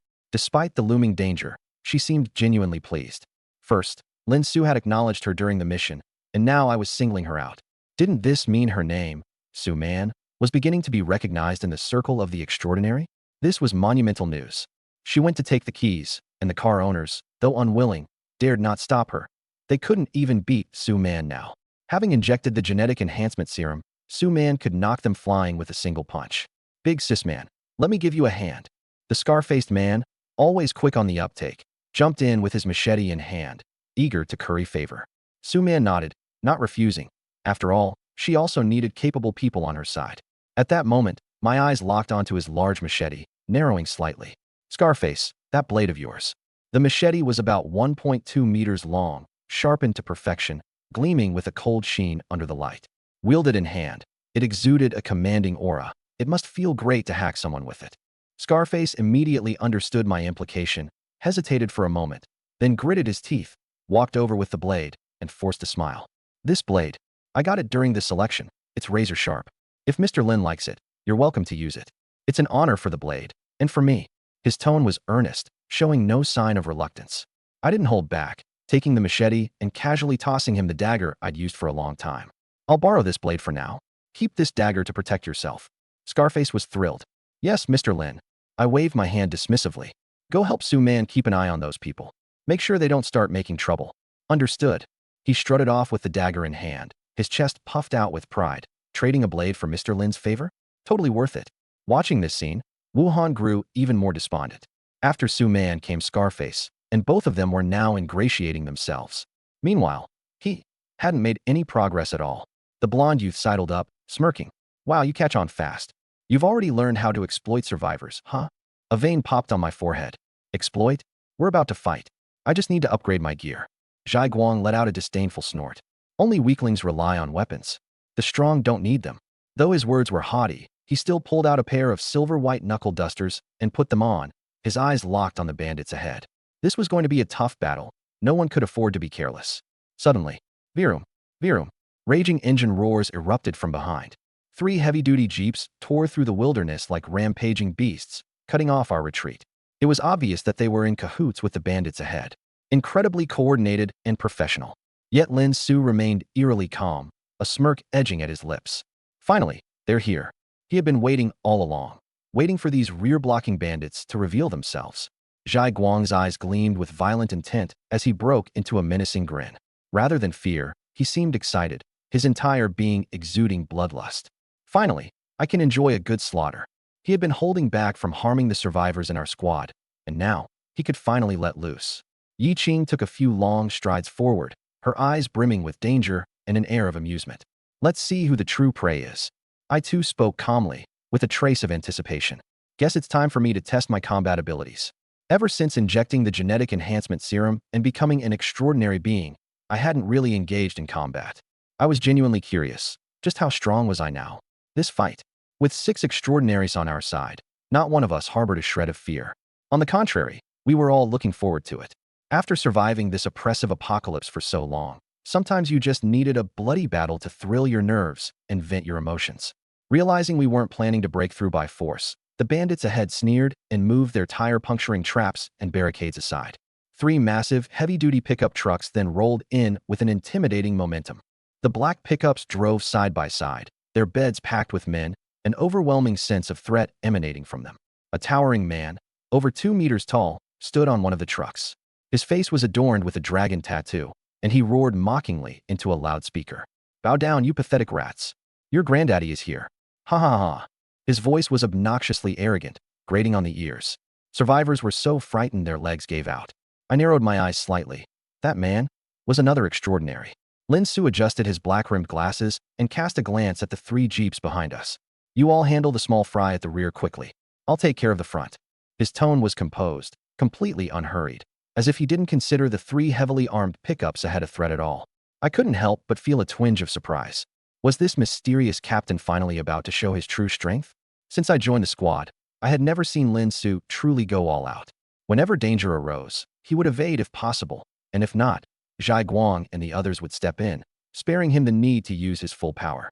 Even when he did act, it was usually just a display of his impressive mental abilities. But this time, he seemed ready to go all in. Zhai Guang licked his lips, his eyes full of cruelty. "Got it, Captain." He swung onto his black motorcycle, revved it to the max, and shot forward like a black flash, charging at the 3 jeeps alone, executing the order with unprecedented decisiveness. The blonde youth panicked. "You bastard. Wait for me." He quickly mounted his bicycle, transforming into a streak of silver light as he chased after Zhai Guang, afraid that if he lagged, Zhai Guang might kill every last one of them. Another vein on my forehead throbbed. Are these 2 both battle maniacs? It seemed like they hadn't even considered the possibility of losing or the chance that Lin Su might falter under frontal assault.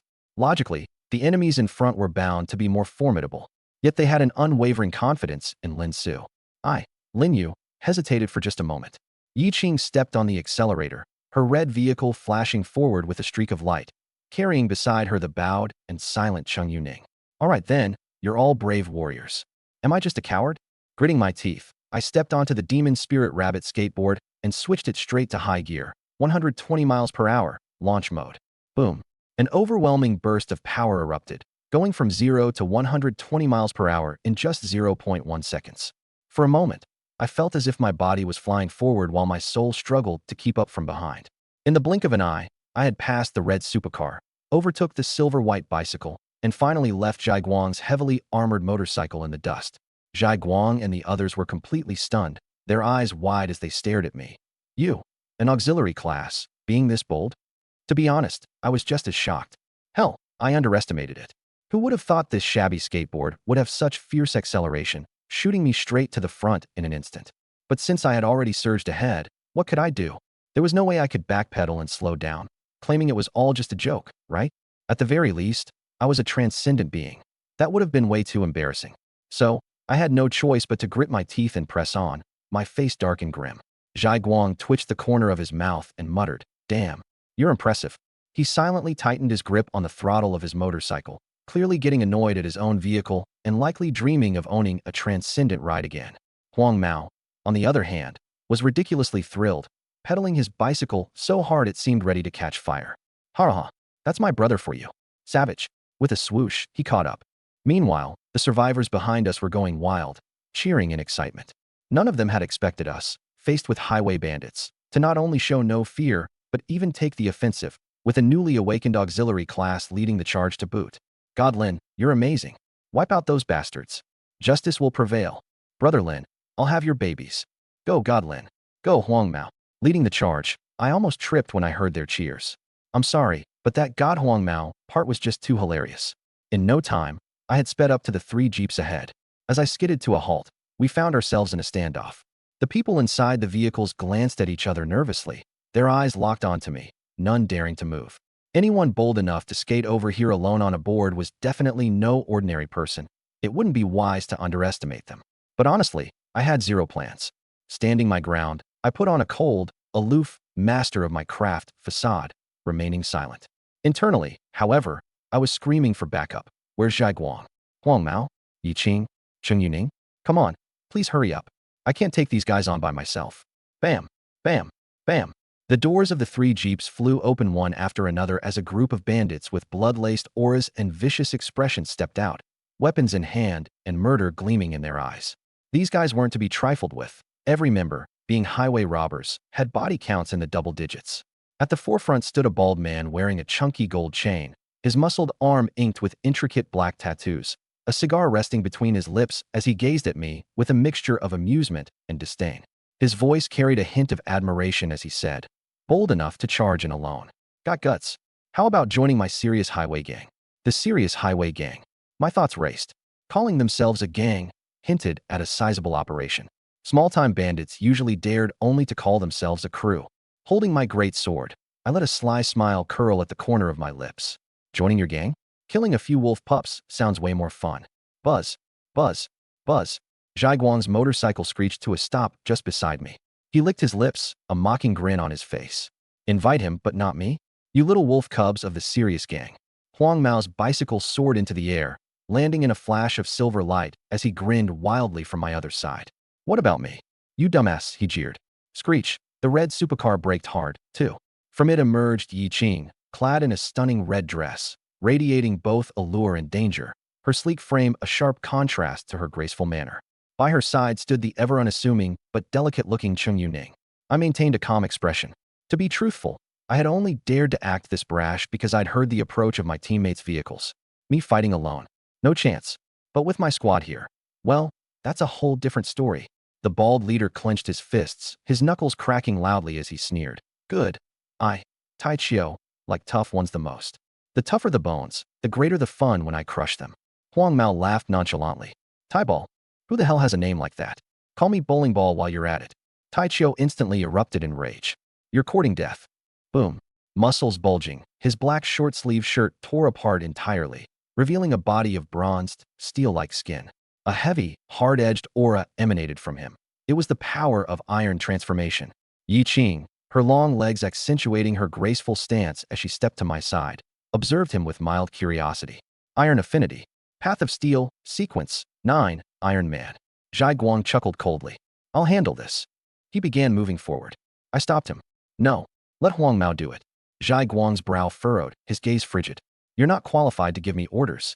With a calm tone, I replied, "Flesh against metal? You think that's smart? Let Huang Mao electrocute him. Metal conducts electricity. That's basic logic. Can't you see that?" Zhai Guang froze. He hated to admit it, but I had a point.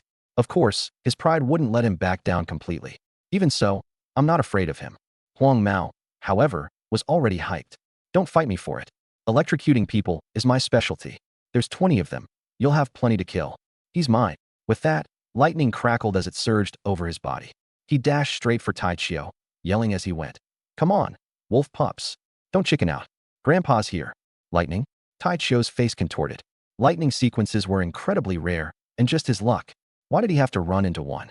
He considered sending someone else in his place, but with Huang Mao already insulting him so publicly, backing down now would be the end of his serious gang reputation. Gritting his teeth, he charged forward. Boom. Their fists collided. Huang Mao's fist exploded with electrifying energy, while Tai Chiu's fist, fully metallic, glimmered with a dull gray light. Huang Mao felt his arm go numb from the shock. Tai Chiu's strength was incredible, and combined with the solid hardness of the metal, his impact was devastating. Even stronger than Zhai Guang, by a noticeable degree. But Tai Chiu wasn't faring any better. The electricity coursed into his flesh through his metallic fist, and worse yet, the metallic aura within his body acted as a perfect conduit for the lightning. What should have been an 8-fold lightning punch from Huang Mao surged to 12, as the electricity traveled unstoppably throughout his entire body via the iron pathways. Tai Chiu's knees buckled. You've got to be kidding, he muttered through gritted teeth. Huang Mao cracked up. Ha, I'm frying you alive. Don't run now. With a quick shake to loosen his numbed arm, he lunged back towards Tai Chiu. Normally, Huang Mao wouldn't stand a chance against him. But with such a glaring weakness, it was a completely different game. Yeah, Tai Chiu was tough, but Huang Mao was particularly adept at frying iron. The followers of fate also began to move. One of them raised his arm and shouted, Damn it, brothers, let's go together and take out the others first. More than 20 bandits, licking their lips and brandishing their weapons, charged forward. Most of them were ordinary people, but years of fighting and plundering had made them incredibly bold. So what if someone was extraordinary? A blade could still wound them all the same. Zhai Guang let out a cold snort, glanced at me, and with a surge of bloodlust, directly rushed toward the crowd. From the Wolfpack gang, a tall and skinny extraordinary individual unleashed a powerful aura. His scorching energy swept the area as he blocked Zhai Guang and roared savagely. Trash. Your opponent is me. Remember my name, Zhao Yang. Zhai Guang's gaze turned brutal. Screw you. Boom. He struck with a heavy punch. Unwilling to back down, Zhao Yang retaliated. You're worth less than nothing. And met the punch head-on. The two became locked in fierce combat. To be honest, I think Zhai Guang fits right in with the Wolfpack gang. Their temperaments, their bloodlust, they're practically identical. I almost feel a bizarre sense of camaraderie between them. Yi Qing, like a war correspondent, reported with keen interest, scorching and violent energy, fire attribute pathway. Seems a bit reckless.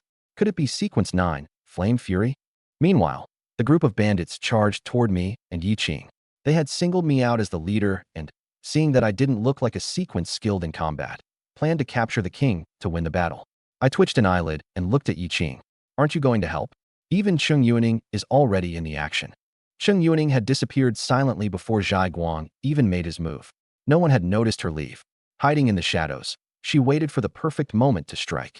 As an assassin, she never fought head-on, and when she finally made her move, it usually meant someone was about to die.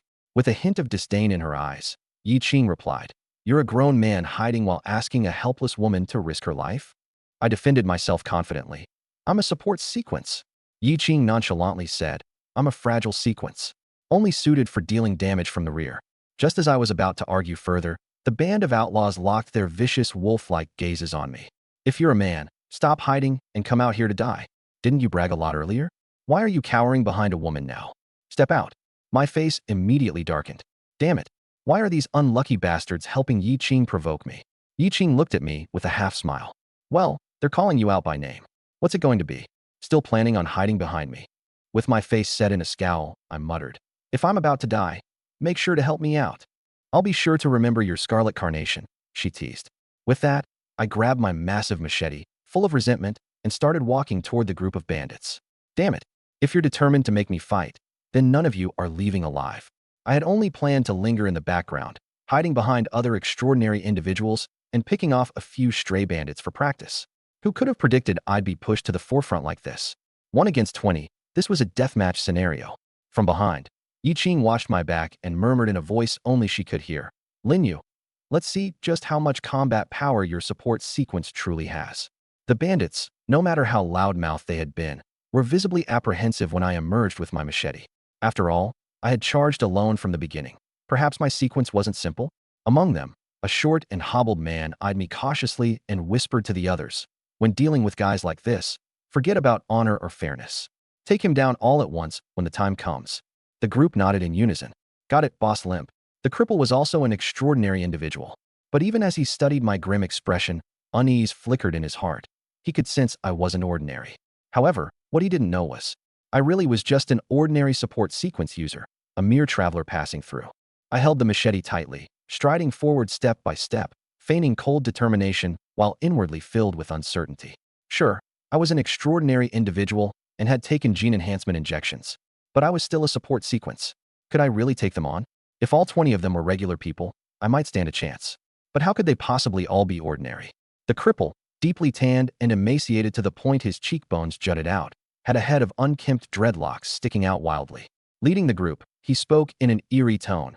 Lame pathway, sequence 9, the cripple. I replied lazily, oh. The cripple blinked in confusion. Question mark. He clearly introduced himself. Shouldn't I courteously state my pathway and sequence in return? Where's your sense of etiquette? After considering for a moment, I realized he had a point. Trying to be polite, I said, Flesh pathway, sequence 9, the flesh apprentice. This puzzled reaction wasn't just from the cripple, it was from Zhai Guang too. While landing another punch on Zhao Yang, he turned to glare at me, eyes blazing with fury. He didn't want to fight anymore. He wanted to beat me up instead. Flesh pathway. The cripple frowned, caution flashing across his eyes. This was indeed a troublesome pathway. With rapid flesh regeneration, it was notoriously hard to kill. Not to mention their infamous madness, where the sight of blood spurred them into an ecstatic frenzy. The more pain, the stronger they became. Every flesh apprentice could transform into a berserker, growing more powerful and frenetic with each strike. No wonder he dared to rush in alone. Those on the flesh pathway were lunatics. It all made sense now. But then I suddenly grinned and said, did you really believe that? The cripple's expression darkened as a sinister aura flared. He gritted his teeth viciously and spat. You're fing-toying with me. I shook my head. No, not fing-toying with you. Just toying with you in general. In the time it took to exchange words, the two of us had been subtly inching closer. Now at just the right distance, I abruptly ended the banter, a gleam of cold determination flashing in my eyes as I lunged forward. Brandishing my massive machete, I slashed directly at the cripple. Whoosh. In that instant, I was as fast as a gale. Never forget, despite being an ordinary extraordinary individual, I had taken gene-enhancing injections. Even if I lacked any special energy enhancements, my combat prowess could not be underestimated. My machete swung straight toward the cripple's face. I thought I had him for sure, but the guy leaped back on a single leg. In the next second, his so-called crippled leg suddenly shot up, landing a sharp kick that struck the machete. I was dumbfounded. Wasn't he supposed to be crippled? How could he kick like that? The force behind the kick was ridiculous. My machete went flying. Not far away, Yi Qing casually remarked, her voice dripping with amusement. The lame pathway's legs are its primary weapon. It's a contradiction to common sense that's essentially common knowledge. Narrowing my eyes, I fixated on the cripple's functional leg. If his so-called crippled leg was the strongest, would targeting his other leg be the key? The other bandits watched the scene unfold. All lunged forward at once, howling as they swung their blades at me. I stood still, not moving an inch, letting out a cold sneer. These people, they really had no brains. Clutching my large blade tightly, I locked onto a direction and charged forward with all my might. As I closed in, I swept the blade horizontally. 3 of them were instantly cleaved in half at the waist, flesh and blood splattering all over me. I frowned, still too inexperienced. How could I make such a mess of myself just by killing a few people? With composed indifference, I pulled out a tissue to wipe off the blood on my face, then turned to the remaining group with a smile and said, "You're next." Their faces turned pale. The sight of me drenched in blood, with half a severed intestine draped over my shoulder, probably had them wondering if I was part of some blood-flesh sequence. The guy with the limp looked just as horrified, staring at me with deadly focus. He seemed to be trying to determine what pathway I came from. But he couldn't figure out a thing, except that I was fast and strong. Everyone, stay close behind me. Don't let him take you one by one. The limping man shouted out, rushing toward me with an uneven gait. I'll give it to him, he wasn't slow. When he got close, he leaped 3 meters into the air on one leg, his crippled limb glowing with a pale light as he brought it down hard toward my head. I hesitated, should I dodge? Suddenly, a blood-red mandrake flower burst out of the ground, its stamen emitting a fiery red beam that hit the limping man squarely. His eyes widened, his body plummeting uncontrollably downward. He probably thought it was my doing. In reality, it was Yi Qing's work. Standing nearby, she yawned casually. The chance presented itself. I lunged forward and began hacking at his good leg. With a sickening crack, his functioning leg was severed. Not even an extraordinary individual could withstand such an onslaught. Arg! As I slashed away, his expression suddenly turned dull and vacant, like a fool who had forgotten how to resist. He just lay there as I hacked him to bits. At the time, I didn't realize my power was corroding his memory. I was pragmatic, tuning out the blood as I focused solely on dismembering meat. Clang, clang, clang. Once the good leg was severed, I moved on to the mangled one. When the legs were done, I started on the arms. The entire scene fell silent, everyone frozen in shock. They looked at me as though I were a demon. Who's the real robber here, for crying out loud? Very soon, the man with the limp was dead, unquestionably and thoroughly. The surrounding thugs, trembling, didn't dare to take even a single step forward. Tai Chiu, Zhao Yang, Zhai Guang, and Huang Mao all watched in stunned disbelief, sneaking wary glances at me while they fought. Zhai Guang even began to wonder if I really might be from the flesh-blood pathway, oddly feeling a twinge of camaraderie as he looked at me. A madman recognizing a fellow deviant. Birds of a feather, I suppose. Yi Qing, as the most observant, scrutinized me deeply, her brows furrowed in thought. Even she couldn't deduce my pathway. Once I ascertained the cripple was unquestionably dead, with no chance of resurrection, I let out a small sigh of relief. This was my first time killing an extraordinary individual.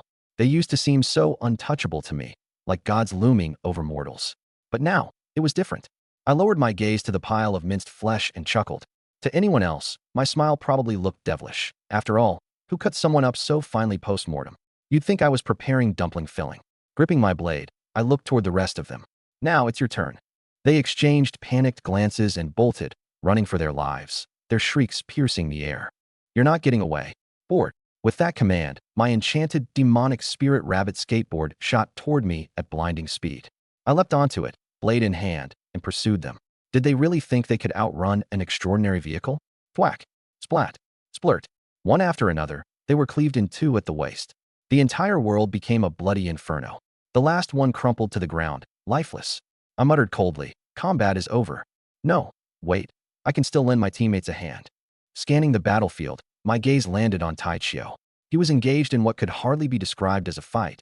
It was just a one-sided beating. Huang Mao pummeled him with electricity until Tai Chiu's body grew weak and his skin charred. The more Tai Chiu fought, the more he suffered. If he unleashed his iron element abilities, it only made Huang Mao's electricity more potent, which then conducted back onto himself. Essentially, he was electrocuting himself. If he used his energy, he got fried worse. No energy, he still got zapped. Not even the northern gambling dens of Myanmar could fry someone this badly. On the other hand, Huang Mao was having the time of his life, laughing like he'd found the perfect toy. Spotting an opening, I turned my skateboard to high-speed mode. 120 miles per hour, engaged. Charging with my blade ready, Tai Chiu's eyes widened in alarm as he tried to put up resistance. Huang Mao, however, gleefully landed one more punch. Boom. The burst of electricity made Tai Chiu's body go limp. I'm done for. The blade sliced through. Tai Chiu's body was so sturdy that I didn't manage to sever him in one strike, but the high-speed impact still left a deep gash across his body. He collapsed, rendered useless. Pale-faced and trembling, Tai Chiu begged for mercy. Don't kill me. I'll be your servant. I'll give you all my loot. Huang Mao seemed slightly tempted. The Iron Man's energy was a perfect match for him. But I shook my head. Some people don't deserve to join the team. With that, I raised my blade and brought it down on his wound. Squelch. Tai Chiu was completely split in half, dead. Turning to Huang Mao, I said, if you want a portable charger, I'll find you a better one later. Leaving this piece of trash alive would just cause trouble. Huang Mao shrugged indifferently. I was just saying, if Brother Shun were willing to take someone like him, I'd eat my bike. With Tai Chiu dead, Zhao Yang's face fell. He knew it was over. Now that he was the last one, what hope did he have? In that instant of distraction, Cheng Yuning struck from the shadows. Her black dagger plunged straight into his heart. Zhao Yang dead. Shin Sui's squad had achieved complete victory. All that remained now was the main battlefield ahead. I glanced over, and my pupils dilated sharply. What the? Shin Sui stood alone, facing everyone. His slender figure projected an overwhelming aura. Terrifying psychic energy radiated outward in waves, forming a field around him. His clothes flapped in the unseen force, while stones and debris from the ground floated into the air. Ahead of him, the enemies were hoisted into the sky, writhing in agony as they struggled to return to the ground. But against him, their efforts were utterly futile. The lead robber's face was ghastly pale, filled with regret. This time, he had picked a fight he could never afford to. This power. Sequence 8. My eyes widened slightly. Was Captain Shin always this strong? Standing beside me, Huang Mao grinned knowingly. Every time a newcomer joins the team, Brother Shen shows off a little. Maybe it's to keep the squad in line. All of us have seen it before, except for you. I nodded sincerely. I wasn't just impressed by his power, I admired his leadership. A display of strength was indeed necessary to solidify the team's loyalty and ensure that extraordinary individuals harbored no dissent. A captain willing to reveal a Sequence 8 ability as proof of authority commanded the utmost respect. No wonder everyone was so obedient toward him. Even the troublemaking Zhai Guang turned docile the moment Shen Sui got serious. Sequence 8. No one would dare defy him. This time, Shen Sui's demonstration of power was clearly aimed at winning me over, sending everyone to handle the rear enemies while he took on the main front alone. It was all just a grand performance. To put it simply, all this drama was just for me. The dumplings had been wrapped. As for the effectiveness, well, it proved quite useful. At least for now, I felt our little squad showed a lot of promise. The blonde guy glanced at me, smirking as he saw the blood all over me. What is this? Are you cosplaying Zhai Guang? TSK, so bloody. Before I could respond, Zhai Guang approached with a dark expression. Damn it, keep it down when you're talking behind my back. I can hear you. I shrugged. It was my first time killing an extraordinary. I was worried he wouldn't truly die, so I went a bit hard on him. The blonde guy burst into laughter. A bit hard? You've turned him into mince. Add some flour, and we could make dumplings tonight. Zhai Guang took a glance at the blood covering me.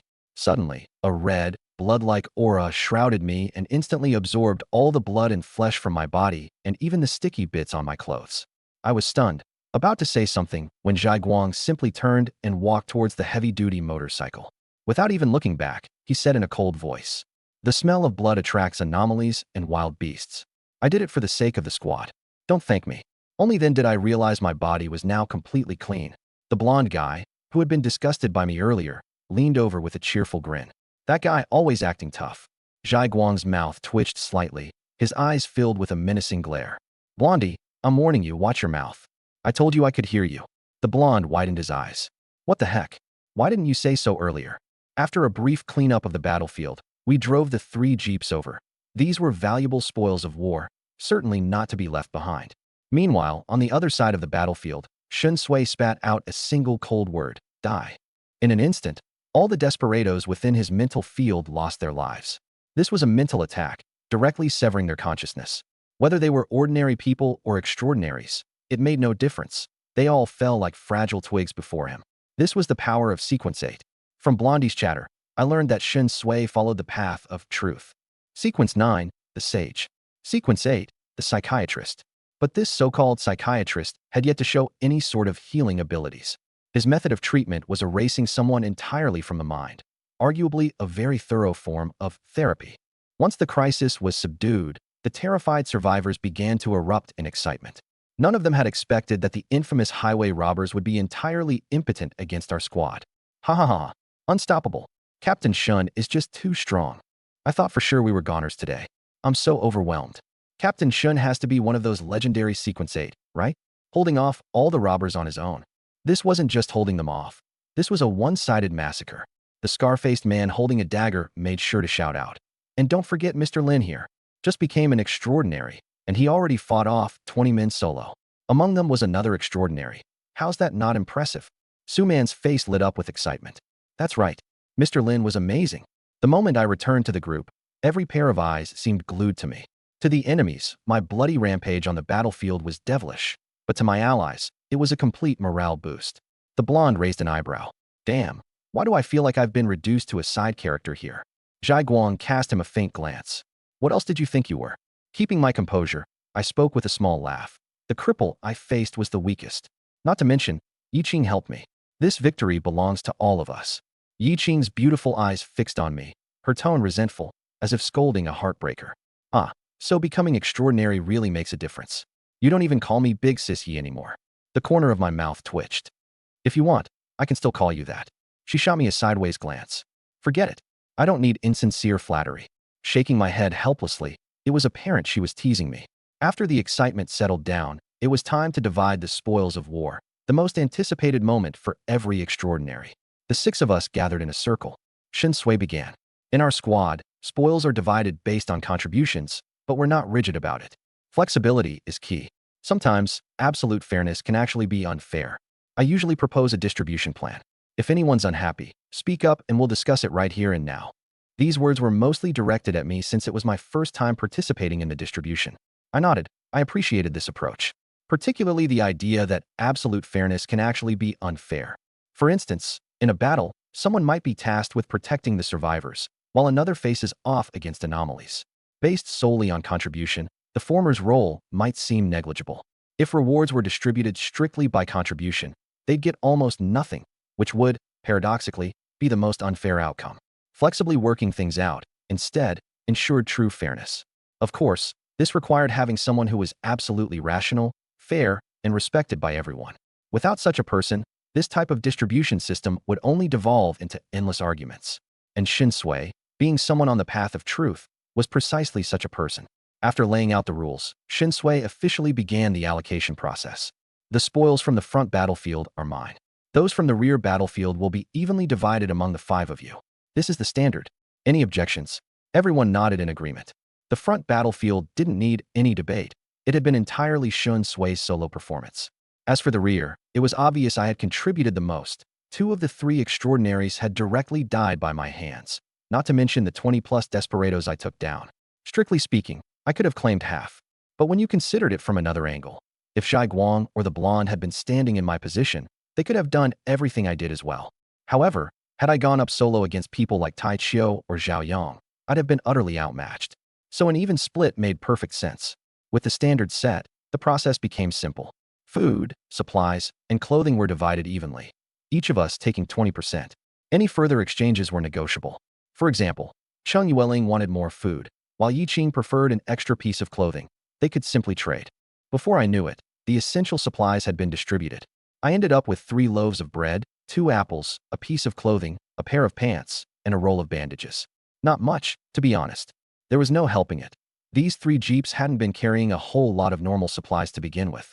There were plenty of non-normal items though. A heap of jerky, large chunks of cooked meat, and even some fresh-looking, bright red pieces that seemed freshly cut. As for what kind of meat this was, no one wanted to know. No one wanted to eat it either. Not even Zhai Guang, who wasn't exactly the picture of mental stability, dared to touch it. Next came the weaponry. Each desperado had been armed, and now all those weapons were up for grabs. Shinsui glanced at the equipment behind us. Is where the translation will begin. Here's the English translation for the given passage.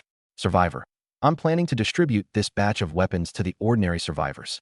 This way, they can defend themselves in future crises, and it'll allow more room for error in facing choices. If there's anything you prefer, you can pick first. No one objected. The stronger the survivors were, the better they could handle difficult choices, which would ultimately benefit the entire team. The blonde grinned. Huh.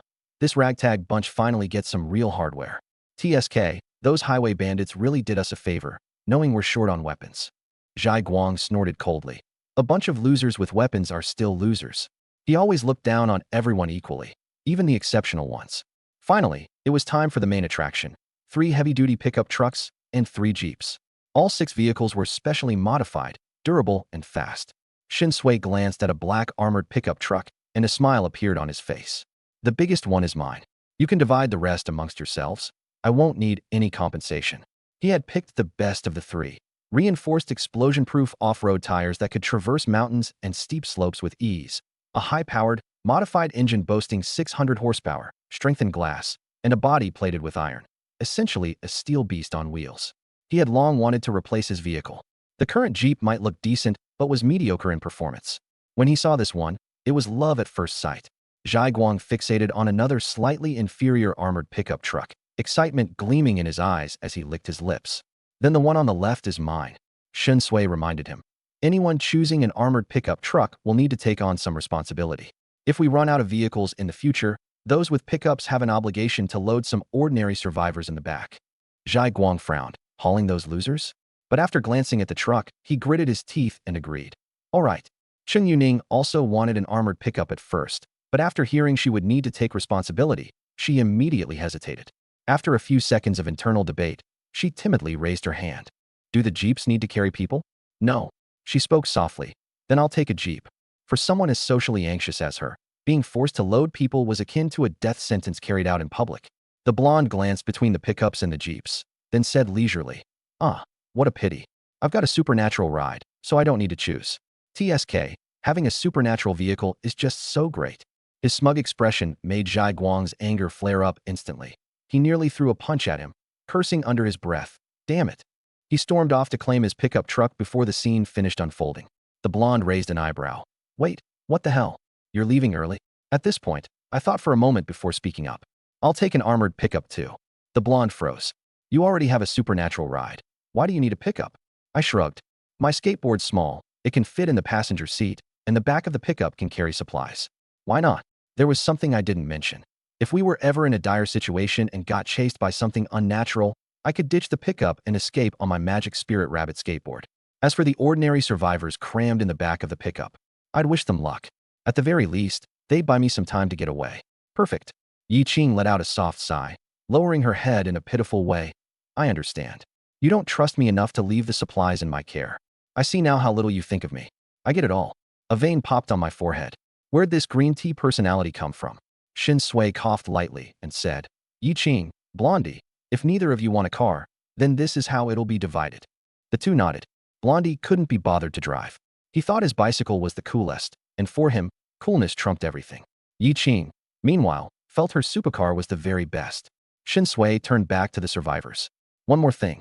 I'm planning to promote a few of you who are capable to be team leaders. They'll get vehicles and more authority to help manage the group. Do you have anyone to recommend? This idea had been in his mind since the last instance. It was the only way to manage the group better and stay informed about everything firsthand. In the previous scenario, that lunatic of a man had nearly gotten us all killed. If they'd had proper oversight among the survivors group back then, that wouldn't have happened. Shin Sui's ability to correct mistakes was always impeccable. Blondie laughed. I get it. This is just like electing class monitors back in school. Yi Qing was too bored to care, absent-mindedly fiddling with her manicure. Cheng Yuning stayed quiet in her corner, saying nothing. Shin Sui turned his gaze onto me. After thinking for a moment, I didn't hold back. I've got two candidates in mind. Su Man, who enhanced herself with genetic modification fluid. She has a lot of prestige among the survivors. And Scar, who's ruthless and has a few underlings under his belt, also capable. Shin Sui adjusted his glasses and said calmly, That's about what I was thinking. These two have good relationships with you, so you can talk to them. Also, they'll each get one of the remaining jeeps. I raised an eyebrow before nodding. Got it. TSK. Got subtly reminded there, didn't I?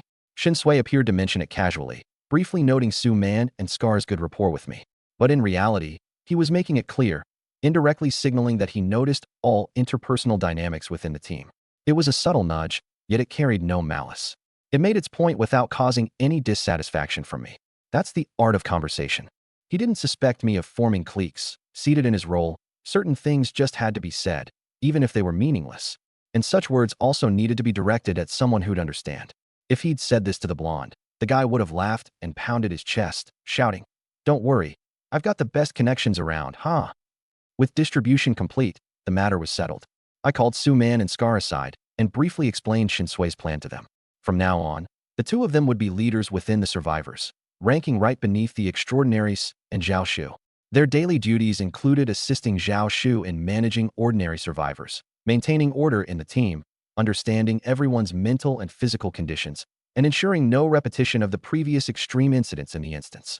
Allocation of people per vehicle and escape protocols were also their responsibilities. In emergencies, they had the authority to act first and report later. Their new position would be called supervisors. To make a horse run, you had to feed it well. So from now on, they wouldn't be forced to participate in any choices, and they'd receive an additional ration of food every now and then. It wouldn't be gourmet, but they wouldn't starve either. Upon hearing this, the duo was ecstatic. Su Man was thrilled, almost jumping with joy. She was now a supervisor. Supervisor Su. She loved the sound of that.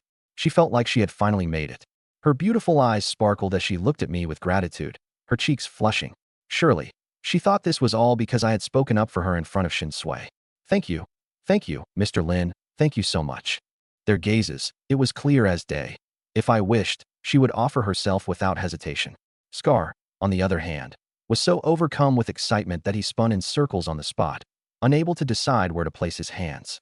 He scratched his head, then his face, and finally clenched his teeth, straightened his posture, and declared his allegiance. Thank you, Mr. Lin. From now on, my life belongs to you. Through fire or water, I'll follow you without question. Deep down, he was probably relieved, thankful for the split-second decision he made when he betrayed Zhou Mei. Otherwise, he wouldn't be standing here now. Watching the two of them, I said calmly, No need to thank me. This was Captain Shin's idea. Just manage your team well. Let's not see another mess like last time's mission. Both stiffened and answered loudly. Understood. Su Man and I didn't lower our voices, so a good number of survivors around us overheard the exchange. Envy flickered across their faces. They hadn't imagined this kind of restructuring would happen so swiftly. Two new leaders, just like that, elevated above the rest of them. Su Man was a given. She had undergone genetic enhancement, so her role made sense. But Scar? What qualified him? Just because he flattered me? On second thought, that reason actually sounded pretty convincing. If an ordinary person could forge ties with someone exceptional, wasn't that alone enough for a promotion? Resentfully, they stared at me, steeped in regret.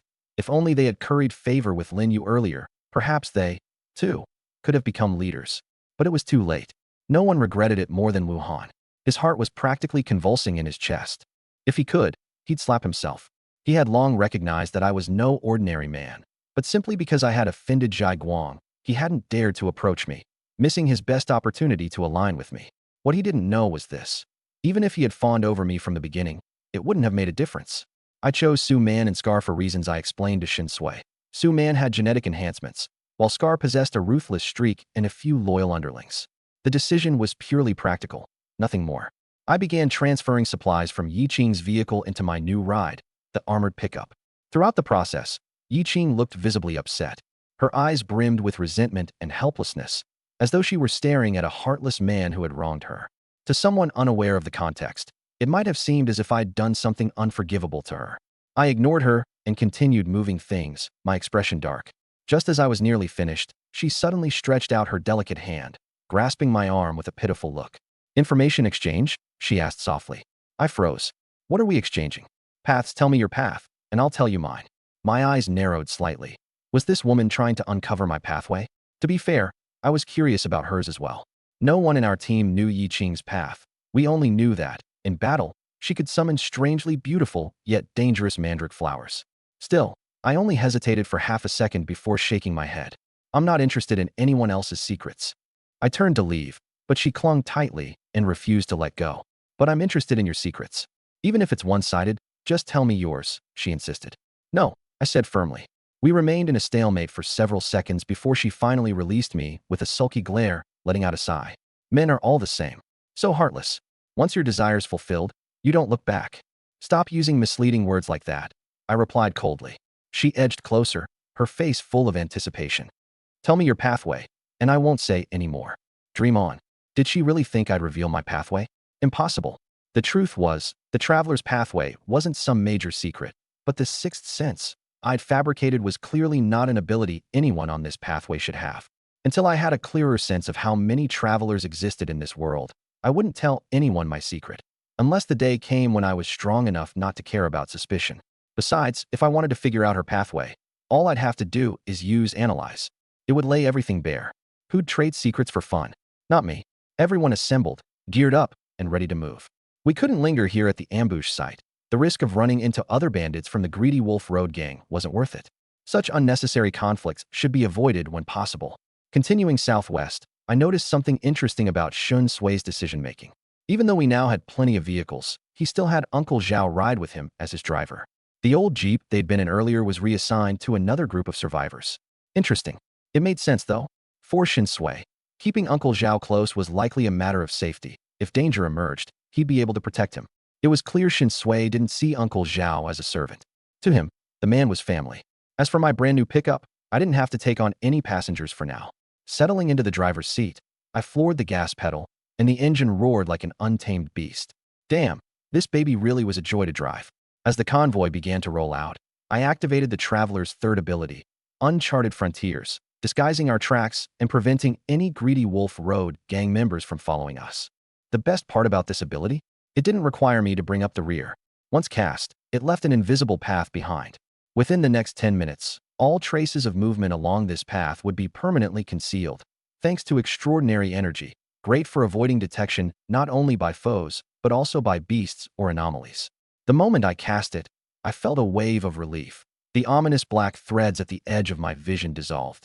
3 armored pickups led the way, followed closely by a sleek red sports car and several jeeps. Behind those, a long line of smaller cars trailed, a mighty convoy taking form. An hour later, a massive curtain of light suddenly appeared in front of us. It stirred a swirling mist in the air, radiating a complex, mysterious energy. A choice had appeared. Shin Sui's eyes brightened at the sight. These random field-generated choices weren't mandatory. You could participate if you wanted, or simply move on. Teams everywhere considered them a gift, a cherished opportunity in this post-apocalyptic world, and the most common type of mission. Seems like the universe is smiling upon us, Shin Sui remarked lightly. Uncle Zhao nodded with a smile of his own. Indeed, a string of encounters. A choice, then a dungeon, and now another choice. It's almost like winning the lottery.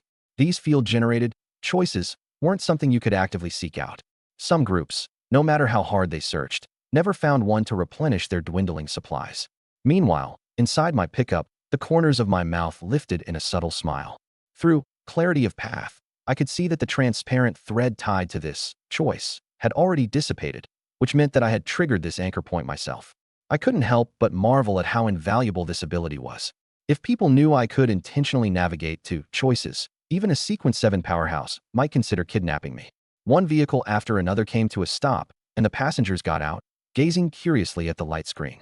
Unlike last time, the light screen was noticeably larger this time, a good sign, as it often meant a more generous reward was waiting for everyone. Among the survivors, murmurs broke out. Hope filled the air. So we've met again so soon. Could we get a little more food? How many days can these potatoes last? Just hope there aren't any overly valuable resources. I'm afraid those extraordinaries might force us to participate again like last time. Bah, I just finished participating in the last choice. I fear nothing now. You guys should toughen up too. I need antibiotics. My wound's infected, and I'm really scared. Does anyone have shoes? Mine are completely worn out. For people in the apocalypse, choices were like a lifeline bestowed by a deity, cruel and dangerous as they may be. Shin Sui looked up at the glowing screen, his eyes calm behind his glasses. A little more food would be great. For the team, food always came first. Having enough food meant a higher margin of error, a better chance of surviving unforeseen crises. The blonde-haired guy scoffed. What's so great about food? How about giving us some taboos instead? Shin Sui's lip twitched. Taboos? You really dare to dream. Taboos, as the name suggested, were objects containing forbidden powers. While immensely powerful, they came with a slew of risks and restrictions. Even a Sequence 8 might not necessarily possess a taboo, to say nothing of an ordinary team. I couldn't help but recall the wooden comb Shin Qian gave me. Best to keep it a secret.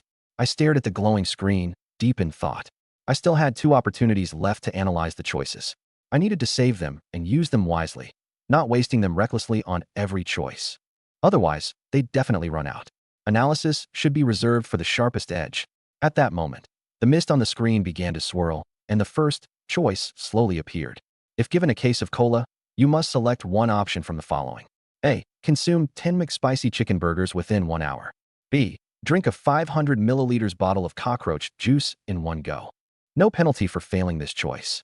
The instant everyone read this, they froze. What the? Option A was practically heaven, so delicious. But option B? Ugh, nauseating. The blonde-haired guy broke into laughter. What the hell? Cockroach juice? Who came up with this trash? Is there anyone with a weird fetish for that? Come on, it's your turn to perform. The survivors glanced at one another, unable to suppress their shivers as they shook their heads vehemently. No way. Cockroach juice? Who could possibly stomach that? Just seeing the term made their stomachs turn. It sounded worse than drinking urine. At least a normal person's urine is harmless, safe, and sterile. You'd have to kill me before I drink that. Ugh. Yeah, this round's choice is pretty grotesque. Any brave souls want to give it a shot. Drinking 1 bottle for a case of cola doesn't seem like that bad of a trade-off. Cola provides sugar and hydration. It's a high-value resource. Is no one really willing to take the challenge? Despite all the chatter, not a single person volunteered. Meanwhile, I couldn't take my eyes off option A, my eyes lighting up. This option was perfect. If I were still an ordinary person, eating 10 McSpicy chicken burgers in an hour would be nearly impossible. But now, I was extraordinary, a genetically enhanced individual. For me, this challenge might not be difficult at all. Besides, even if I couldn't finish, there wouldn't be any punishment. Participating basically meant getting a free meal. No risk, all reward. Excellent. And it wasn't just me. The others in the team who were quick thinkers had realized it as well. Option A was genuinely beneficial. A McSpicy chicken burger was delicious and filling. Who wouldn't want to revel in such a meal here in the apocalypse? Whether or not one could finish all 10 was secondary. Just eating a few seemed worth it already. Soon, the crowd began to buzz with excitement. Captain Shun, can we participate in the choice now? McSpicy chicken burgers? I haven't had a burger in so long. How delightful would that be? It's killing me. I'm joining in too. The choice, this time finally treats us like humans. I'm genuinely moved. Shinsui looked up at the glowing screen and nodded. You can participate. This choice carries no danger and doesn't count towards your total attempts. A purely beneficial choice, like this, if it counted towards total attempts, would be grossly unfair to those who dared to participate in riskier ones. As his words fell, the entire area exploded in cheers. I choose A. Me too, A. Count me in for A as well. Soon enough, without exception, every single person present chose A. After all, it was essentially an all-you-can-eat buffet of burgers. Finish them? Great, you get a prize. Can't finish? You still get to eat your fill. Only a fool wouldn't pick it. Naturally, I decisively selected A. Hey, Blondie raised his hand. Zhai Guang is totally picking B. He wants to try cockroach juice, ha ha ha. Zhai Guang's brow furrowed, his eyes icy sharp. Bullshit, you're the one picking B. Blondie shot him a glare. What? I thought you were the tough guy here. Not keen on trying B to show us how it's done. Get lost, Zhai Guang replied coldly. Soon after, he too selected A. As the countdown hit 0, everyone vanished simultaneously, entering the choice. In a flash, I found myself inside a burger restaurant. It looked almost identical to one from the pre-apocalypse, complete with an ordering counter, clean tables and chairs, and a bustling street with pedestrians seen through the glass windows. For a brief moment, I was dazed, as though I'd returned to the days before the apocalypse. But upon closer inspection, the pedestrians outside wore blank expressions and moved stiffly, like robots programmed to follow scripts. They weren't real people. On the tray in front of me rested 10 McSpicy chicken burgers, exuding an irresistible aroma. Growling. My stomach growled loudly. I was craving it, more than ever. I'd long forgotten the taste of burgers since the apocalypse began. Seated, I wasted no time in grabbing one for a hungry bite. The chicken patty burst with juice, with a perfect blend of the bread's wheat aroma and the fried chicken's savory flavor. The taste exploded in my mouth, nearly overwhelming in its perfection. Perhaps it was my prolonged hunger, but it instantly felt like the best burger I had ever eaten in my life. This was the essence of being alive. In just a few bites, I devoured one burger and moved on to the next, repeating the process over and over. Before long, all 10 were gone. My stomach felt a bit bloated, but I still yearned for more. Please, I plead silently. More choices, like this one. Let me feast until I'm bursting. Choice completed. Reward, 1 case of cola. Before me appeared a box containing 6 cans of ice-cold cola. Just as thirst set in, I immediately opened one and chugged it down.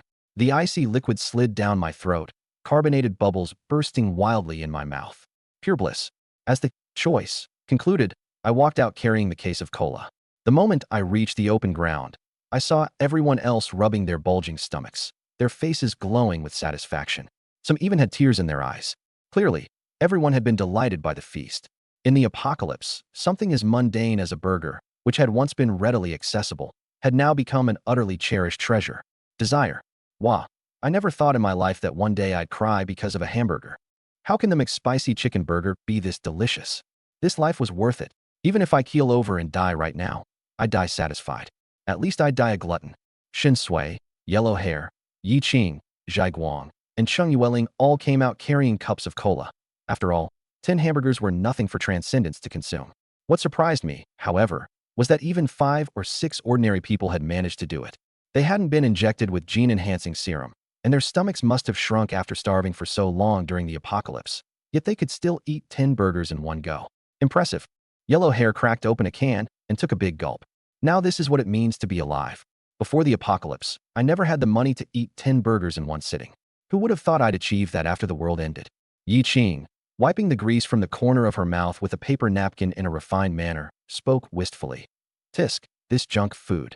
Before the apocalypse, I never touched it. But now, tasting it, it's actually pretty good. Yellow Hair burst out laughing. Huh, you rich folks never know how to enjoy life. Not eating burgers? What a waste of a life. Yi Qing nodded, her voice tinged with a faint sigh. Yeah, what a waste. Shinsui fell silent as well. Before the apocalypse, he and Yi Qing were cut from the same cloth. They almost never ate fast food, and even when they did have burgers, Uncle Zhao would make them from scratch. Back then, he would have never imagined how delicious fast food burgers could be. Yellow Hair's words struck a chord. Indeed, what a waste of a life. At that moment, the light screen's display flickered and a second choice appeared. If you want 3 sets of custom-tailored clothing, you must complete one challenge. A. Defeat a zombie dog infected with the zombie virus. Model DZ093. B. Kill 10,000 hornet wasps within 10 seconds. Everyone frowned. Sure enough, after a full meal, it's time to arrange for some combat. One option was a special model zombie dog. The other, 10,000 hornet wasps. Which to choose? Or perhaps just give up? The moment Yi Qing saw the phrase, custom tailored, her beautiful eyes were instantly captivated. As a sophisticated woman, she could never resist clothes, apocalypse or not. But how to choose?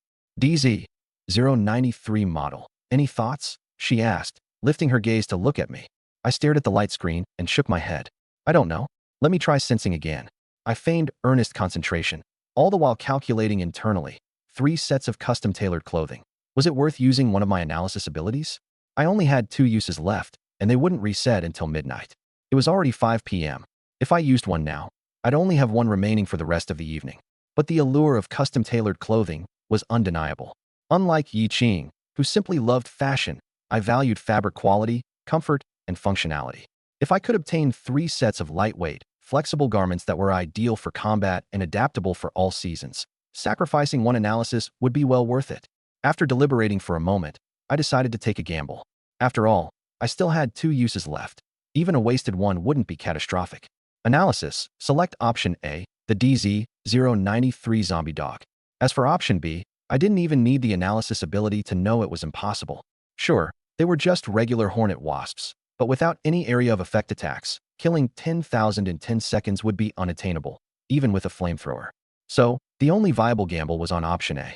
Analyzing. Analyzing zombie dog model DZ-093. Analysis complete. DZ-093 hails from a certain zombie city. Infected by the virus, its flesh is partially decayed, and its eyes are cloudy and pale. It possesses explosive speed and carries a highly concentrated strain of the zombie virus. If scratched, you must immediately remove the affected flesh. Failure to do so will result in zombification. With your current condition, your no-injury clearance probability is as high as 99%. I breathed a sigh of relief. Not bad. A 99% no-injury pass rate. It's still risky, but I have a margin for error. Worst-case scenario, if I get scratched, I'll just remove the wounded part immediately, then heal with a drop of Huangyang Spirit Elixir. It's worth the gamble. I looked at the light screen. I choose A. Everyone around me was stunned. Picking such an unknown zombie dog, just like that? Lin Yu had guts. Even though he had a sixth sense, this was nearly a gamble with his life. If they encountered an especially difficult model, even Transcendence had a high chance of dying. Admiration filled their gazes as they looked at me. Truly, Lin Yu was fearless. His bravery remained undiminished, even as a Transcendent. Scarface, his eyes glinting with fanaticism, turned to the others behind him. See that? This is Mr. Lin. He had long become my most fervent little fanboy. Yellowhair's eyes widened. Bro, are you crazy? It's just 3 sets of clothes. Why risk your life over it? I shrugged. I have a hunch this choice isn't that difficult for me. It's just a zombie dog. So long as I don't get scratched, it won't be a problem. Yi Qing seemed pensive. She couldn't help but ask, in your opinion, could I take this on? I shook my head firmly. I don't know. I can't see through other people's fates. In reality, with Yi Qing's abilities, she'd likely have a very high success rate for this choice. But I wouldn't say so outright. I couldn't let others know that I could glimpse the underlying details of these choices. Sixth sense is one thing. Knowing too much becomes suspicious. Yi Qing didn't linger on it. After contemplating the light screen for a moment, the corners of her mouth curved upward. I'm betting on it. If even little support dares to choose it, why shouldn't I? I also choose A. The name, Yi Qing, immediately appeared beside mine under option A. I couldn't help but be impressed. This woman was ruthless, willing to risk her life for 3 sets of clothing. If I didn't have my analysis ability, I would never gamble my life over mere clothes against an unknown zombie dog. But since when did I become little support? Yi Qing turned around, her eyes showing a sly amusement. What are you staring at me for? If you can take it on, why can't your big sister? I gave her a thumbs up. You're amazing, big sis. She smirked, already beginning to imagine her new outfits. In truth, her confidence also came from me. She couldn't discern my sequence, but back when I fought with the Greedy Wolf gang, she had been quietly observing. After analyzing my abilities, she'd concluded that my speed and strength were on par with an ordinary Transcendence. The one anomaly was that my energy seemed capable of clouding the minds of others. Because of this, she was nearly certain my sequence was a support type. While she didn't know the exact details, one thing was clear: my combat ability wouldn't be stronger than hers. So for this combat-focused choice, if I dare to choose it, she has no reason not to. That said, could this be risky? In this world, Is there still such a thing as absolute safety? If death comes, so be it. For those of us surviving in this apocalyptic era, who hasn't already prepared themselves for death? Shin Sui adjusted his glasses, his voice calm. I choose B. Everyone froze for a moment. Who would have thought that the usually steady Shin Sui would make a choice as well? And it was different from both mine and Yi Qing's. The blonde guy raised an eyebrow. Shinji, you're focused on appearances now too? But this option does suit you. I couldn't help but laugh. With Shin Sui's terrifying mental strength, killing 10,000 wasp-headed beasts in 10 seconds would be child's play, possibly requiring only 1 second to clear them all. Option B was practically tailor-made for him. The three of us had made our choices, and the scene abruptly fell silent. The other survivors hesitated to decide. Zhai Guang and blonde guy weren't interested in new clothes, and Cheng Yuaning, she was hiding in the shadows, staring intently at the glowing screen with a conflicted expression. She likely wanted new clothing too, but the potential danger made her worry. She wavered for dozens of seconds until the countdown appeared. Finally, gritting her teeth, she whispered, I choose A. Her voice was so soft that no one heard her. Only when her name appeared under option A's list did everyone realize. Cheng Yuaning had chosen it too. With a flash of light, we vanished and entered the selection. When I opened my eyes, I found myself in a narrow and dark alleyway. The moonlight was dim.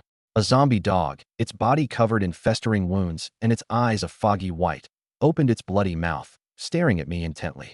Even from 5 or 6 meters away, the stench of rotting flesh mixed with sewer odors assaulted my nose. Smells awful. I frowned, gripping a large machete.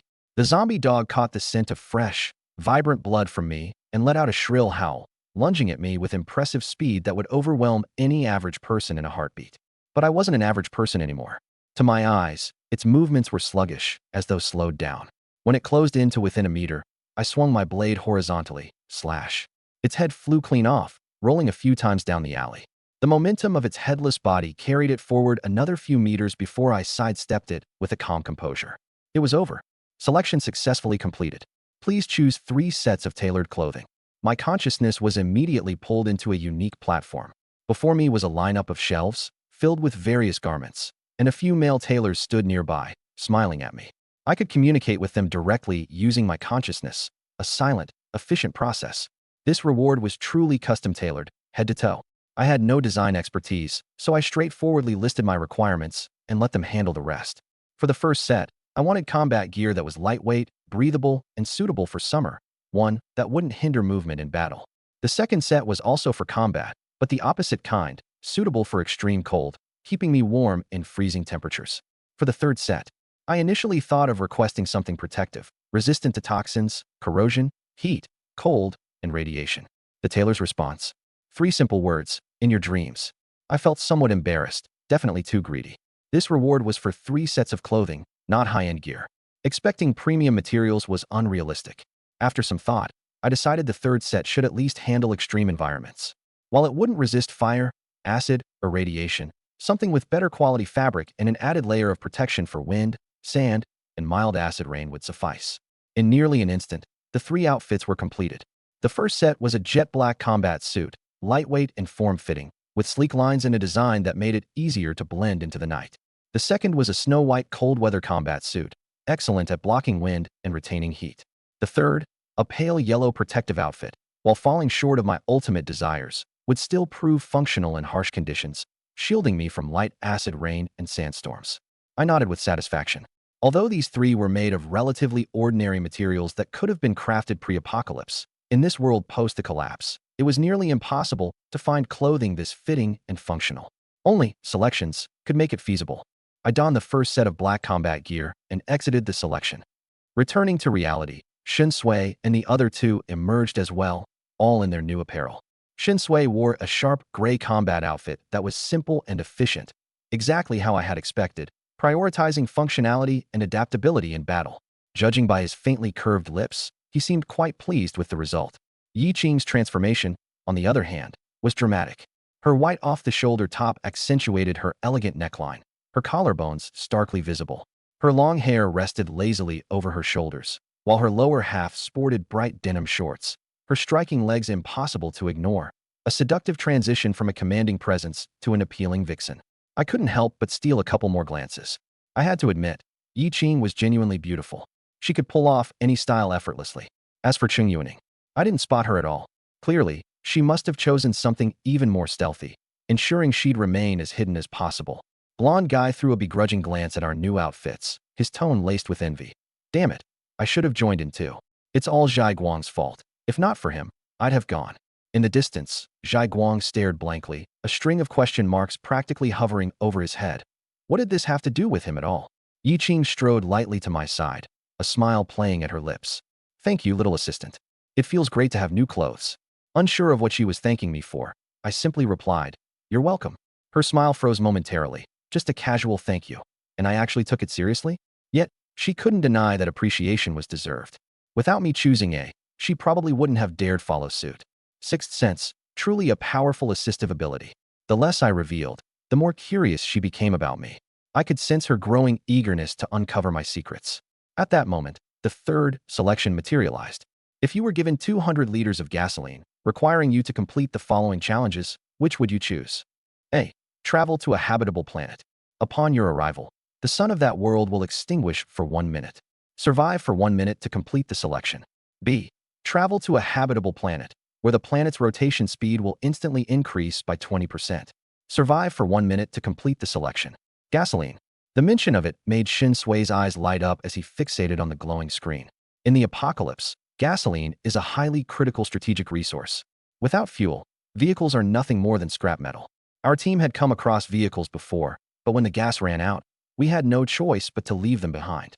If we could obtain a large amount of gasoline through selection, cars could last much longer. The other survivors started murmuring among themselves. A 200-liter reward?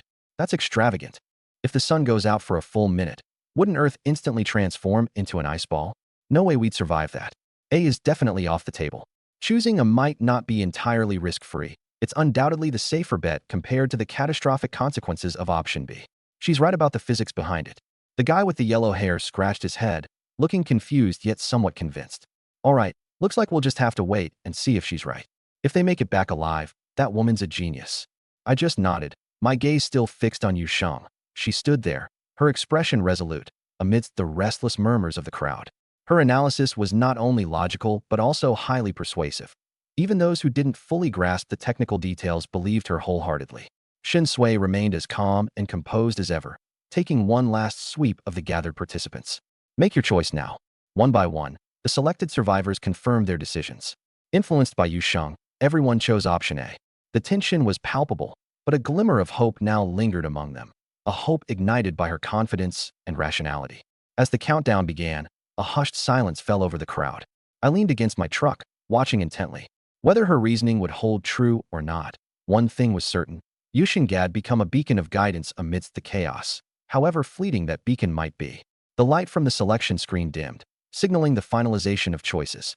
Those 20 stood ready, their faces a mixture of fear and determination. Shen Sui adjusted his glasses, his eyes briefly meeting mine before shifting back to the group. We'll wait. And hope.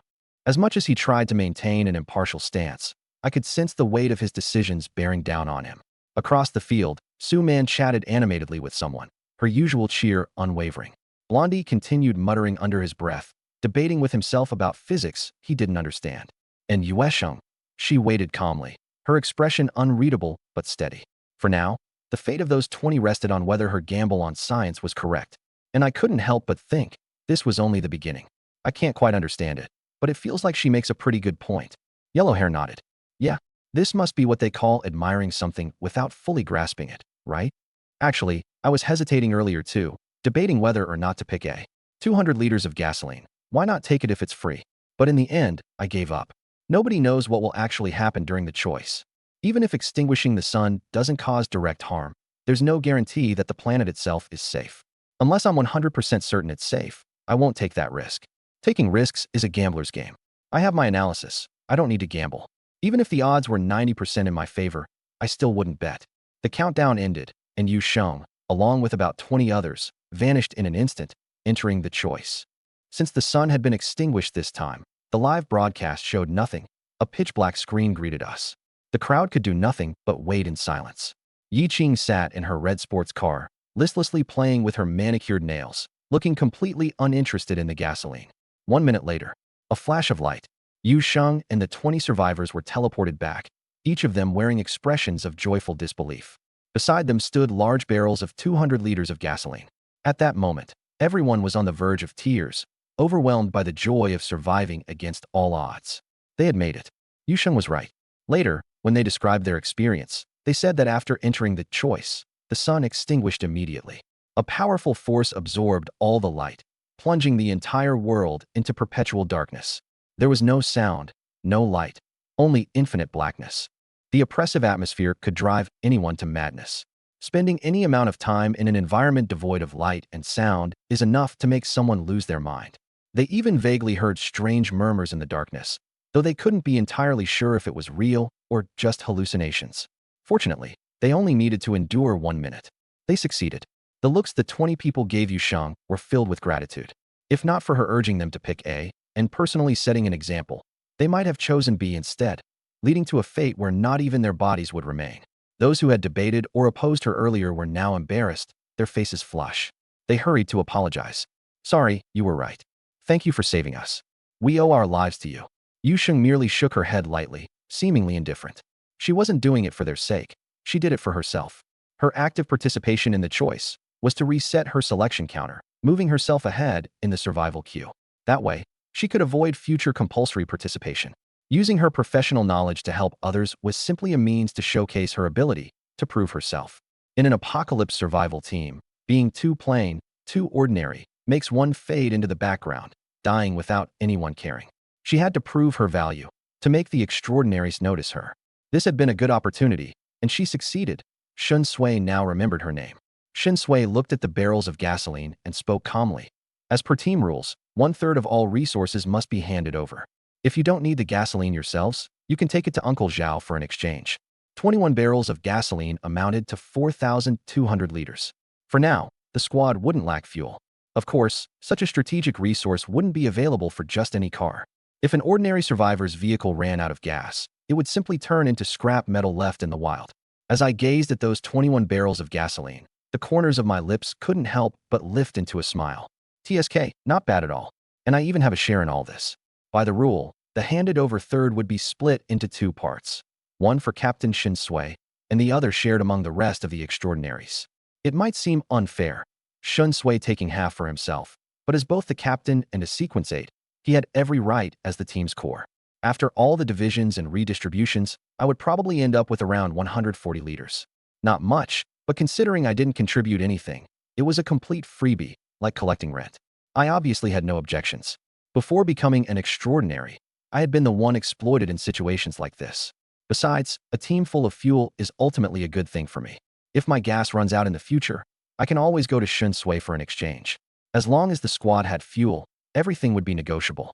Shen Sui and Uncle Zhao enthusiastically got to work, moving barrel after barrel of gasoline onto Shen Sui's armored pickup. It made my heart itch with envy. Damn it, I really want to snatch his armored pickup for myself. But oh well, no chance of winning that fight anyway. Before long, I received my share of 140 liters too and casually tossed it into the bed of my pickup truck. My vehicle was nearly full on gas, so I didn't need it for some time. Just then, Yellow Hair arrived with his own share of 140 liters in hand. He handed it over carelessly and said, half joking, "This is yours now. Call it even." I froze. When did he owe me anything? Seeing the confusion on my face, Yellow Hair chuckled. Forgot about that cream bread, huh? I'm not the type to take advantage of people. Damn, I'm out of here. With that, he set down the gasoline and left without turning back. I stared after his retreating figure and couldn't help but smile. That's just how Yellow Hair is. Arrogant and tyrannical toward outsiders. Always taking from the weak or showing off. But once he considers you a friend, he'll never let you suffer. Looking down at the barrel of fuel by my feet, I couldn't help but marvel. Who would have thought that cream bread would come back to me in this way? I'd hit the jackpot. A barrel of 140 liters of fuel was worth far more than just a piece of bread. As the third choice concluded, the glowing screen slowly dissipated. This screen had only 3 choices, but the squad's overall gains were immense.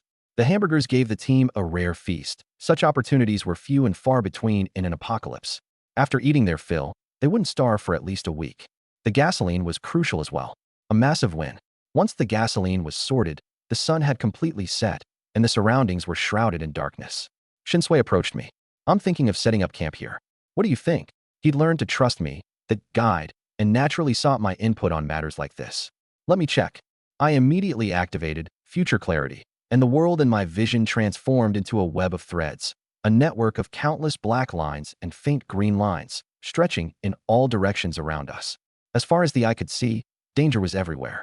My brows knitted together in concern as I quickly realized what it meant. With nightfall approaching, numerous threats that didn't appear during the day would now emerge under cover of darkness. It explained the abundance of black threads. It seemed continuing to move through the night wasn't an option. Soon enough, I spotted one of the black lines creeping closer toward us. That typically meant something had set its sights on us. This was entirely normal. It was the sort of thing survivors in this world grew accustomed to enduring. The reason behind the halted migration. At its current speed, it would take at least 12 hours to reach here. As for the other black threads, they were either farther away or remained immobile. So safe. I nodded. We'll rest here and move out in 10 hours. I deliberately left an extra 2-hour safety buffer. Shin Sui adjusted his glasses, his expression relaxed. All right. He let out a sigh of relief. In the past, such decisions were all on him. But since he wasn't a guide and couldn't perceive danger, he had to rely on a compass to check occasionally. As a result, he barely slept at night, waking up intermittently to survey the surroundings. Only by doing so could he ensure he wouldn't die in the middle of the night. Now, with me as his auxiliary sequence, he was finally freed from that burden. With the command given, the whole team sprang into action. Some erected tents, others lit a campfire. At night, campfires were essential. Once plunged into darkness, no one could predict what might sneak up on them. Such knowledge was paid for with the lives of survivors. In a blink, the fire roared to life, and everyone sat around it, exchanging words over the warm flames. The tension that had gripped everyone all day finally began to ease. They chatted about Huangyang Village, highway bandits, and even hamburgers. For a moment, the laughter and cheer almost made everyone forget that they were still living in an apocalyptic world. Of course, some chose to sit alone, lost in thought. It was just a difference in personality. Some recharged through social interaction, while others found solace in solitude. As for me, I lay alone in the back of the pickup truck, gazing at the starry sky and recollecting the past few days' experiences.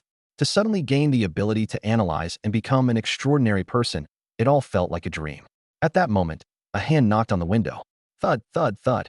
I turned my head and saw Su Man standing by the truck. She was dressed in a black lace gown, her alluring features standing out even more vividly under the night sky. Rolling down the window, I asked, "What's the matter?" She nodded and pulled a piece of paper from her dress, passing it to me through the window. "Mr. Lin, please take a look. I've compiled a list for you." With curiosity gripping me, I took the piece of paper. 3 names were written on it, each accompanied by notes. These 3 individuals had all participated in the choice surrounding the vehicle and had all lost their left hands. I understood instantly. These 3 were the ones who had secretly plotted against me, hoping to curry favor with Zhai Guang. Their plans, however, never materialized, as I had already become an extraordinary individual, rendering their schemes futile. My gaze deepened as I silently committed those names to memory. Just because they hadn't acted didn't mean I shouldn't be wary of them. "Well done," I said, casually grabbing a piece of bread from the passenger seat and offering it to Su Man. She quickly shook her head, refusing to take it. "No, Mr. Lin, this is simply what I should do. I ask for no reward." My voice turned firm, giving her no room for refusal. "Take it." She didn't dare decline again, carefully accepting the bread and bowing deeply. "Thank you, Mr. Lin." I waved her off, rolled the window back up, and closed my eyes. Su Man was clever and certainly useful. I could only hope she would remain this understanding. As she walked back with the bread, the other survivors began to exchange odd looks, sneaking glances at her, and then at my pickup truck. Their minds no doubt wandered to whether some unspeakable deal had taken place between the 2 of us. Yet, not one of them dared to gossip aloud. They could only speculate silently. After all, neither Su Man nor I was someone they could afford to antagonize. When the clock struck midnight, my analysis capacity increased by 3 more uses, bringing the total to 4. I pulled out the human skin I had obtained. This was an extraordinary substance extracted from the vengeful corpse. Different extraordinary substances had varying uses, usually requiring extensive time and research to uncover their functions. Thus, when Shin Sui suggested giving me the skin, nobody objected. After all, even if it had potential, they didn't know how to utilize it. They figured it was better to let me forego my share of the gene-enhancing serum in exchange. As for me, figuring out its use was simple. Why not just analyze it? Analyzing. This extraordinary substance is Vengeful Corpse's skin. Analysis complete. The skin is infused with powerful resentment. Preliminary analysis has revealed 3 potential uses. 1. Grind into a powder and use as a material for crafting extraordinary potions. 2. adhere it to the face, and establish a parasitic bond, thereby gaining the ability to wield resentment. Note: without a specific type of extraordinary energy to suppress it, there is a risk of gradual assimilation by the resentment. 3. Envelop a weapon with it, allowing the skin to resonate with the weapon over time, with a chance of transforming the weapon into an extraordinary one. The analysis was thorough. I immediately began to deliberate. The first option was off the table. I didn't know alchemy, so the powder was useless to me. The second option was also discarded. Using the skin for parasitism wasn't uncommon. Many extraordinary individuals in special sequences relied on parasitism with anomalies for their powers. But the risk was far too great. Were you parasitizing the anomaly, or was the anomaly parasitizing you? No one could say for certain. A slight misstep could lead to possession and resurrection. Even if successfully suppressed, one's personality could be warped, turning into a ghostly, unhuman existence that others would avoid. Parasitize an anomaly? That would only make me another Zhaiguang.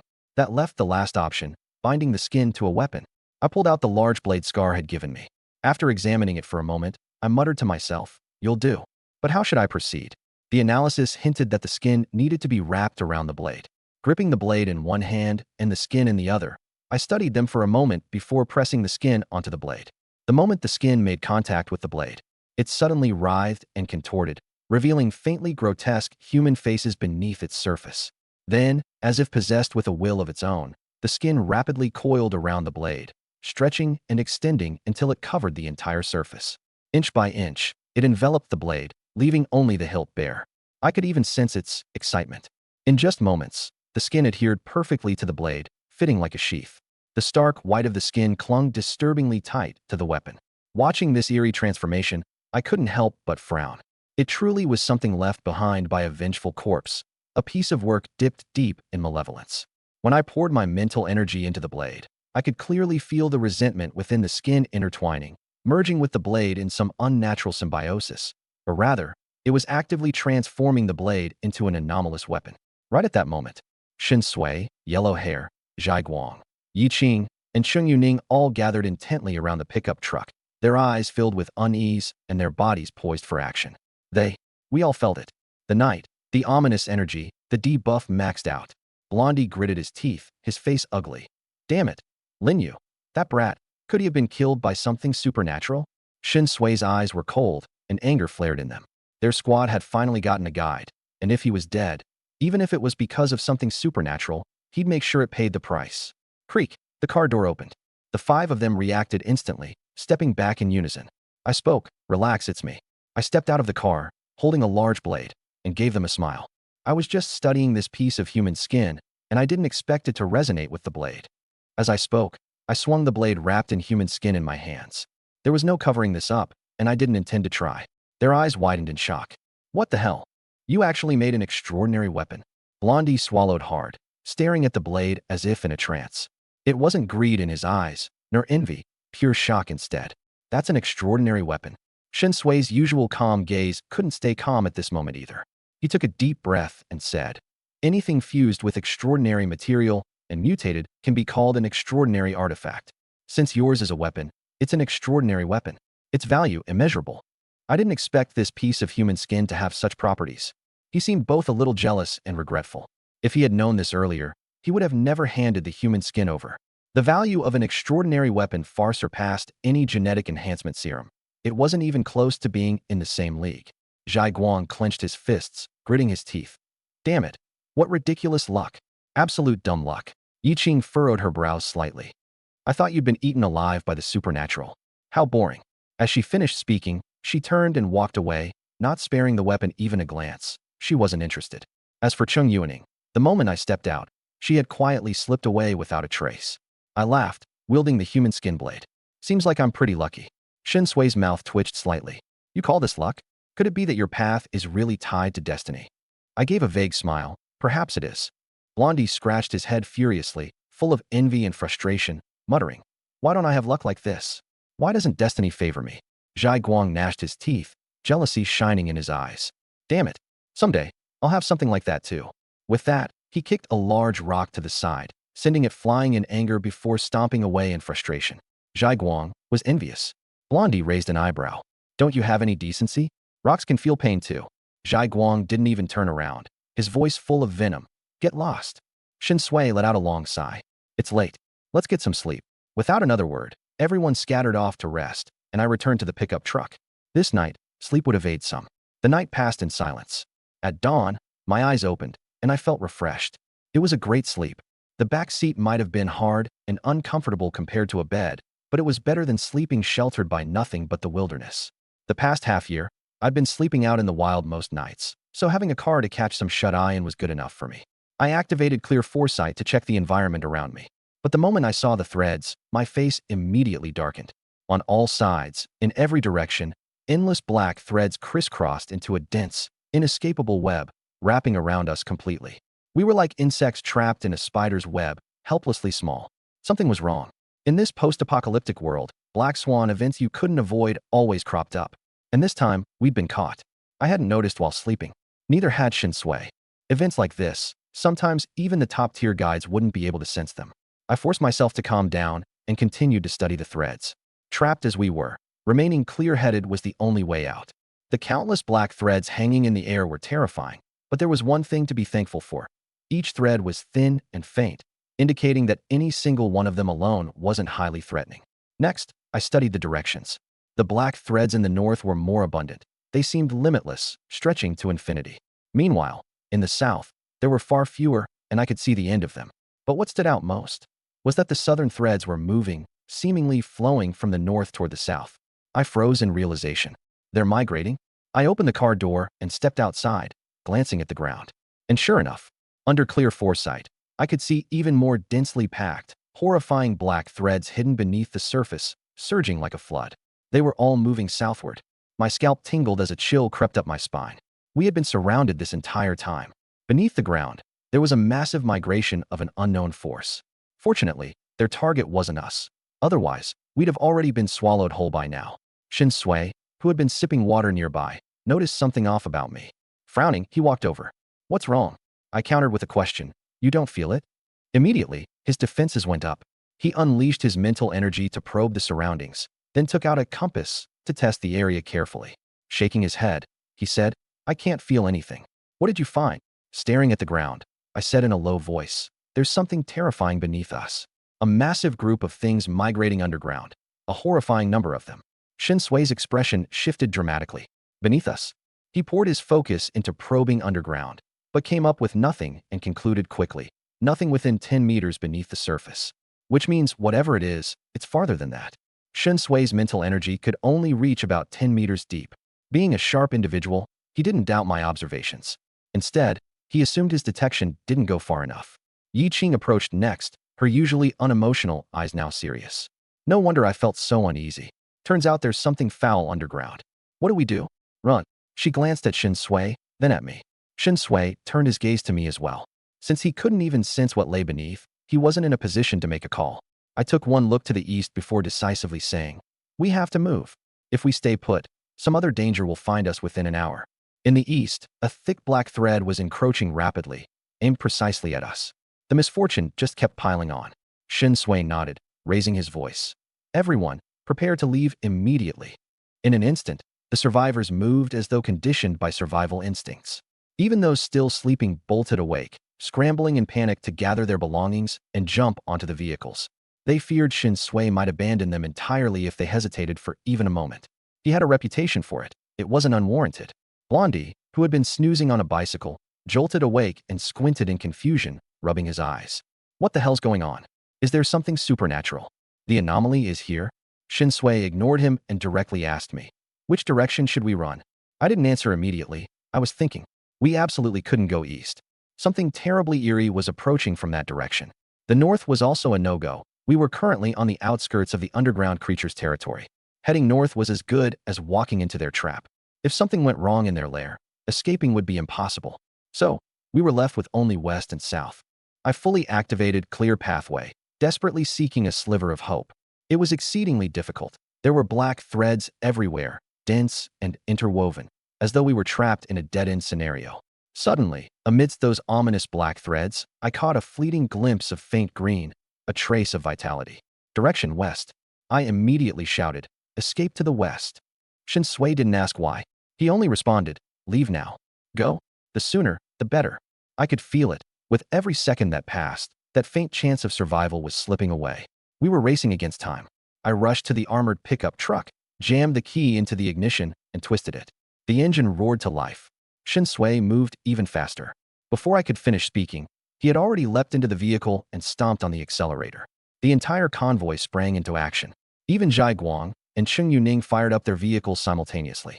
Such was our team's unspoken understanding. As I drove, a thought suddenly flashed through my mind. Could my analysis skill decode these black threads? If it could, I might be able to figure out what danger was hidden within them. Then, my analysis ability could work hand in hand with clear pathway, identify the danger when faced with it, and verify the vitality when encountering hope. A plan formed. If I thought of it, I had to act. After all, I still had 3 remaining attempts, and it wasn't guaranteed that I'd run into a choice event anytime soon. More importantly, I didn't even know if we could make it through this ordeal alive. What good were chances in used in a doomsday scenario? Hoarding resources only led to death. Analyze the black threads. I locked my gaze onto the dark threads and activated my ability immediately. My heartbeat quickened involuntarily. I was filled with anticipation. Analyzing. Decoding the black threads.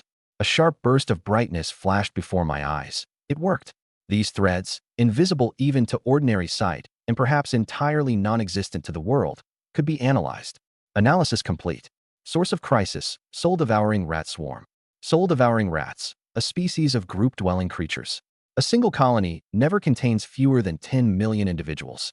They reside at depths of 30 meters underground and can effortlessly break through hard soil. Active at night, they feed on both souls and anomalies. Individually weak, but in swarms, their strength is assessed at sequence 6. Upon further analysis, the current rat swarm is moving at an extremely high speed in utter chaos, seemingly due to a threat of extinction, fleeing madly southward. A chill swept through my heart. Damn, a sequence 6 calamity. Such a level could destroy entire cities and spawn forbidden-level disasters. Worse still, even a sequence 6 level rat swarm was fleeing in panic. What was chasing them? Another sequence 6? Or sequence 5? I felt a numbing sensation at the back of my head, my scalp tight and body cold as sweat beaded on my forehead. The higher the sequence, the closer to it, and the more terrifying the power. If a sequence 5 level entity had locked onto us, there would be nowhere on Earth we could hide. All I could hope for was that such a powerful existence wouldn't take notice of us. Clenching my teeth, I floored the accelerator until it rattled against the pedal stop. Lowering the window, I shouted to Shin Sui, full speed, all-out acceleration. This time, we're really risking it all. Shin Sui's gaze sharpened as he stepped down on the accelerator, maxing out the vehicle's speed. It was usually Uncle Zhao who drove, but during life-and-death getaways, the job fell to Shin Sui. His extraordinary mental strength was better suited to handling the vehicle and responding to emergencies. Even Huang Mao's bicycle was pushed to its limits, the tires almost smoking, his face dark with dread. Damn it, this time we're really screwed. The convoy hurtled westward at maximum speed, trailing a cloud of dust. At this point, no one cared about fuel consumption. Staying alive was all that mattered. No one except me knew the truth of what was happening. But Shin Sui trusted me, and everyone had to trust him. Half an hour passed, yet the view ahead was still filled with black threads. But this time, they no longer appeared as isolated strands. They had woven into oppressive black veils, as if some unprecedentedly powerful crisis had sealed off every surrounding area. I understood instantly. The source of danger was no longer the soul-devouring rats. It was the entity pursuing them. My expression darkened. We had fled this far, far enough that the rats beneath us should be long gone. Why was this crisis still locked onto us? Staring into the black veil, I considered using analysis to uncover the truth behind it. As the thought crossed my mind, a near-overwhelming sense of despair surged over me. My chest tightened as if an unspeakable pollutant had surged into my soul. My breathing grew erratic, my throat as if strangled by unseen hands, my brain stabbing with excruciating pain like 1,000 needles piercing my spinal cord. Amid the chaos, eerie whispers clawed into my ears, irrational murmurs oscillating between the edges of madness. In that fractured instant, I felt my sanity spiraling away. Suddenly, I snapped back to consciousness, gasping for air, face pale, my body soaked in cold sweat. What is this? My trembling hands gripped the steering wheel, my mind gripped by despair. Analysis? No, impossible. Absolutely forbidden. I repeatedly shook my head. I suspected that the near mental breakdown was caused merely by the thought of analyzing it. Whatever that entity was, it was not something I could comprehend. Inside, a voice screamed a desperate warning. Do not analyze. Do not analyze. Do. Not. Analyze. Gnashing my teeth, a cold thought rooted in my heart. Could it be connected to it? Suppressing the manic unrest threatening to erupt within, I directed my gaze towards the dense black fog ahead. The pathway, clear pathway, marked as the singular route. It felt like a trap, an unsolvable death trap sealing away all possible outcomes. What to do? Several seconds passed, my gaze hardened. I stomped on the gas pedal, speeding alongside Shin Sui's vehicle and opening the window. Let me lead. Shin Sui locked eyes with mine, eyes bloodshot, glinting with undeniable earnestness. Without hesitation, he slowed his vehicle to let me take the front. Guiding the convoy onto the desolate wilderness, my cold, calculated demeanor surfaced, touched with a strange tranquility. I am a traveler, a pathfinder. I will never tread the wrong path. I will always find hope in the bleakest despair. Charge. Clutching the steering wheel tightly, I let my sixth sense dictate the route, trusting instinct, avoiding logic. I was a traveler, and I couldn't afford to make a mistake. The convoy swerved into a wild, erratic pattern, zigzagging, jerking unpredictably, as if bewitched. Everyone else in the convoy was bewildered, unable to comprehend my actions. Nonetheless, Shin Sui trusted me. The supernaturals followed Shin Sui, and the rest would either believe or be forced to follow. 30 more minutes passed. Suddenly, the whole world plunged into darkness. A suffocating, almost demonic black fog enveloped the horizon. Emerging from the skies, it loomed over, blotting out the sun, pressing towards the city. The black fog exuded an eerie aura, filled with countless grayish-white hands, ceaselessly grasping at the air. With just one glance, everyone went mad. What is that? It's itching. Something's crawling inside my brain. I feel like cutting my head off. I suddenly feel like crying. Sob, sob. But what you're crying are not tears, they're blood. In that instant, the entire team of survivors descended into madness, though the degrees varied. Su Man displayed a seductive and strange smile as she stroked her own body. Am I beautiful? The survivor next to her drooled vacantly. Beautiful, so beautiful. Scar, clutching the dagger I'd given him, ruthlessly plunged it into his abdomen. Blood sprayed everywhere as he cackled maniacally. This feels amazing. I'm dying. The extraordinary ones didn't fall directly into madness, but teetered on the edge, struggling to resist. They felt a despairing, corrupting force wildly attempting to assimilate them. Shin Sui trembled violently, his eyes bloodshot as he gripped the steering wheel tightly, staring at the black fog in hopeless despair. Is this the disaster Lin Yu foresaw? But we've already been contaminated. We can't escape. It's too late for anything now. Even as a rank 8, what difference does it make in the face of that thing? He was no more significant than an ant. Yi Qing's red sports car was soaked with blood, her exquisite face stained, crimson tears streaming from her eyes. The yellow-haired man pedaled his bike tirelessly, two grayish-white legs sprouting to assist him as he grinned devoutly. Now I won't get tired anymore.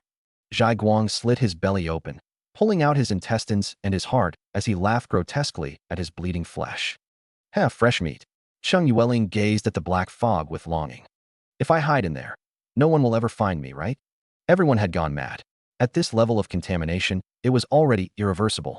Among them, only I remained unaffected. My gaze was cold and calm, fixed firmly on the path ahead.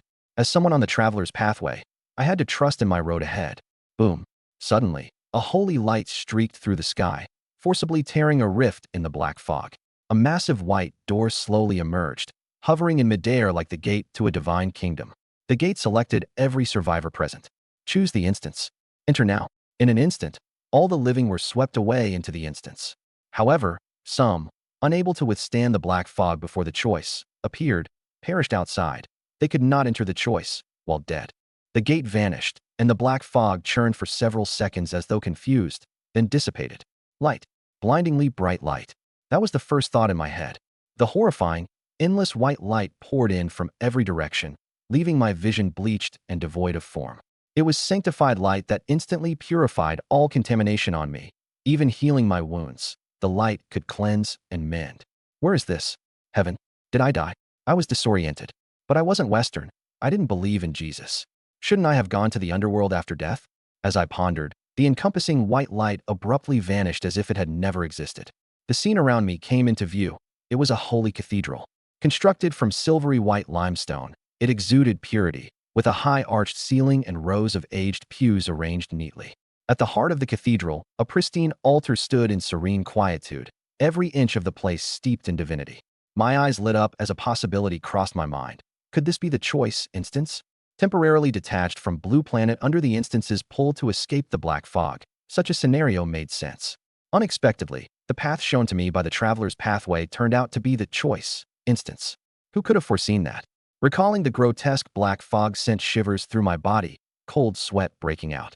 That fear seeped into my soul, suppressing it. What exactly was that black fog? Rank 5? No, it was far beyond that. I even had an overwhelming intuition. If I used analysis to discern what it was, the only one to die would be myself. Was it some sort of unspeakable entity? Beyond comprehension, beyond definition, beyond observation. My scalp tingled. I had just ascended to rank 9 and already stumbled upon a crisis of this magnitude.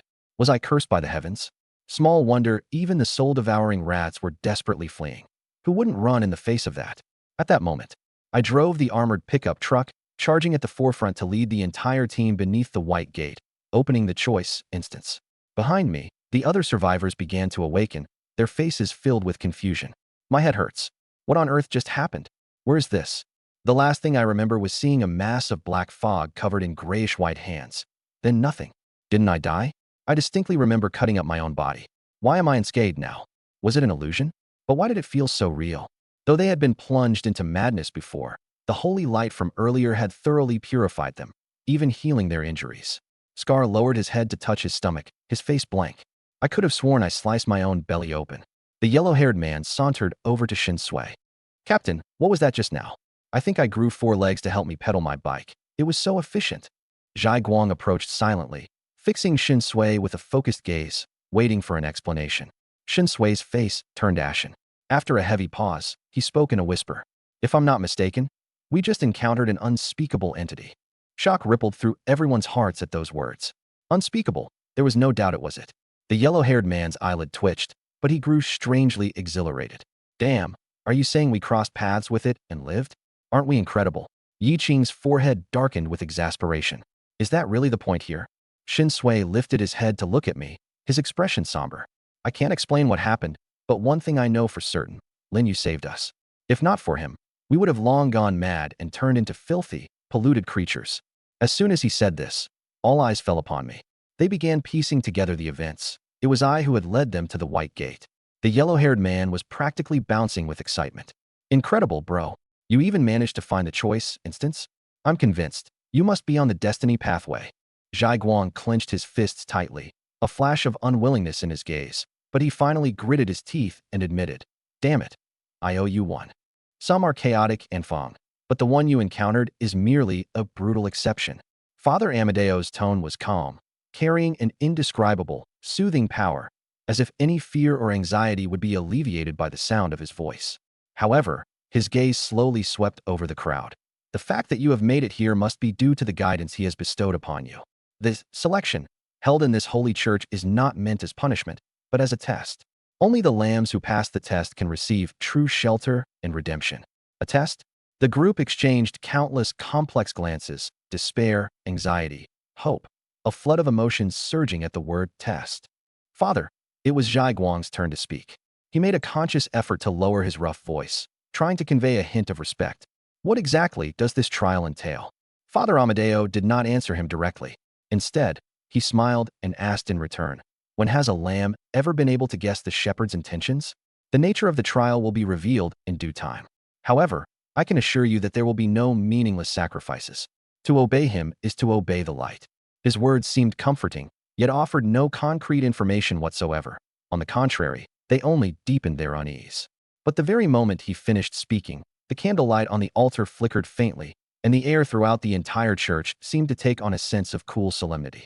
This church, Shin Sui murmured under his breath. As an extraordinary being of Sequence 8, his intuition was exceptionally keen. He could clearly sense that the place was enveloped by a strange and irresistible force. It wasn't a sense of oppression, but rather an indescribable sacred majesty. Captain Shun, what should we do next? Su Man asked quietly, clearly sensing the unusual atmosphere here as well. Let's wait and see, Shin Sui said, pushing his glasses up and suppressing the doubts and plans churning in his mind. Whether it's a choice or a trial, there's always a beginning. Right now, we have no other options. With that in mind, his gaze swept over the team members and the other extraordinary beings around him. Faced with the unknown, divine trial, and unable even to use their abilities, The only way to survive was to unite everyone as much as possible and avoid the option of death. Father Aimday seemed to sense their unease. He nodded gently, then spoke in a deep, resonant voice. Lost lambs, please rest here for a moment. The trial will begin when the radiance descends. The radiance descends? What a vague phrase. Everyone froze in place. As for me, I raised an eyebrow slightly, quickly analyzing his words in my mind. Everything revolved around the radiance. It was the theme of this church and the key to the entire dungeon. But what exactly did the radiance mean? Was it literal light, or some deeper concept, such as a test of faith, or the recognition of some mysterious power? I have to admit, I was already starting to regret it. Being unable to decipher Father Aimday, this pivotal figure, left me in an almost entirely passive position.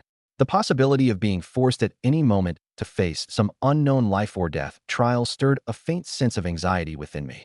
But I didn't let it show on my face. In this dungeon, revealing even the slightest excess of emotion, whether to teammates or enemies, could spell disaster. Very well, Shin Sui nodded gently to Father Aimday. We are willing to await the arrival of the Radiance and accept his trial. Excellent. The priest smiled and nodded, slowly retreating into the depths of the altar. Never forget that he is always watching over you.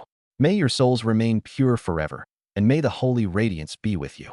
As he disappeared behind the altar, an eerie silence fell over the entire church, and amid that silence, everyone's heart beat even faster. The trial was about to begin, yet no one knew what this radiance truly was. Some people are indeed chaotic and insane, but the one you encountered is merely a brutal exception. Father Amadeo's tone was calm, carrying an indescribable, soothing power, as if any fear or anxiety would be alleviated by the sound of his voice. However, his gaze slowly swept over the crowd. The fact that you have made it here must be due to the guidance he has bestowed upon you. This selection, held in this holy church, is not meant as punishment, but as a test. Only the lambs who pass the test can receive true shelter and redemption. A test? The group exchanged countless complex glances, despair, anxiety, hope, a flood of emotions surging at the word test. Father, it was Zhai Guang's turn to speak. He made a conscious effort to lower his rough voice, trying to convey a hint of respect. What exactly does this trial entail? Father Amadeo did not answer him directly.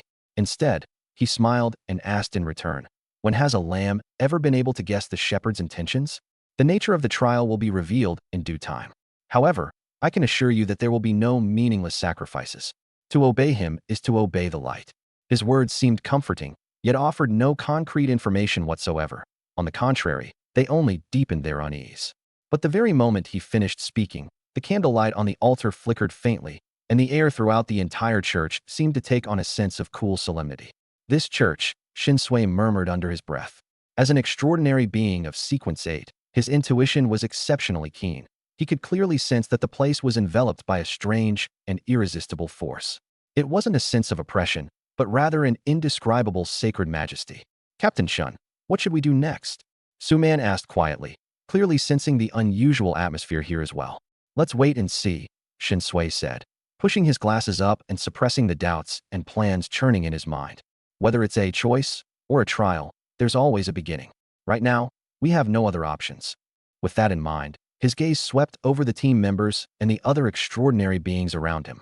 Faced with the unknown, divine trial, and unable even to use their abilities, the only way to survive was to unite everyone as much as possible and avoid the option of death. Father Aimday seemed to sense their unease. He nodded gently, then spoke in a deep, resonant voice. Lost lambs, please rest here for a moment. The trial will begin when the radiance descends. The radiance descends? What a vague phrase. Everyone froze in place. As for me, I raised an eyebrow slightly, quickly analyzing his words in my mind. Everything revolved around the radiance. It was the theme of this church and the key to the entire dungeon. But what exactly did the radiance mean? Was it literal light, or some deeper concept, such as a test of faith, or the recognition of some mysterious power? I have to admit, I was already starting to regret it. Being unable to decipher Father Aimday, this pivotal figure, left me in an almost entirely passive position. The possibility of being forced at any moment to face some unknown life or death trial stirred a faint sense of anxiety within me.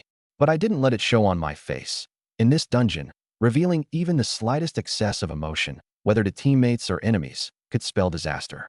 Very well, Shin Sui nodded gently to Father Aimday.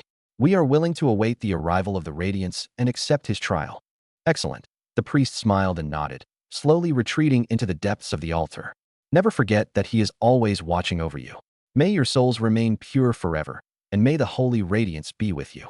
As he disappeared behind the altar, an eerie silence fell over the entire church, and amid that silence, everyone's heart beat even faster. The trial was about to begin, yet no one knew what this radiance truly was. Some were not friendly. That taint on you comes from the outer gods, a group of beings known as… I've said too much. You only need to know this. The one who protects this holy church is called Sanctity. He has always been merciful and takes exceptional care of his followers.